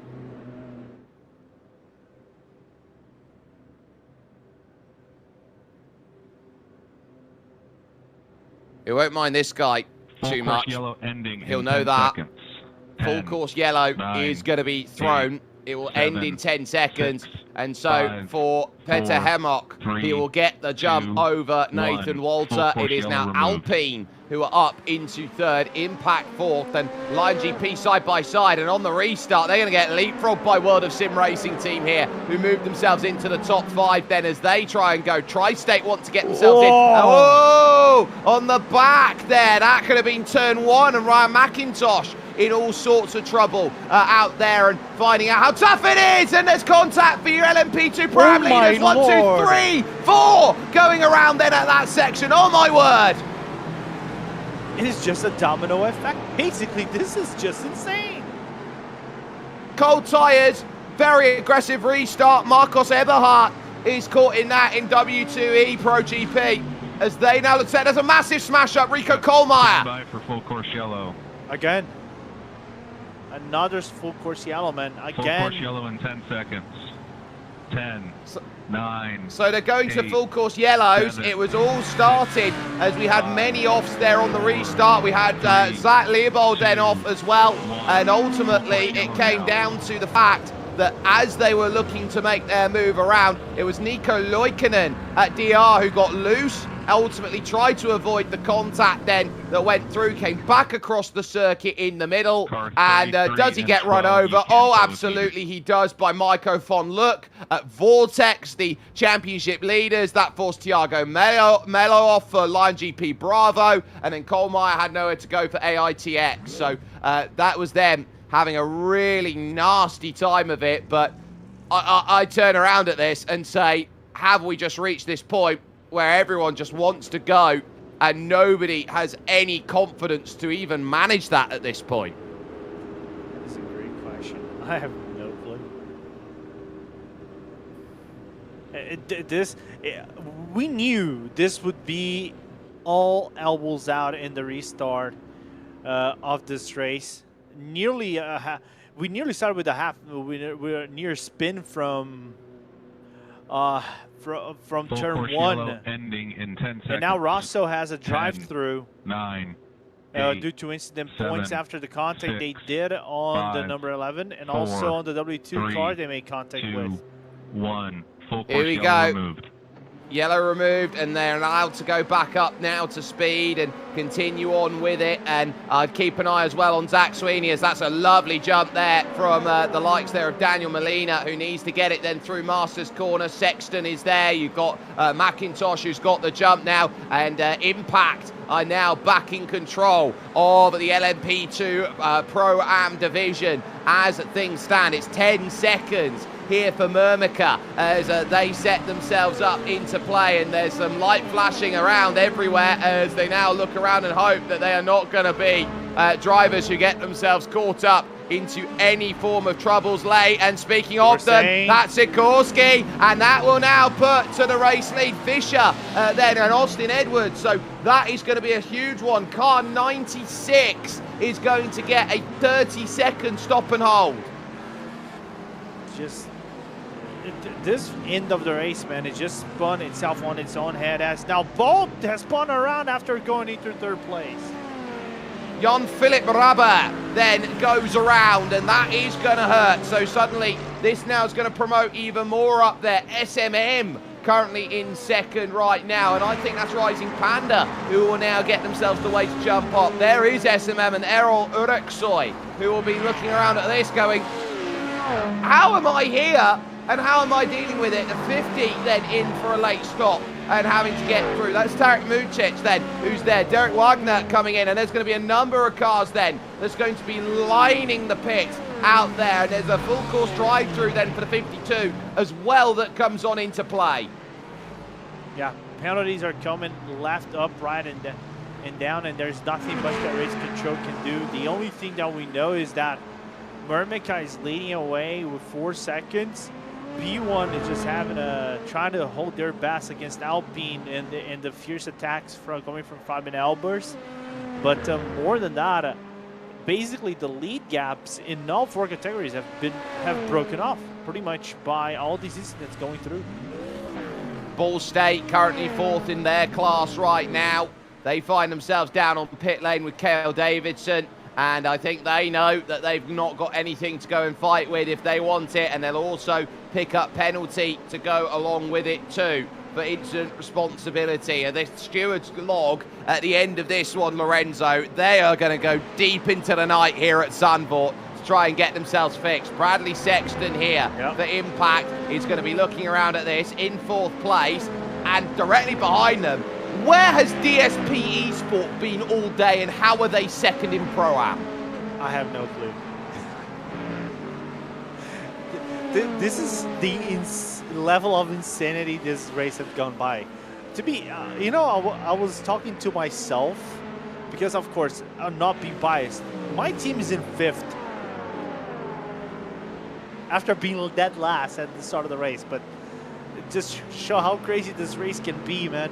And how it can turn upside down in just a handful of incidents right there. But that's just insane, man. Oh, that's not helpful, and that's going to throw the side-by-side, and that throws Delta Racing through then, and they will jump and gain the lap back on Luca Picardi for that one. Not much help there was Richard Chauhan moving on through, but I think this is really starting to set itself as a race where with 16 minutes to go, I think they all got very anxious. I think they realised here that they needed a little bit more than that, and that's going to set Mermica now with the fastest lap of the race, so they go rightfully back to the top of the order. Peter Hemmock now will be setting this one down. It might have even been Marcus Beifeld out there who did a 1:25.5 on that last time, but or actually there it would have been Mermica, but of course this guy 8th place. At the moment, it's only 8th place. This is a team that should not be in 8th place after everything that's happened. Nope. They should have been in 2nd. Or they should be battling for the lead. They were battling with P1 all the way up before Oliver Volling crashed. It's just how the mechanical black flag of connection, that's how it works. It's just unfortunate, but that's how this racing is. Sometimes you might have a perfect day, and when it rains, it pours. So that's just a little bit unfortunate to see NOP have the downfall like that of a race. And but that's why we love racing. Whether it's going to be virtual or real racing, that's just make racing a little bit more exciting to watch, I guess. Yeah, Marcus Beifeld now, who is 6th in class. He's 8th overall in this race. He will know that these are vital points that he is leaving on the table, and his team is leaving out there on the table. 14 minutes 50 seconds then left on the clock. The gap is 6.7 for Zach Sweeney right now, who leads this category here, and he runs himself through the penultimate corner over to Ari Luyendijk. Here, this fast right-hander flat out in every piece of machinery with the banking now to give yourself much of a run. Rosso Esports will want to pull by on the right-hand side and go by, and does so out there at that point. But Zach knows it's just bring it home mode right now with Simcast and also Flight Level then, who are the nearest challengers to that. So I would turn around and say he's done the job he needs to. Now he just needs to bring the car home, nothing silly. Yeah, pretty much. And get a good result after everything that transpired. Fisher, one of the teams that was battling for top spot at the start of the race, and now getting rewarded with this win after Project 91's quicker downfall than I would argue than NOP, and a team that was dominating pretty much this race from start to finish. Another great example of how a few moments here and there affect the team's performance, right? They're now all shuffled all the way back into P4, even though they are battling to try to get into podium spots against Marcus Adami and the Delta Racing BMW M4. Yeah, so Marcos here is going to try and do everything he can to hold this, and they sit back with 13 minutes 15 seconds, and Franek here is going to want to try and find this pass. Sets himself up then through the long right of Shivlak corner. Masters corner immediately follows here. Pivot over to the left, maximise the corner to the right. That's a missed apex there from Marcos Adami, and that's going to be starting to cause the concerns up. Alarm bells are going to start ringing here. Here comes Franek looking for a way outside. He's going to have to try at turn 10. He gets right up in the grill of the Beamer, saying, I'm right here. Yeah, it's just nearly hitting the back end of the Beamer right there, Jake. He's doing everything he can to try to get ahead of the Brazilian. A little bit of a missed apex on the entry for Adami, but still enough to retain the position out of the Delta Racing BMW.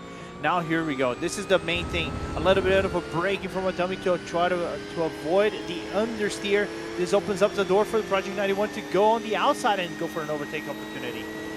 Now, can this one be what gets it sorted here? It's going to be the long way at Tarzan. If you are going to get it done, tries to turn in. You can't turn in on him like that, Franek. And there's contact, and Adami just bounces him off the way. No way you're going to get through in that Porsche like that. You're going to have to make a clean pass in order to get it done. Flight level with a black flag then from third position right now in your LMP3. So they'll have to come in along and think that they can try and hold off Cool Kamalama, who somehow might be able to still steal a third place if they're lucky, but I think they're too far back for it. Over through Shivlak once again, and these two just nose to tail and nothing more offered except a good old-fashioned fight. Yeah. Basically scrapping all the way from here to the finish. Looking really good so far this battle. Not gonna lie, really good one for us to watch. It's a fabulous race out there for these two. They know they've got fireworks now between this point and the end of the race, and there are no guarantees that either of them will see the result that they quite want. The doors ajar! Oh, the doors ajar at Hanshurst. Oh, you just let him bolt.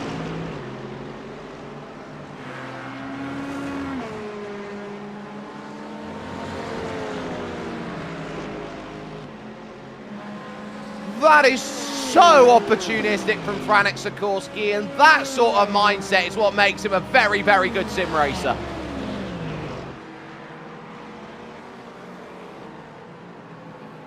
We'll take another look at this. This is, simply put, a piece of genius here. On the brakes, sees the door open, yoink. Oh, you steal one of those. He was not expecting a move like that.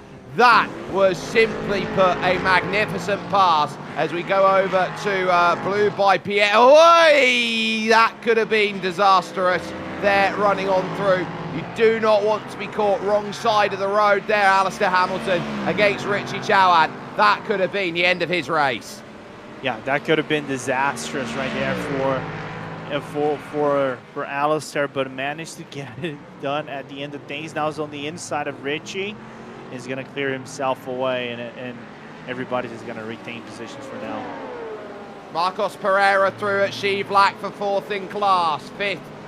Sixth out there on the road. That was a lovely move on Leonardo Tonon for that placement then, and the World of Sim Racing team realise they're going to have to really now run here to try and get themselves the clearance required in the final stages of this, down to under 10 minutes now, and you're just settling yourself in, hoping that it's all going to pay off in the long and the short. And with all of the drama that's still there, there are lots of traffic that will also be housing itself towards the final laps out there, with the likes of Loikkonen and of course Franek Sikorsky battling out there, and you've also got Marcos Adami and Bart Matsaya, who will also be looking around at this thinking, okay, well, we got to get through all of that to negotiate in the final minutes.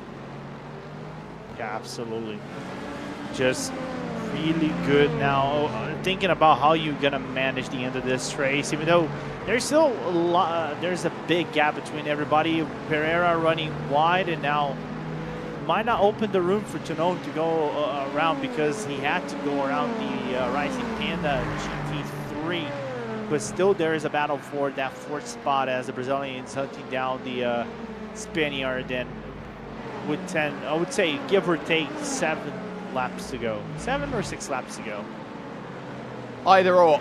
And it's going to be very close on the mark by the time they get to the line. And Leonardo Tonon here for the Lion GP ex-Bravo show, number 38, 5th place in class. And realising today it's still going to be good points out there, but maybe could have gained a little bit more in the final stages. So differences, I think, make a good run out there as Flight Level have taken their stop and they're okay. But now you set yourself up in sight. That's SMM directly in front. Ero Ruxoy under pressure here. Can Sikorsky find magic in terms of this party? He'll have to look to the inside this time. And I think there's going to be fight here as they look to try and get through, but not enough from SMM. The Corvette is second best to the Porsche. Yeah, the Porsche looked like to have a lot of pace in this weekend, Jake. So I don't think the Screeching Moose Motorsport wanted to do anything with it, because consider this, right, Jake? You have a team that is looking for results in this championship, and Screeching Moose looking through here cannot find them on the GT3s, but so it would be good for them to get on a top 3, top 5 result and get some points in for the whole outing. Oh, it's a car off. That's a big off, and it's Marcos Adami who is in the wall from 4th place, and that's going to drop them a lot of time. Then at Masters Corner, they get a tag from behind by the NOP GT3 that was not fighting them for position. Just gut-wrenching for them. That's a little bit unfortunate. Meanwhile, I think we're going to look on the replay right here. A little bit wide through Shilak, as now they're going to Masters, and the NOP car just floored them into the wall, basically. Luckily for Adame, I don't think he picked up any damage in the car. That would be bad enough. Gap then over in LMP2 Pro-Am is down to 2.3 seconds here for Luca Picardi, inside 6 minutes to go, and I think he's looking now at Bradley Sexton here, who did a 1:30.7 on that last lap. Picardi a 28.6 by comparison. Huge difference in terms of that lap, and he's just got to try and do another one of those if he wants to get up to the rear of him here. Bradley Sexton right now is just trying to run the traffic gauntlet, and at the moment he has been losing in that regard. We watch here Picardi just get the clearance then on Franek Sikorsky as he moves on by, and so he'll look back at Marco Pereira, for example, there in the World of Sim Racing LMP2. Not a direct fight for position, but still could be a threat late on. Yeah, and think about the fact that the World of Sim Racing as well have the Bravo Snow right behind, so not anyone cannot afford to lose time. Of course, if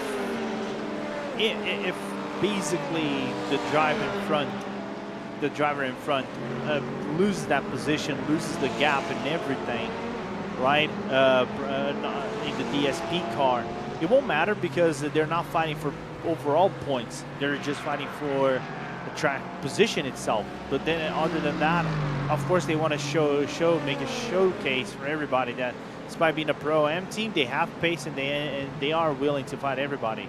Adami really slowed through the chicane. Yeah, of course he had the hit in the wall. He's trying to find out what he's got. Ronnie Richter for Rising Panda Racing LMGT3 wants to move the Aston Martin up into 4th position, find a way to make the magic work, and I think that's going to be really telling whether that can be found, that can be worked on, or otherwise a flash of the lights then just to say, look, you're welcome to come through. But into turn 1 of Tarzan, again, not much that's going to be doing in terms of this one. Sexton still holds his margin, but he's still having to deal with GT3s in the wrong places at the wrong times out there, and now it's getting even tougher for Luca Picardi to try and follow, because he's having now in terms of his race to deal with Mello and Pereira, the same traffic that he's dealing with, exactly the same, including the overall leader right now of LMGT3 in Austin Edwards. Yeah, and you can see there's 2 GT3 cars he has to clear himself away quite quickly. Is that the Project 91 car? That is actually Fisher. He just cleared himself though, so that's the LMGT3 3 leader, and then they have another Corvette they have to clear themselves away. But look at the gap generated because of all this. It's 2 seconds. I think, give or take, they have 2 to 3 laps to go. So it's time is running out on Luca Picardi to get to the lead, and I think he has run out of time. I think he needs help, and I think he needs substantial help if he wants to go and take the win away in LMP2 Pro-Am, and I think he knows it, and I think he knows it all too well right now with the way that this is setting itself out to be. It's going to be one of those where you look at LMGT3 gap about 6.5 seconds, about 7 for the likes then of Mermica, for example. Marco Pereira, not to move up into 3rd position, but to get to 4th, has now closed right up on the back of Luca Picardi and wants this pass. Yeah, so things are looking really hot at the end of this race. Everybody trying to run real hard. The question is, who's gonna give up on all of this? I know Pereira. Oh, look at Lion. To make a move. Look at Lion just directly behind. It's going to be a case where Leonardo Tononi looked like he was out of it. You can count everything out, but he's straight back in there. He's got a chance here, and he might be able to steal that 4th place away in class. I think he's trying to get himself into a position. Who knows? Going to turn number 1 if he gets a really good exit out of the last corner over here into Bocht, going to the Iron Ludendyke corner, and who knows? We're going to get a 3-way battle for position, but most importantly, P4 in the LMP2 standings.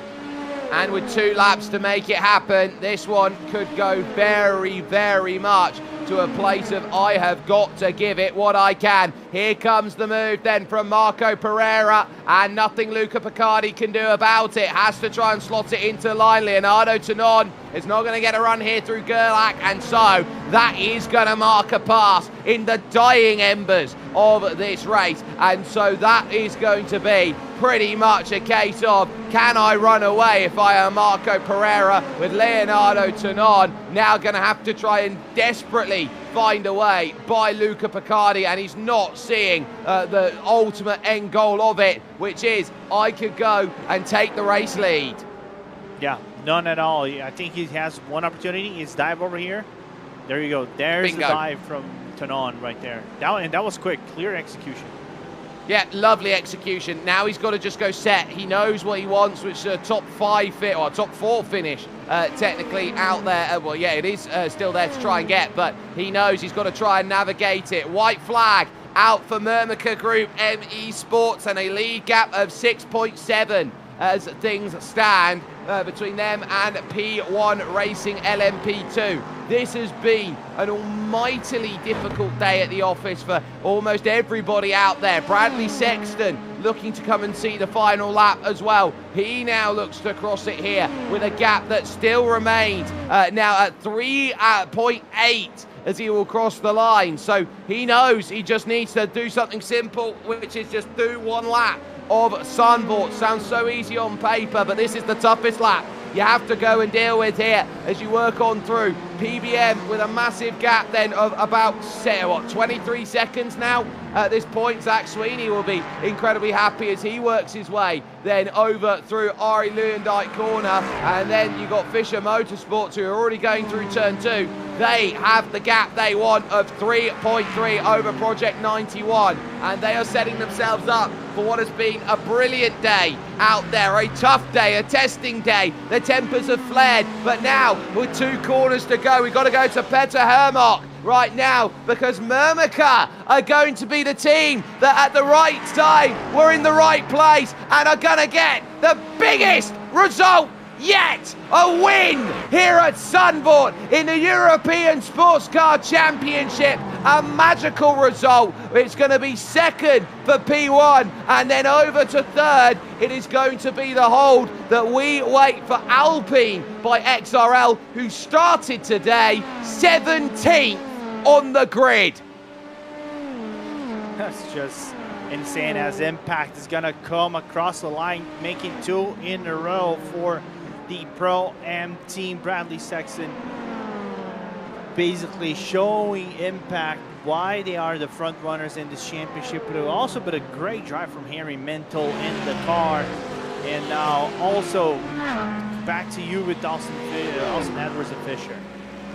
Fisher have had themselves a day where they say, job well done, and that is such an important result for them. It's a lap of honour, by the way, right now for Paul Botting Motorsport. They know that they had the other team one lap down over the line. Zach Sweeney, they had a disconnect on the formation lap, and Lorenzo, they have come all the way back to win it.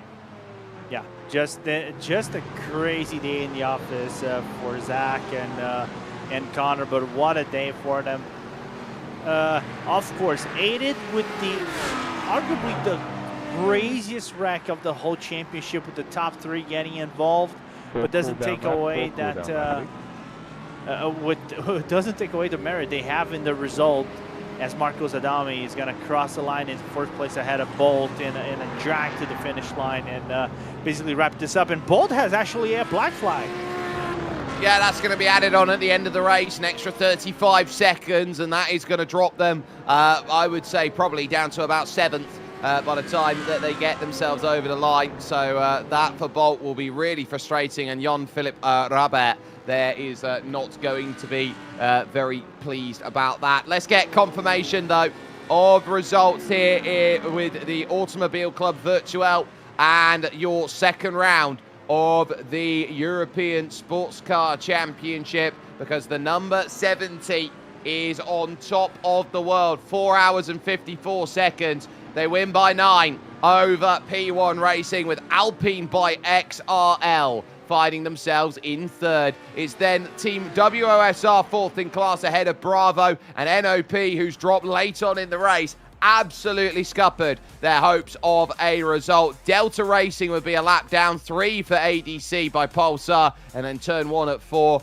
And also you've got their Kissing Panda, who are down the order then, and 9 adrift in terms of their laps, and they will Rising Panda, they won't be happy out there at the moment, because they probably kissed too many barriers out there, to be all said and told. Delta V Racing would be the last one there in category, as Lorenzo, LMP2 Pro Am. Yeah, with Impact again, 2 for 2 for the number 7 car in first place with DSP. You were saying, where did they come from? And they got second place in all of this, and Gowan basically rounding out the cars in the lead lap with a number 18 in third place. Russo Esports from a crazy race getting fourth place. It's a good result for them. W Pro 2, W Pro GP from going dead last all the way back into 5th place. Tri-State is in 6th. Revolution 7th place. Impact Sim Sport will be 8th place in the LMP2 Pro. Jake, I'll pass it over to you in the LMP3s. From a disconnect to race victor, and it's a lap of honour in the end for Zach Sweeney and co, as it's going to be Paul Botting Motorsports LMP3 that get the job sorted. Then Connor Botting will be really pleased with that result as well. It will be Simcast Racing Team LMP3 that takes second, with Flight Level ultimately finding third, despite having an incredible amount of penalties over the course of the race. Cool Kamalama will be caught up in the dramas that would befall many of that category, including Blue Racing by PBM, and then as well as that, Paddock.GG, who are all over the dramas out there, with Slowwood as well. The championship leaders walking into today caught out. Ball State Esports LMP3 couldn't get it off the lane, and neither could Tri-State Racing, who would be retirees at 76 laps adrift. And then, of course, you have the story of LMGT3. Yeah, absolutely, with Fisher Motorsport finishing in first place after 4 hours, and Project 91 in a race of pure domination, Jake, but they couldn't wrap it up in the end. I think the issues put them back all the way back into 6th, but they got it back into 2nd at the end of the race. That's what matters the most. Screeching Moose Motorsports with a really good result for the Corvette in 3rd place. Delta Racing, the Brazilian Audi, in 4th. Rising Panda with 5th place, a good result for them in this championship. Both Esports will be in 6th place, with Impact 7th. Blue by VR will be in 8th place. Simatalk 9th, and NOP, despite everything that transpired, will be in 10th. Then you have Delta Racing by Tri-State in 11th, Kitsune in 12th, Vortex and Bravo's No in 13th and 14th, respectively, in the grid over here. Jake, back to you. My. Well, a long old day's worth of racing and a number looking to try and prove they had exactly what was needed. Your race winners overall here in this one, over from Mermaka, Petter Hermok and Radovan Zankel here with us. Radovan, go to you first because you had the job of leading this car out there overall and understanding what the early conditions were needed here at Zandvoort. How did you find those out there in terms of dealing with the conditions out there and understanding what the car needed to just stay relevant in the race? Hello everybody, thank you very much. Well, I mean, there is really nothing much to say. We basically, after Catalonia, where we had a full tactics layout and everything, strategy, which didn't work out at the end, we just eyeballed it, went for it full push, and yeah, the traffic management was the key point to the race, which I personally didn't really hit on the point, but it ended up working in the end. So it was the traffic management, basically, the whole game. That certainly plays a huge role, and so too did the virtual safety car that came into play for you, Petter, because you came into the pits behind the leaders, you came out in front, and then all of a sudden there was a chasm behind you as everyone ran into troubles. Yeah, well, basically we had the advantage of the previous virtual safety car. We decided to risk it a little bit and go for some fuel up, because we didn't know how much we will need, and we were basically aiming for only one stop in the end. However, this one played into our hands absolutely wonderfully, because everybody else had to fuel up way more than we did, so we came out in the lead, and yeah, we just took on from there. Some shenanigans happened behind. I haven't seen that. I will have to take a look. But we just used it out. I just full push till the end, and it's a win for us. So I'll take it definitely. I think you'll both take it, especially on the consideration of Barcelona as a 12th place finish. So if you're talking about you've got the highs and the lows, you've topped and tailed over the first two rounds. How critical is that to right momentum for you heading to Imola next month? Well, we are back in the mix, which wasn't really looking any favorably toward us after Barcelona. I don't want to jump the gun on anything. I hope this win will stay with us, even after scrutineering after the race. But yeah, we are on the high now, we are back in the fight, and as I said previously when we talked after the last race, if you remember, we are going to win this year. We are going for it. Well, you heard it here first. They're going to go and win it, and they're going to prove it with results like that. Petter Hermok and Radovan Zankel then over from Mermaka Group M Esports. They get the win that they had desperately been clamouring for at the start of this season. We are going to take this chance then to look a little bit further down in the categories, because ultimately it's going to be a case of some really strong results, especially when it comes to your LMP3 division out there, because Lorenzo Bonda has stood by with Connor Botting and Zach Sweeney. Yeah, absolutely. So let me start with you, Connor. And you basically started the race, 2 corners in, you have a disconnect, then then you pass it up to Zach. I know the timing was perfect. We talked that to Zach, but on your guys' minds, was it there anything that you guys needed to adjust to make up the ground as the race waged on, or how was it on both of you guys to try to keep it cool and composed through these 4 hours? I didn't really do anything to keep composed. Zach's usually the one to talk me down. We had to adjust things a lot because I wanted to get all of my drive time out of the way and then get him in the car. So it didn't work out as we wanted it to at the start, but can't believe we're here now. I know. It's it's crazy to believe. Before I pass it up to Zach, you were in the car with everything transpired, right? With the whole incident. Well, were you guys thinking about doing something different for the final pit stop? I know, talking with Zach, you were trying to carry on the car as much as you could, but what was the mindset after the whole incident that basically decided the race in the LMP3s? We were trying to work out how many more stops everyone else would have to make and see if it'd be best for me to run my final stint to the end of the tank, or get Zach in as soon as my drive time was completed. And then the final safety car came out, and it was perfect. I couldn't quite believe, when I was driving along and I saw P1, P2, and P3 all get yellow icon on my stand-ins overlay. Seeing that they all had an incident together, I couldn't believe it. Yeah, it's kind of like winning the lottery of sorts, and I'll pass it up to Zach. And like I told you, Zach, how you like them apples, man, after 4 hours? Yeah, beautiful apples indeed, lads. How's it going? Over the moon, to be honest. Me and Connor, he's dragged me into a lot of races so far this year, and 2 weeks, 2 victories for us. We were off the back of the victory in the first round of GTEC as well, in the Aston Martin Red Bull Ring, where we defied the odds in the worst car at the Red Bull Ring for 6 hours. We've defied the odds again today, so over the moon with the performance, and I have genuinely, as much as I'd love to big myself up and say I drove an amazing race, I have to give a lot of the credit to Connor. He drove over half distance. He kept his cool, kept his composure. He's got so much going on in his life at the moment, and he's smashing it. He's honestly top man. So yeah, couldn't ask for a better driver to share the car with. Yeah, absolutely. By the way, congratulations, guys. Result. You guys needed this result now going into Imola. What are your mindset before we let you go, Zach, into a track? You guys got to get a break now in June, but you guys are back in July with another track that is hard for you to do traffic and is very attrition-based. Yeah, Imola is going to be tough, but it's a circuit that I really like. Recently done an endurance race there in a GT3, so at least I know what to expect from their side of things. I know how to put myself in their shoes.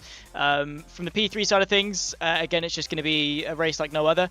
Don't really have too much of a break. Thankfully, I'm finished with uni now, so I do have a bit more time to dedicate to the sim. But we've got the ESCC Le Mans 24 coming up in a couple of weeks, so got to maximize the practice for that. That's in a completely different car to the one we're in at the moment. I think I'm in the Ferrari, maybe the Acura P2 by the time we get there. Who knows? I'll let Connor decide. But we got a lot of things to adjust to, so it's not all sunshine and rainbows, but hopefully we'll have enough time to get prepped for Imola. And then, the plan is always the same. I mean, we were on pace in Barcelona. We got a little bit unlucky in terms of driver availability. That let us down most of all at Barcelona, nothing more, nothing less.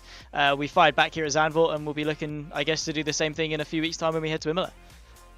Absolutely. That's good to know that you guys have some good confidence now going into Imola, despite you guys being cautious. With that being said, Zach, Connor, thank you so much for joining us, and we'll see you in about 2 months, close to 2 months in Imola.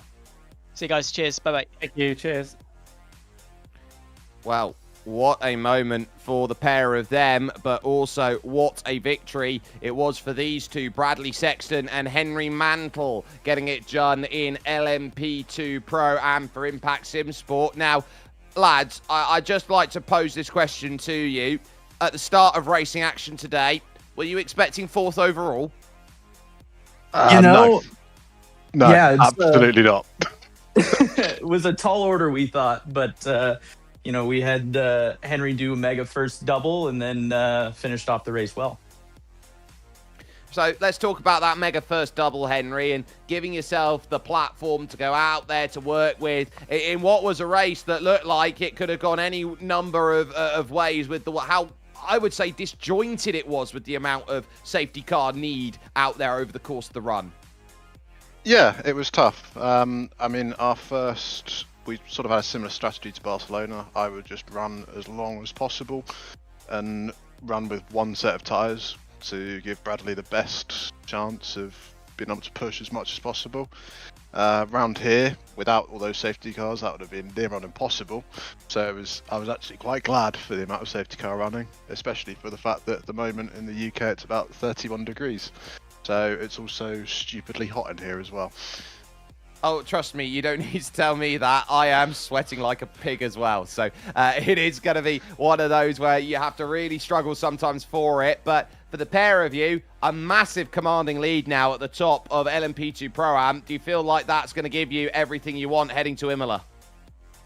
Yeah, I'm really happy about that. I know Henry and I have been talking in our team chat. We just need to keep up the momentum and keep doing what we're doing, keeping the cars safe, keeping out of trouble, and just trying to go faster as much as we can. So, yeah, we're excited. We're happy about it.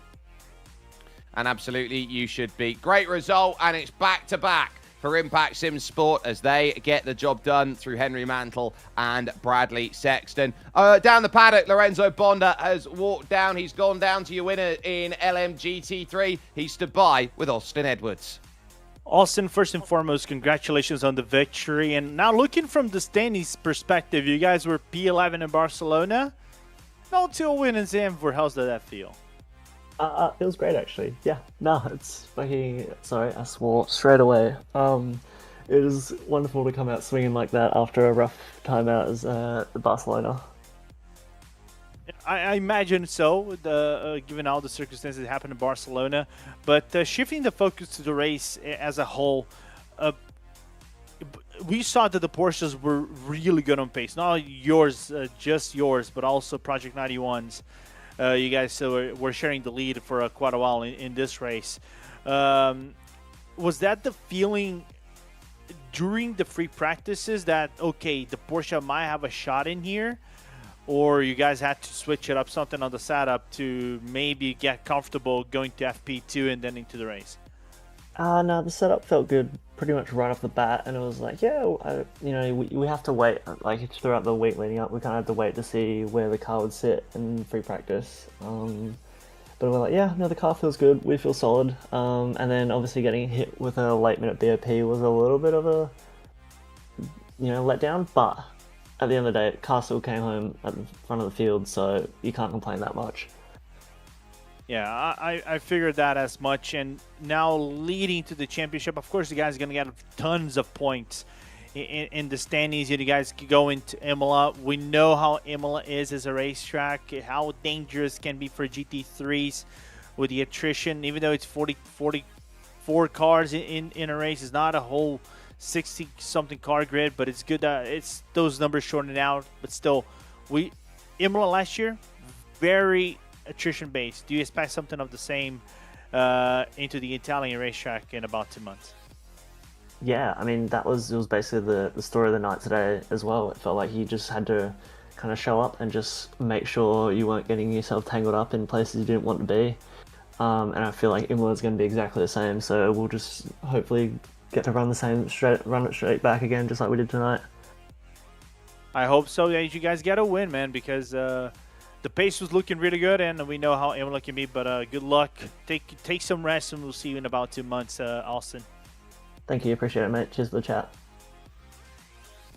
A great result there for Austin Edwards. I would argue an equally great result for Luca Picardi and his team out there that got a lovely second place finish for DSP Esport RT. So, Luca, I think that goes down as you've got to be in a race like this one to have a chance to get a great result in a race like this one, because I think the team was very quiet in the early stages but found its way late on to the front.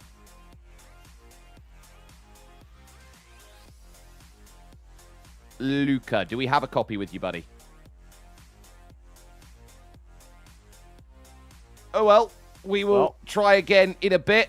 And we will go and grab instead, then stood by with Lorenzo Bonda, Fabian Elbers, and Stavros Muzeidis with their third place finish overall for Alpine. Yeah, a good day for Alpine considering how the race have gone through. Stavros and Fabian, I'll start with you, Fabian. From 17th all the way down to third place. Yeah, you could say we didn't expect that one. Qualifying was a bit unfortunate, and the car handled a lot different than we expected and what happened in practice. So that meant the bad result in qualifying. But the race went really well. We basically had no real incidents. So we stayed out of trouble, and that is basically what you have to do at Zandvoort. Just keep your nose clean. And that's what we did right until the end. And we kind of, we made sure that all mistakes from everyone else that we could grab those positions, and that's why we got the first place. So really happy, especially after the bad result in qualifying. One man's mistake is another man's gain, another man's glory. So you got to take that with everything that you guys can get. Now, on to you, Stavros. You guys did a very solid race. Of course, like Fabian said, no major incidents. You guys pretty much out of the eyes of the stewards. But pace-wise, were you guys thinking that you guys had the pace to match it up to everybody else? So what were you guys looking forward in this race before you guys came into the 4 hours? You're muted, Stavros. Yeah, I hope. Yeah, I'm here. Hey. Hey, what do you want me to say? It was nice and clean execution from both of us. In the qualifying, yeah, unfortunately we didn't have the pace to show anything else. Unexpectedly, one second off for no reason. We have to discover something here. There might be something in